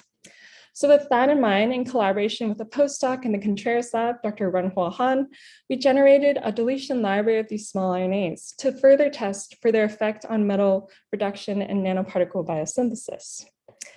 As you can see here, we illustrate the scheme where we cultured these different strains, collected that cell-free supernatant, added silver nitrate, and then assessed the effect of those small RNAs on the yield of silver nanoparticles, their functional activity, and the material properties of the nanoparticles themselves. So what's really exciting to note is that if we go ahead and first look at the yield of nanoparticles produced, we can go ahead and examine silver nanoparticles, and we can note that several of these small RNA deletion strains actually have a very significant effect on the yield as compared to our wild type strain. In particular, you can see that DSR9 and DSR20 knockdown strains actually result in a 70 to 80% decrease in the yield, suggesting their importance in the nanoparticle synthesis process. Furthermore, if we go ahead and look at gold nanoparticles, we can see that this effect of the small RNAs appears to be metal specific, in which the only strain that had an effect on gold nanoparticles was the DSR1 knockout strain. So with that in mind, that several of these small RNAs are able to influence the yield, I decided to further focus on these 4 strains highlighted, as they had very significant effects and likely are involved in regulating some of these processes. So in collaboration with my undergraduates, Natalia Gonzalez and Sonia Patel, we then went ahead and investigated the catalytic activity of these different silver nanoparticles and their ability to facilitate the reduction of various organic dyes, such as rhodamine B or Congo red. Excitingly, as you can see here, the silver nanoparticles produced from the DSR1, 9, and 20 deletion strains actually exhibited enhanced degradation activity as compared to the nanoparticles produced from our wild type strain, shown in black. Furthermore, if we go ahead and examine another function of these different silver nanoparticles, antimicrobial activity, you can see again that addition of these different silver nanoparticles to 2 bacterial strains, Pseudomonas aeruginosa and Staphylococcus epidermidis, actually demonstrates how nanoparticles produced from our DSR1, 9, and 20 strains significantly improve the killing activity of these silver nanoparticles as compared to our wild type strain. So taken together, we really see that indeed, by deleting these different small RNAs, we're affecting not just the yield, but we're also enhancing their functional activity as both antibacterials and catalysts. And as I told you in the beginning, oftentimes nanoparticle function and activity is strongly dictated by specific material properties. Thus, in collaboration with Dr. Gabrielle Luna Barcenas and Dr. Julia Hernandez Vargas, we went forward to go ahead and assess the different material phenotypes of the small silver nanoparticles produced from these different small RNA deletion strains. In particular, we used scanning electron microscopy to look at the size and morphology, dynamic light scattering, X-ray photoelectron spectroscopy to investigate the speciation on the surface of these different silver nanoparticles, and X-ray diffraction. So as you can see here, when we go ahead and combine all that materials characterization data, what's really exciting to note is that indeed we do see a very strong effect of these small RNA deletions on the material phenotypes.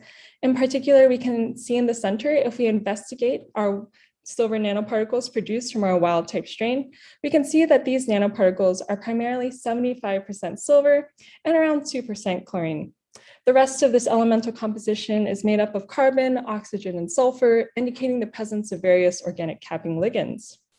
However, if we go ahead and look at our DSR9 knockdown silver nanoparticles, we can see a very severe diminishment in the amount of silver present in these nanoparticles, only 24%, and an enrichment in the amount of chlorine present at around 11%. Furthermore, XPS data shows that these nanoparticles are enriched in an ionic silver surface, suggesting again complexation of the silver ions with different organic capping ligands or with chlorine itself. Conversely, though, if we go ahead and look at the nanoparticles produced from our DSR20 knockdown strain, we can see that these nanoparticles are heavily enriched in silver, nearly 92% silver and only 3% chlorine, indicating a lack of various organic capping ligands. Furthermore, this is supported by XPS data, where we saw that the surface of those nanoparticles are primarily metallic in nature. As such, you can see that by modulating the levels of these various small RNAs, we're really able to access a spectrum of different material phenotypes, one in which we're able to enrich for a more ionic silver surface and the promotion of these silver-silver chloride species, and another where we can access the other extreme, where our nanoparticles are primarily metallic on the surface and are mainly pure in their silver nature. So with that in mind, I hope through this presentation that I've shown you how we can utilize this bacterium, Deinococcus radiodurans, to collect this cell-free supername that likely contains various proteins, enzymes, and small molecules that can then facilitate the reduction of silver ions to form these biosynthetic silver nanoparticles that then have activity as antibacterials and catalysts. However, we can further optimize this process and begin to gain mechanistic insight through the use of these different small RNA deletion strains. In particular, we can see that modulating the levels of these small RNAs likely influences the composition of the supername and changes the reducing environment, leading to favoring of specific silver nanoparticle compositions and morphologies that enhance the activity of these nanoparticles to act as antibacterials and catalysts. As such, we believe that small RNAs can be a new platform for engineering nanoparticle biosynthesis and Deinococcus radiodurans and in other bacterial species. So with that in mind, current efforts are ongoing in terms of understanding what the actual genes are that are being regulated by these small RNAs, porting this into other organisms, and examining what other phenotypes we could change with these unique regulatory RNAs. So with that, I'd like to, of course, thank my wonderful collaborators that you saw throughout the presentation, my fantastic mentors, Dr. Lydia Contreras and Dr. Keith Kites, and all of the lab mates in the Contreras and Kites groups. I'd also like to thank my funding sources, the NSF GRFP, Context, and the Defense Threat Reduction Agency. So thank you all. Thank you to the organizers for giving me this opportunity, and I look forward to answering your questions in Discord. Thank you.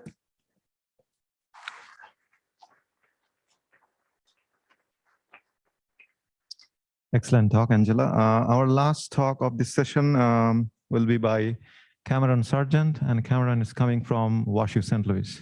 Cameron? Hi, can you see and hear everything okay? Yes. Okay, great. So yes, thank you. Again, my name is Cameron Sargent. I'm a grad student in the Fuzhang Zhang Lab at Washington University in St. Louis. And today I'll be talking about some of the work that we've been doing in using synthetic biology to create protein-based materials. And actually our paper on this project just came out about a week ago. So this is hot off the press. So what has always really captivated me about the field of synthetic biology is this whole idea of harnessing biology at the molecular level to provide solutions to all sorts of problems. I feel like this concept is illustrated so well by this image produced years ago by NASA that shows synthetic biology being used in outer space of all places to clean air, water, and waste, to store and process data, and to help build structures and materials. Today, I'll focus on this last application. In particular, I'll be talking about the synthetic biology enabled manufacturing of biomaterials made from protein. Why protein? Well, as we've heard so far, and some of those other great talks, protein does a lot of useful and unique things. And we can see this throughout nature in things such as strong and tough spider silks. One of the focuses of our lab is to use synthetic biology to recreate some of these existing protein-based materials and develop new ones, working both on the macro scale, so we can use them in things like textiles, and on the nanoscale for development of things like enzyme and nanoparticle scaffolds. Today, I'll present some of our recent work on the macro scale. And in particular, I'll be talking about some of the work we've done to produce Titanic Titan. When I say Titanic Titan, you might think of Saturn's moon, the famous water vessel, famous movie Thereabout, a couple of other famous movies, Nissan trucks or rumored EVs. And while it would be really awesome for us to use synthetic biology to make any one of these, today I'll talk about the Titanic Titan, that's spelled with an I. This Titan is a protein and with a molecular weight exceeding 3 megadaltons. It is the largest known single protein in nature and consequently much deserving of its name. Titin is one of the key proteins in animal muscle cells, while its siblings actin and myosin give muscles their energy-driven active strength that lets us lift things and move around. Titin plays an important role as a scaffold of sorts, holding things where they're supposed to be while also acting a bit like a stiff spring and helping with some of the energy absorption and dissipation. In this regard, Titin provides much of the passive or energy independent strength of muscles. Titin is composed of hundreds of repeating immunoglobulin domains pieced together in a string of beads fashion that, kind of like an old school jump rope, has elements of both local rigidity and overall flexibility at the same time. Being so large, a full-length Titin molecule has not, to our knowledge, been expressed recombinantly. Instead, only short segments containing just a few of those Ig domains have been. If we zoom in on the structure of Titin, we see that these Ig domains are basically just two anti-parallel beta sheets stacked on top of each other. Single molecule and other protein biophysical studies suggest that under increasing tension, this string of Ig domains, which are separated by fairly short peptide linkers, straightens out and then unfolds one domain at a time. Upon relaxation, the Ig domains quickly refold, and the Titin chain goes back to its partially coiled structure. Given its interesting properties, we wondered if, instead of being used together with other proteins and biomolecules to make muscle fibers, what would happen if we were to use this protein all by itself to create a macroscale material in the form of wet spun fibers. As mentioned before, previous studies have only been able to recombinantly express short segments of the full-length Titin protein. The problem here is that for fibers and many other polymer materials, one of the most important determinants of the mechanical properties of the material is the molecular weight of the constituent polymers, with larger constituent molecules yielding stronger materials up to a point. In many regards, polymer materials are like a bowl of spaghetti with longer noodles holding together better than noodles that are broken or cut. This principle has been demonstrated by our lab and others to hold true with fibers made from recombinant proteins such as spider silk. But if only a few Ig domains of Titin could be expressed at once, how could we make a sufficiently large protein to deliver these exceptional mechanical properties that we were looking for?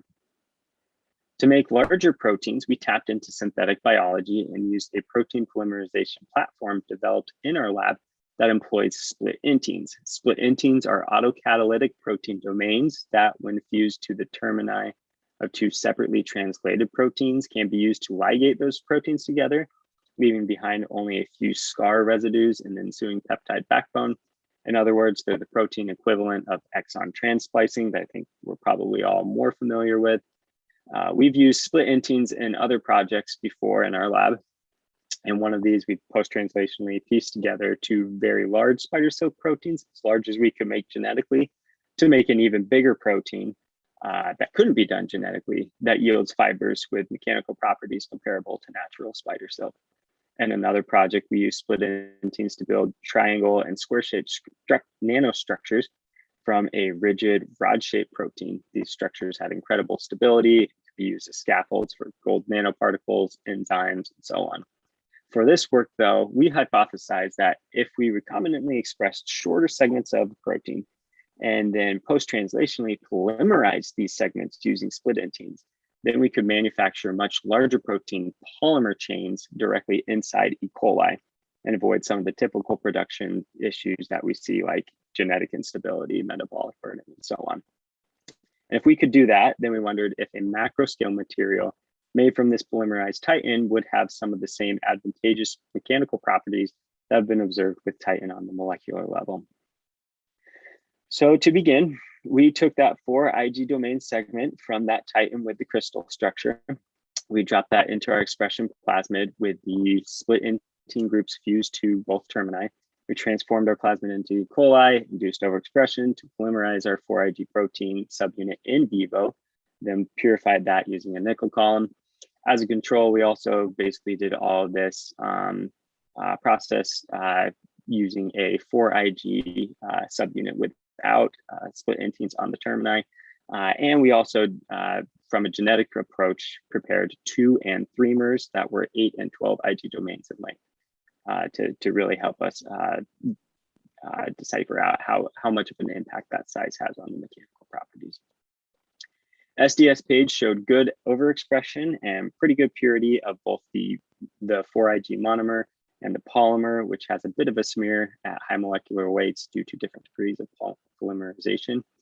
Analytical SEC with known protein standards helped us estimate the molecular weight of the protein to be around 1 to 2 megadaltons. So big. In addition to gels and analytical SEC, scanning transmission electron microscopy showed that we did indeed have many long polymer chains. One on the left is about 200 nanometers in length, which based on the length of the 4Ig subunit and the crystal structure of being about 16 nanometers in length, that would mean that it was polymerized about 12 times. That 4Ig subunit was polymerized about 12 times. Circular dichiasm of the polymer showed high beta sheet content with peak deconvolution indicating roughly half of the signal coming from anti-parallel beta sheets, which we expected based on that crystal structure. After characterizing the polymer in solution, we then moved on to processing it to form a macro scale material. We dissolved our lyophilized protein in HFIP, a commonly used organic solvent in materials chemistry, to make a viscous protein dope. We then made fibers using a method that's biomimetic of how spiders produce their silks, in which they extrude high concentration protein dopes through a series of ducts and out a long and narrow spinneret, often to then be pulled on right away to further align constituent protein chains. So in our lab version, we extrude the protein using a pressurized flow through a long needle to help polymer chains align in the fiber axial direction. As they leave the needle, they undergo a rapid solvent exchange from HFIP to the water in the bath, which induces rapid protein folding. We then do a post-spin draw in which we gently stretch the fibers in water, which is solvent for folded titan. This drawing further aligns the polymer chains within the fiber in the axial direction, facilitating the intermolecular interactions that make the material strong and tough. We then evaluated the mechanical properties of our fibers using tensile pull tests. These tests generate stress strain curves from which we get our properties of interest, namely strength, or more accurately for what we are interested in, ultimate or fracture strength being the maximum force that the fibers endure before fracture, elongation at break, or the amount of stretching at that fracture point, the distance or percentage of stretching, modulus, which is a measure of stiffness taken from the slope of that initial elastic regime of the stress strain curve, and toughness, which is an integral of the whole plot, which indicates total energy absorbed before fracture. Here's where our actual stress strain curves look like, with the polymer in purple and the unpolymerized 4Ig monomer in yellow. From our curves, we can calculate these mechanical properties. While these numbers might not mean very much to you at first glance on their own, if we compare our material to other man-made, nature-made, or microbe-made materials, we find that it stacks up pretty well against the competition. This plot on the left here compares the tensile toughness of our materials with others, showing that it can endure more energy before failure than materials like steel, Kevlar, rubber, nylon, bone, cotton, silk. Meanwhile, our material strength isn't the very best, but it's still very competitive and certainly far better than any of these other materials that have been made microbially. To produce further evidence that the molecular weight was what was giving the polymer much better properties than the monomer, we also cloned genes for titan proteins that were 8 and 12 Ig domains in length, or 2 and 3 times the size of the 4Ig monomer. When we analyzed the mechanical properties of fibers spun from these proteins, we saw that these very well-defined increases in protein molecular weight did indeed result in improved mechanical properties. Another mechanical property of our fibers that we analyzed was damping capacity. In short, damping capacity is basically a measure of how much of the mechanical energy applied to a material that it can dissipate as heat, which would be helpful in settings like bulletproof armor or a car crash, where you really want to just get rid of as much of the mechanical energy from a system as you can. If we compare a material to others, it once again shines, outperforming even materials like rubber and silk, spider silk, and dissipating the great majority of that mechanical energy. After looking at the mechanical properties of our fibers, we then did, After looking at the mechanical properties of our fibers, we then did some further characterization to get some more insight into how they performed as well as they did. We got some nice mugshots of the fracture surfaces using scanning electron microscopy, which showed that these fibers had incredibly homogeneous morphologies, especially when compared with silks and other fibers that we've made and seen in the literature. Fourier transform infrared spectroscopy of our fibers showed that they had high beta sheet content both before and after the post-spin draw in water.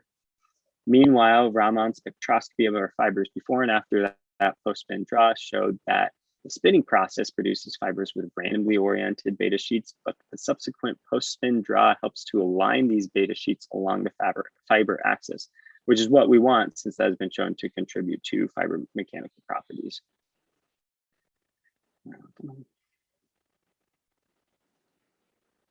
Sorry, here we go.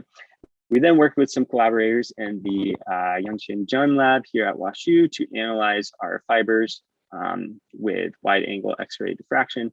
This analysis showed that the fibers are semi-crystalline and corroborated that the crystallite structures are actually aligned.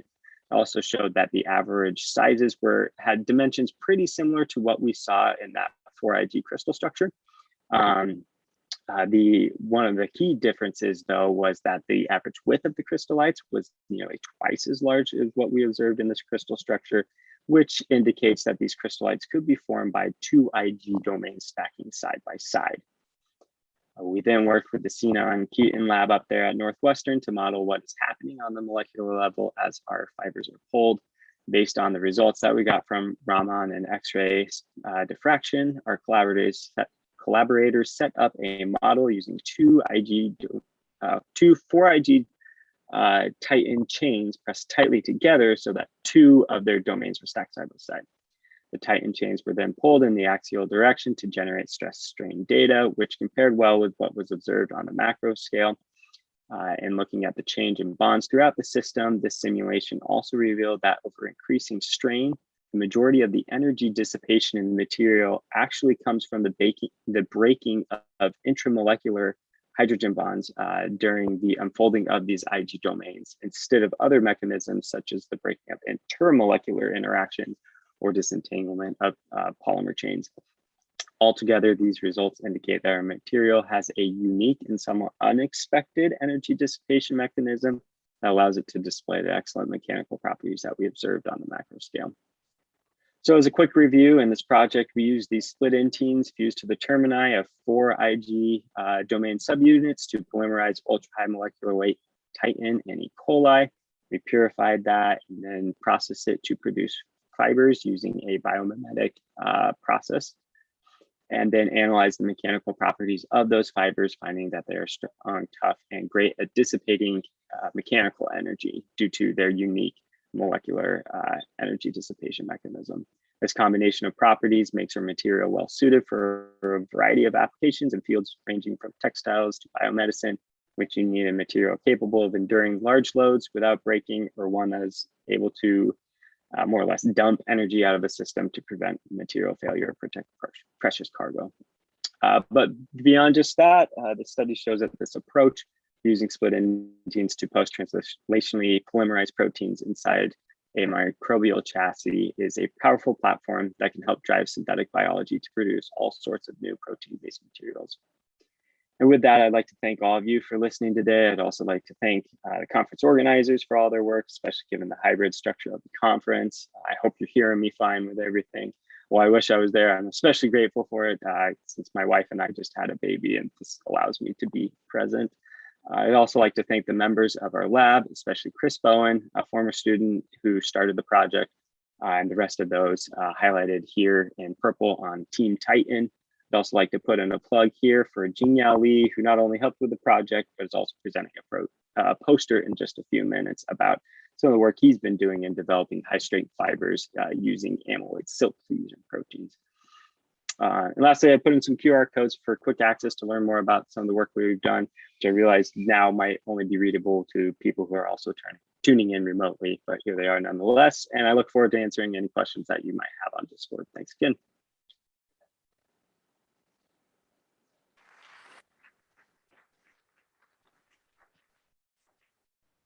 All right. Let's thank Cameron and rest of the speaker one more time. Excellent session, guys.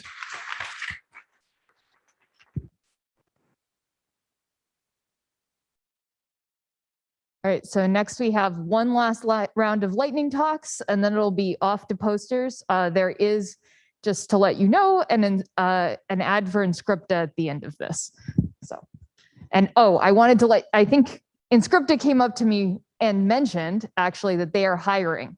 So if you, both NEB and Inscripta are hiring, so if you are looking for your next steps, please go talk to them either in Discord or here.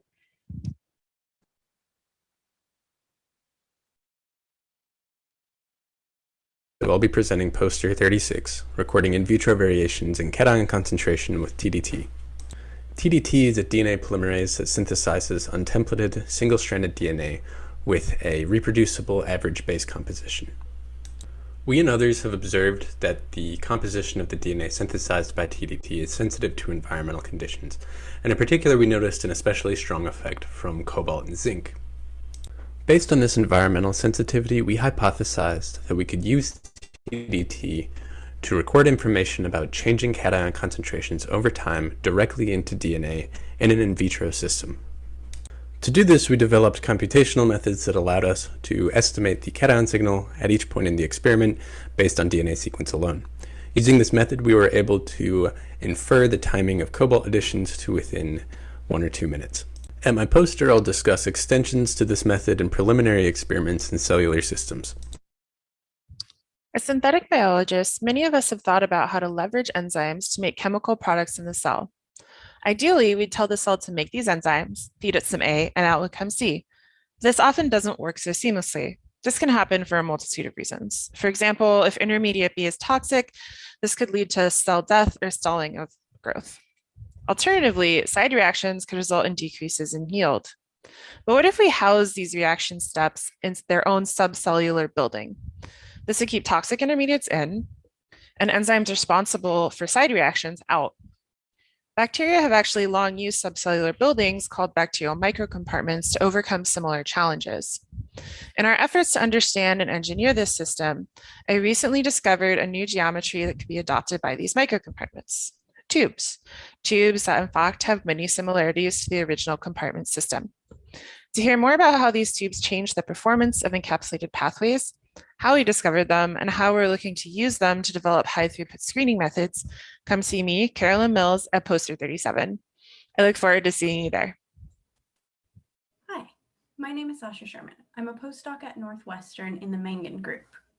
My poster is number 38, and I will be discussing a method of state space analysis to guide experimental design and parameter estimation. This method involves sweeping over all feasible parameter values and plotting the resulting trajectories in state space. Progress is a new independent variable and is defined as the projection of a point on a state space trajectory onto the straight line path from initial condition to steady state. In this cartoon, all of the starred values would land at the same progress value. Different trajectories at the same progress value are compared to determine which states are sensitive to parameter variation and when. For more information on this method, come to my poster number 38. Thank you. Hi everyone, my name's Lychee, and I'm here today to talk to you about gas output biosensors that have been developed in the Silberg lab. In these sensors, the methyl halide transferase enzyme takes a commonly available metabolite and combines it with a halide ion to create a methyl halide output gas. This biosensor can be deployed in environments such as soil, where visual outputs from traditional biosensors can be difficult to detect. In my poster, you can see our latest work where we've demonstrated that a gas output biosensor is capable of sensing molecules more than a meter deep in the soil and communicating that information to the surface. We've also developed a signal converter by engineering methylorubin extorquins to produce an acyl homoserine lactone in response to methyl halide gases, thereby allowing amplification of our signal at the soil-to-air interface where such a gas signal would otherwise be massively diluted. With all of those things in mind, be sure to like and subscribe at poster number 39. Have you ever tried to purify a protein from E. coli and wish there was an easier way? Well, you're not alone. Although E. coli is great for protein production, the protein product stays trapped inside the cell, requiring lysis and then complicated purification.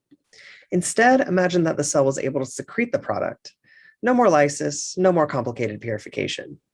Scientists have been working on creating bacterial strains capable of secreting protein products, but efforts have been hampered by a lack of fast, quantitative, and accurate assays for measuring secretion titer. Hi, my name is Sam Leach, and I want to introduce you to the MFAP assay for measuring secreted protein titer. The key is in this small protein called MFAP, or mini fluorescence activating protein, which uniquely fluoresces after the addition of an exogenous substrate. In this simple assay, I express and secrete MFAP, add the substrate, and measure the fluorescent signal on a plate reader. In this poster, I will show that this assay is flexible, it produces a robust linear signal, and it accurately tracks changes in secretion titer. I am poster 40, and I hope to see you there. Hi, I'm Sarah. And I'm Chase. We're from the Romero Lab at UW-Madison. Traditional protein engineering strategies are resource and time intensive and require iterative rounds of engineering to find improved protein variants. Machine learning is capable of capturing the complex relationship between sequence and function, and can thus skip iterative engineering steps by modeling the sequence-function relationship from a single mutagenesis dataset. Previously, our lab demonstrated that this strategy can successfully design a GB1 variant with greater than 20-fold improvement in function. However, it's still unclear how machine learning model architecture, extrapolation distance, and use of ensembles of machine learning models impacts design success. By designing thousands of sequences, we have uncovered numerous keys to designing proteins by extrapolation of machine learning models. We find that simple machine learning models can be extrapolated up to 10 mutations from wild type to design greatly improved proteins. Hi, I'm Maria, and I'm a grad student at Northwestern. I'll be at poster number 43. To start off, I work with a DNA polymerase called terminal deoxynucleotide transferase, or TDT for short. TDT is a really unique polymerase in that it doesn't use a template for its DNA synthesis, but rather probabilistically adds nucleotides to single-stranded DNA, and in doing so, synthesizes single-stranded DNA. This makes it a really interesting tool for applications like enzymatic DNA synthesis, DNA data storage, and also recording signals. In our lab, we've shown that TDT changes its DNTP incorporation preference in the presence of different signals, and that by analyzing the composition of the TDT synthesized DNA, we're able to track signals over time in minutes resolution. My work entails developing tools to engineer TDT and improve and tailor its properties for signal recording, as well as other applications. So in my poster presentation, I'm going to talk about the development of an emulsion-based high-throughput screen for TDT engineering and the progress I've made so far. See you there. Hi, I'm Andre Archer, and I'll be presenting bacterial strain design using active subspaces. Bacterial microcompartments are protein-bound shells that house special reactions to prevent leakage of toxic byproducts into the cell. I'm currently working with the Daniel Tillman ERC lab to design salmonella strains that produce 1,2-PDO from glycerol. We aim to do this by integrating 1,2-PDO pathway enzymes in bacterial microcompartments. Note that 3-HPA, an intermediate product of the pathway, is toxic to the cell. Currently, there are 5 candidate salmonella strains, each of which express the 1,2-PDO pathway enzymes at different relative levels in the microcompartment. To decide which strain is the most optimal, I design a mathematical model of the system, narrow down parameter values from literature. Then for each strain, I compute the predicted maximum THP leakage into the cytosol over the course of the experiment at a given parameter combination. Studying maximum toxic intermediate leakage across all parameter combinations for each strain will be computationally feasible. In this poster presentation, I use active subspaces to identify parameter combinations that most contribute to maximum THP leakage. To learn the distribution of toxicity for a given strain, I then use space-filling designs to densely sample important parameter combinations while sparsely sampling lesser important combinations.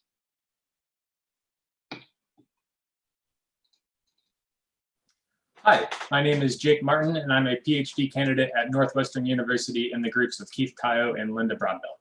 In my work, I'm interested in modeling the metabolism that occurs in cell-free systems, which is motivated by the goal of being able to rapidly test complicated engineered pathways and extract as much understanding as possible. Even though a benefit of cell-free systems is their relative simplicity, we've seen that they still have a lot of the complex behavior of living cells, which means that if we want to prototype a pathway in these systems, which in our case is butanol, it's not enough to look just at the pathway, but we also need to understand how that pathway interacts with metabolism at large. This is good because engineered strategies developed with these systems will have a better chance of success if they were to be translated into cells, but it also makes it harder to interpret data from these systems. To do this, I'm developing a dynamic kinetic model of cell-free metabolism and butanol production. So far, I've included several effects we've seen to be important, including gas exchange and enzyme regulation, which have allowed us to fit multiple conditions of time course metabolomics data. In the next steps, I plan on applying additional parameter estimation methods to fine-tune the model fit and then ultimately use this validated model to optimize butanol production. Thank you for listening, and I hope to talk to you soon.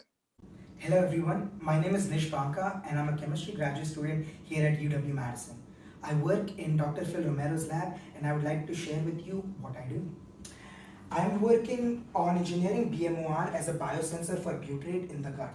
Butyrate is an abundant molecule found in the gut with a lot of beneficial effects on host health.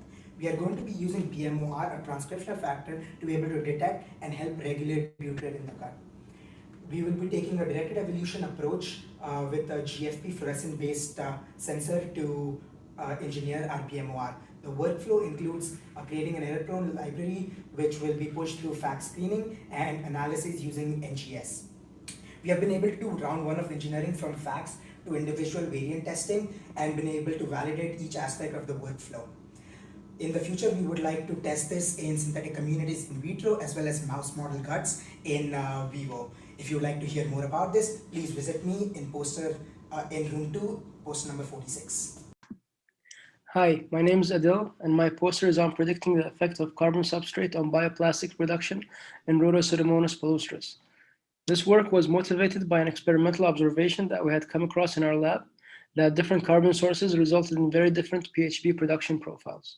So this led to the following question: what are the metabolic factors that control the rate of PHB production?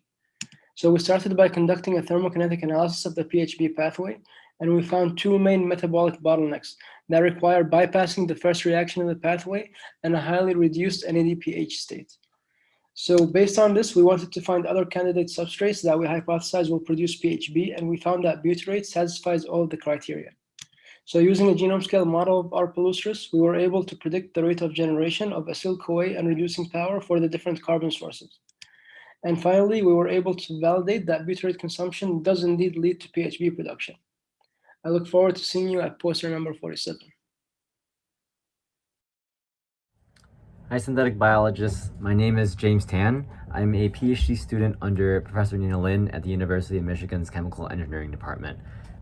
To predict and engineer microbial communities, we require a mechanistic understanding of how these individual microbial populations combine and interact to form communities. Synthetic ecology is making headways by creating laboratory-constructed communities which have an initial composition and seeing what emergent properties and traits are reserved from those communities.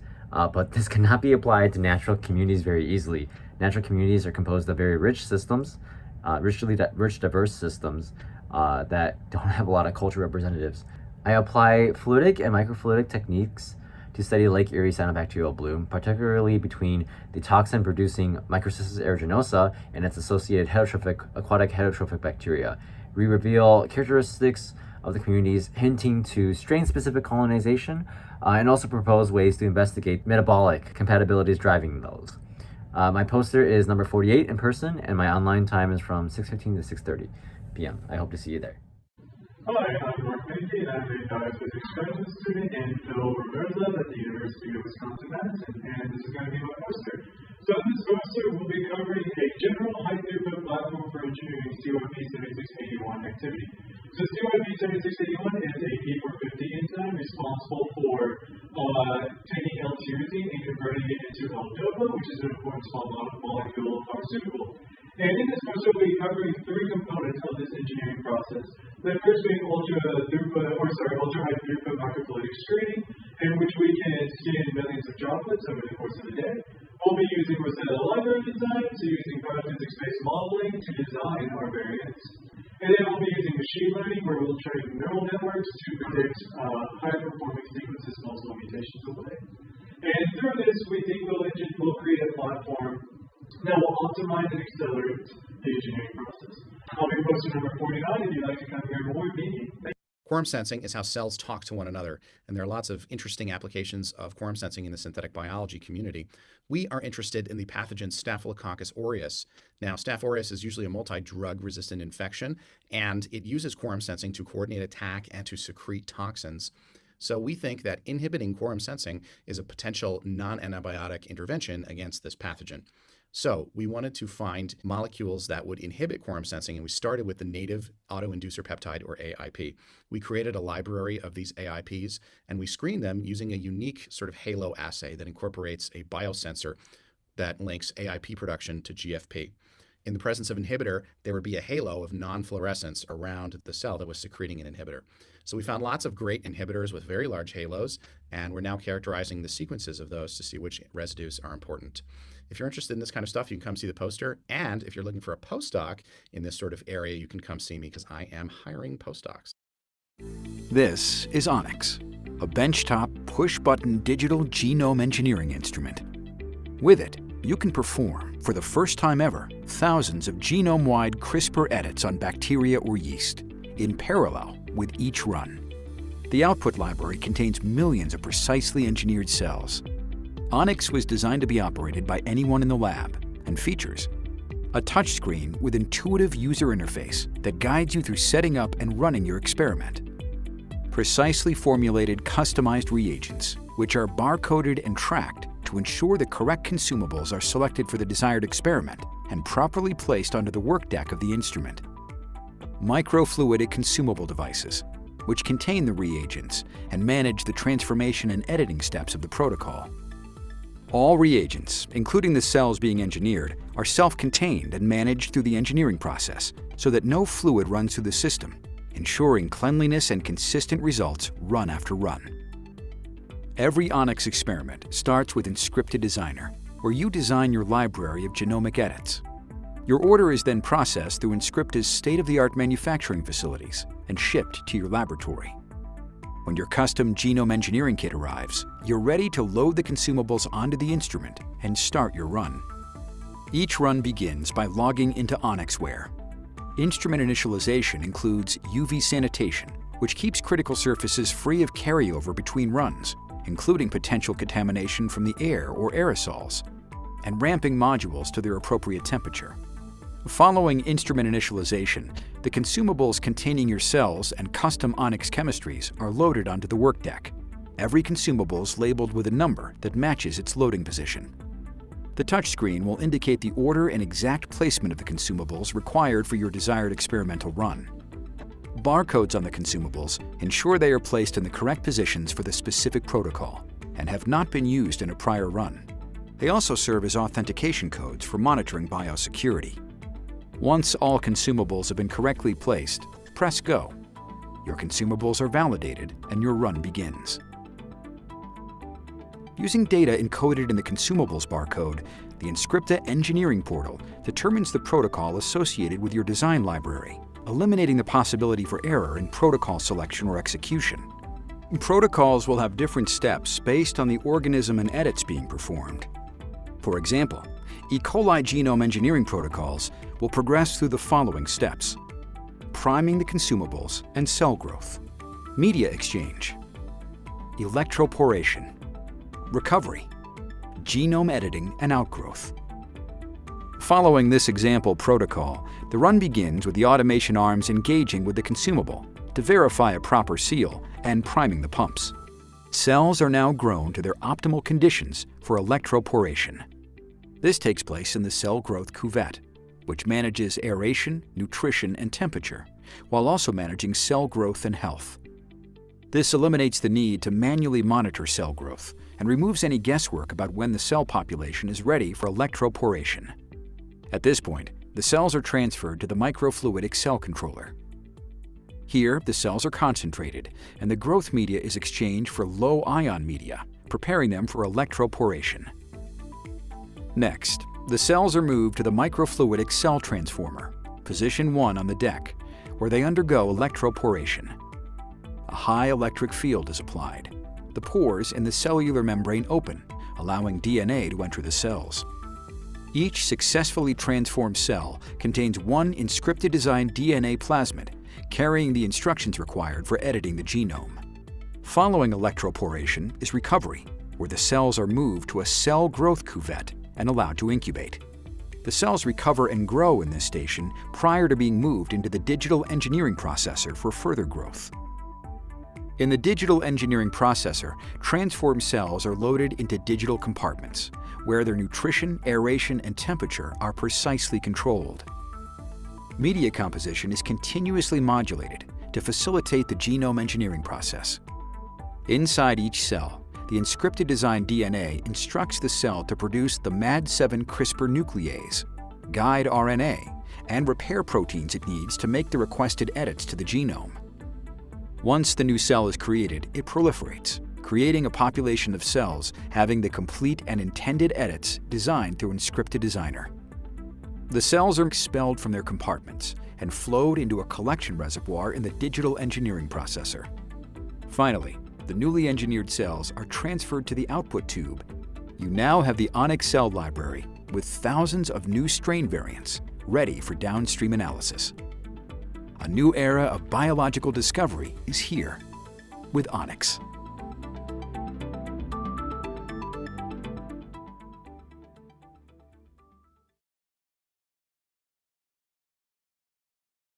All right, so we are ready to move on to a little bit of a break, move over to Silverman for our poster session for all of those that are in person.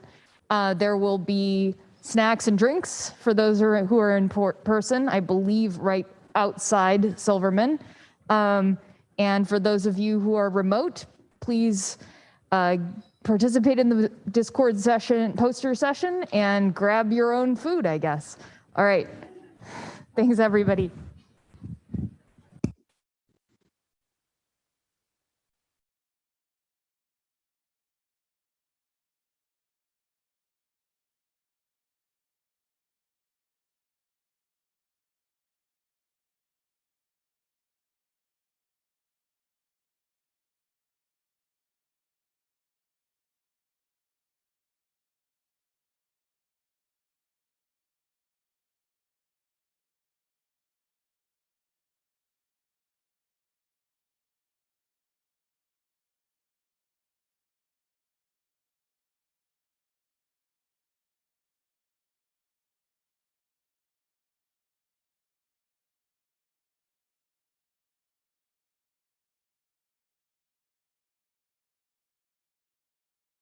Thanks, Tazok. Tazok is saying he'll be on Discord or create a Zoom link and send it on Discord.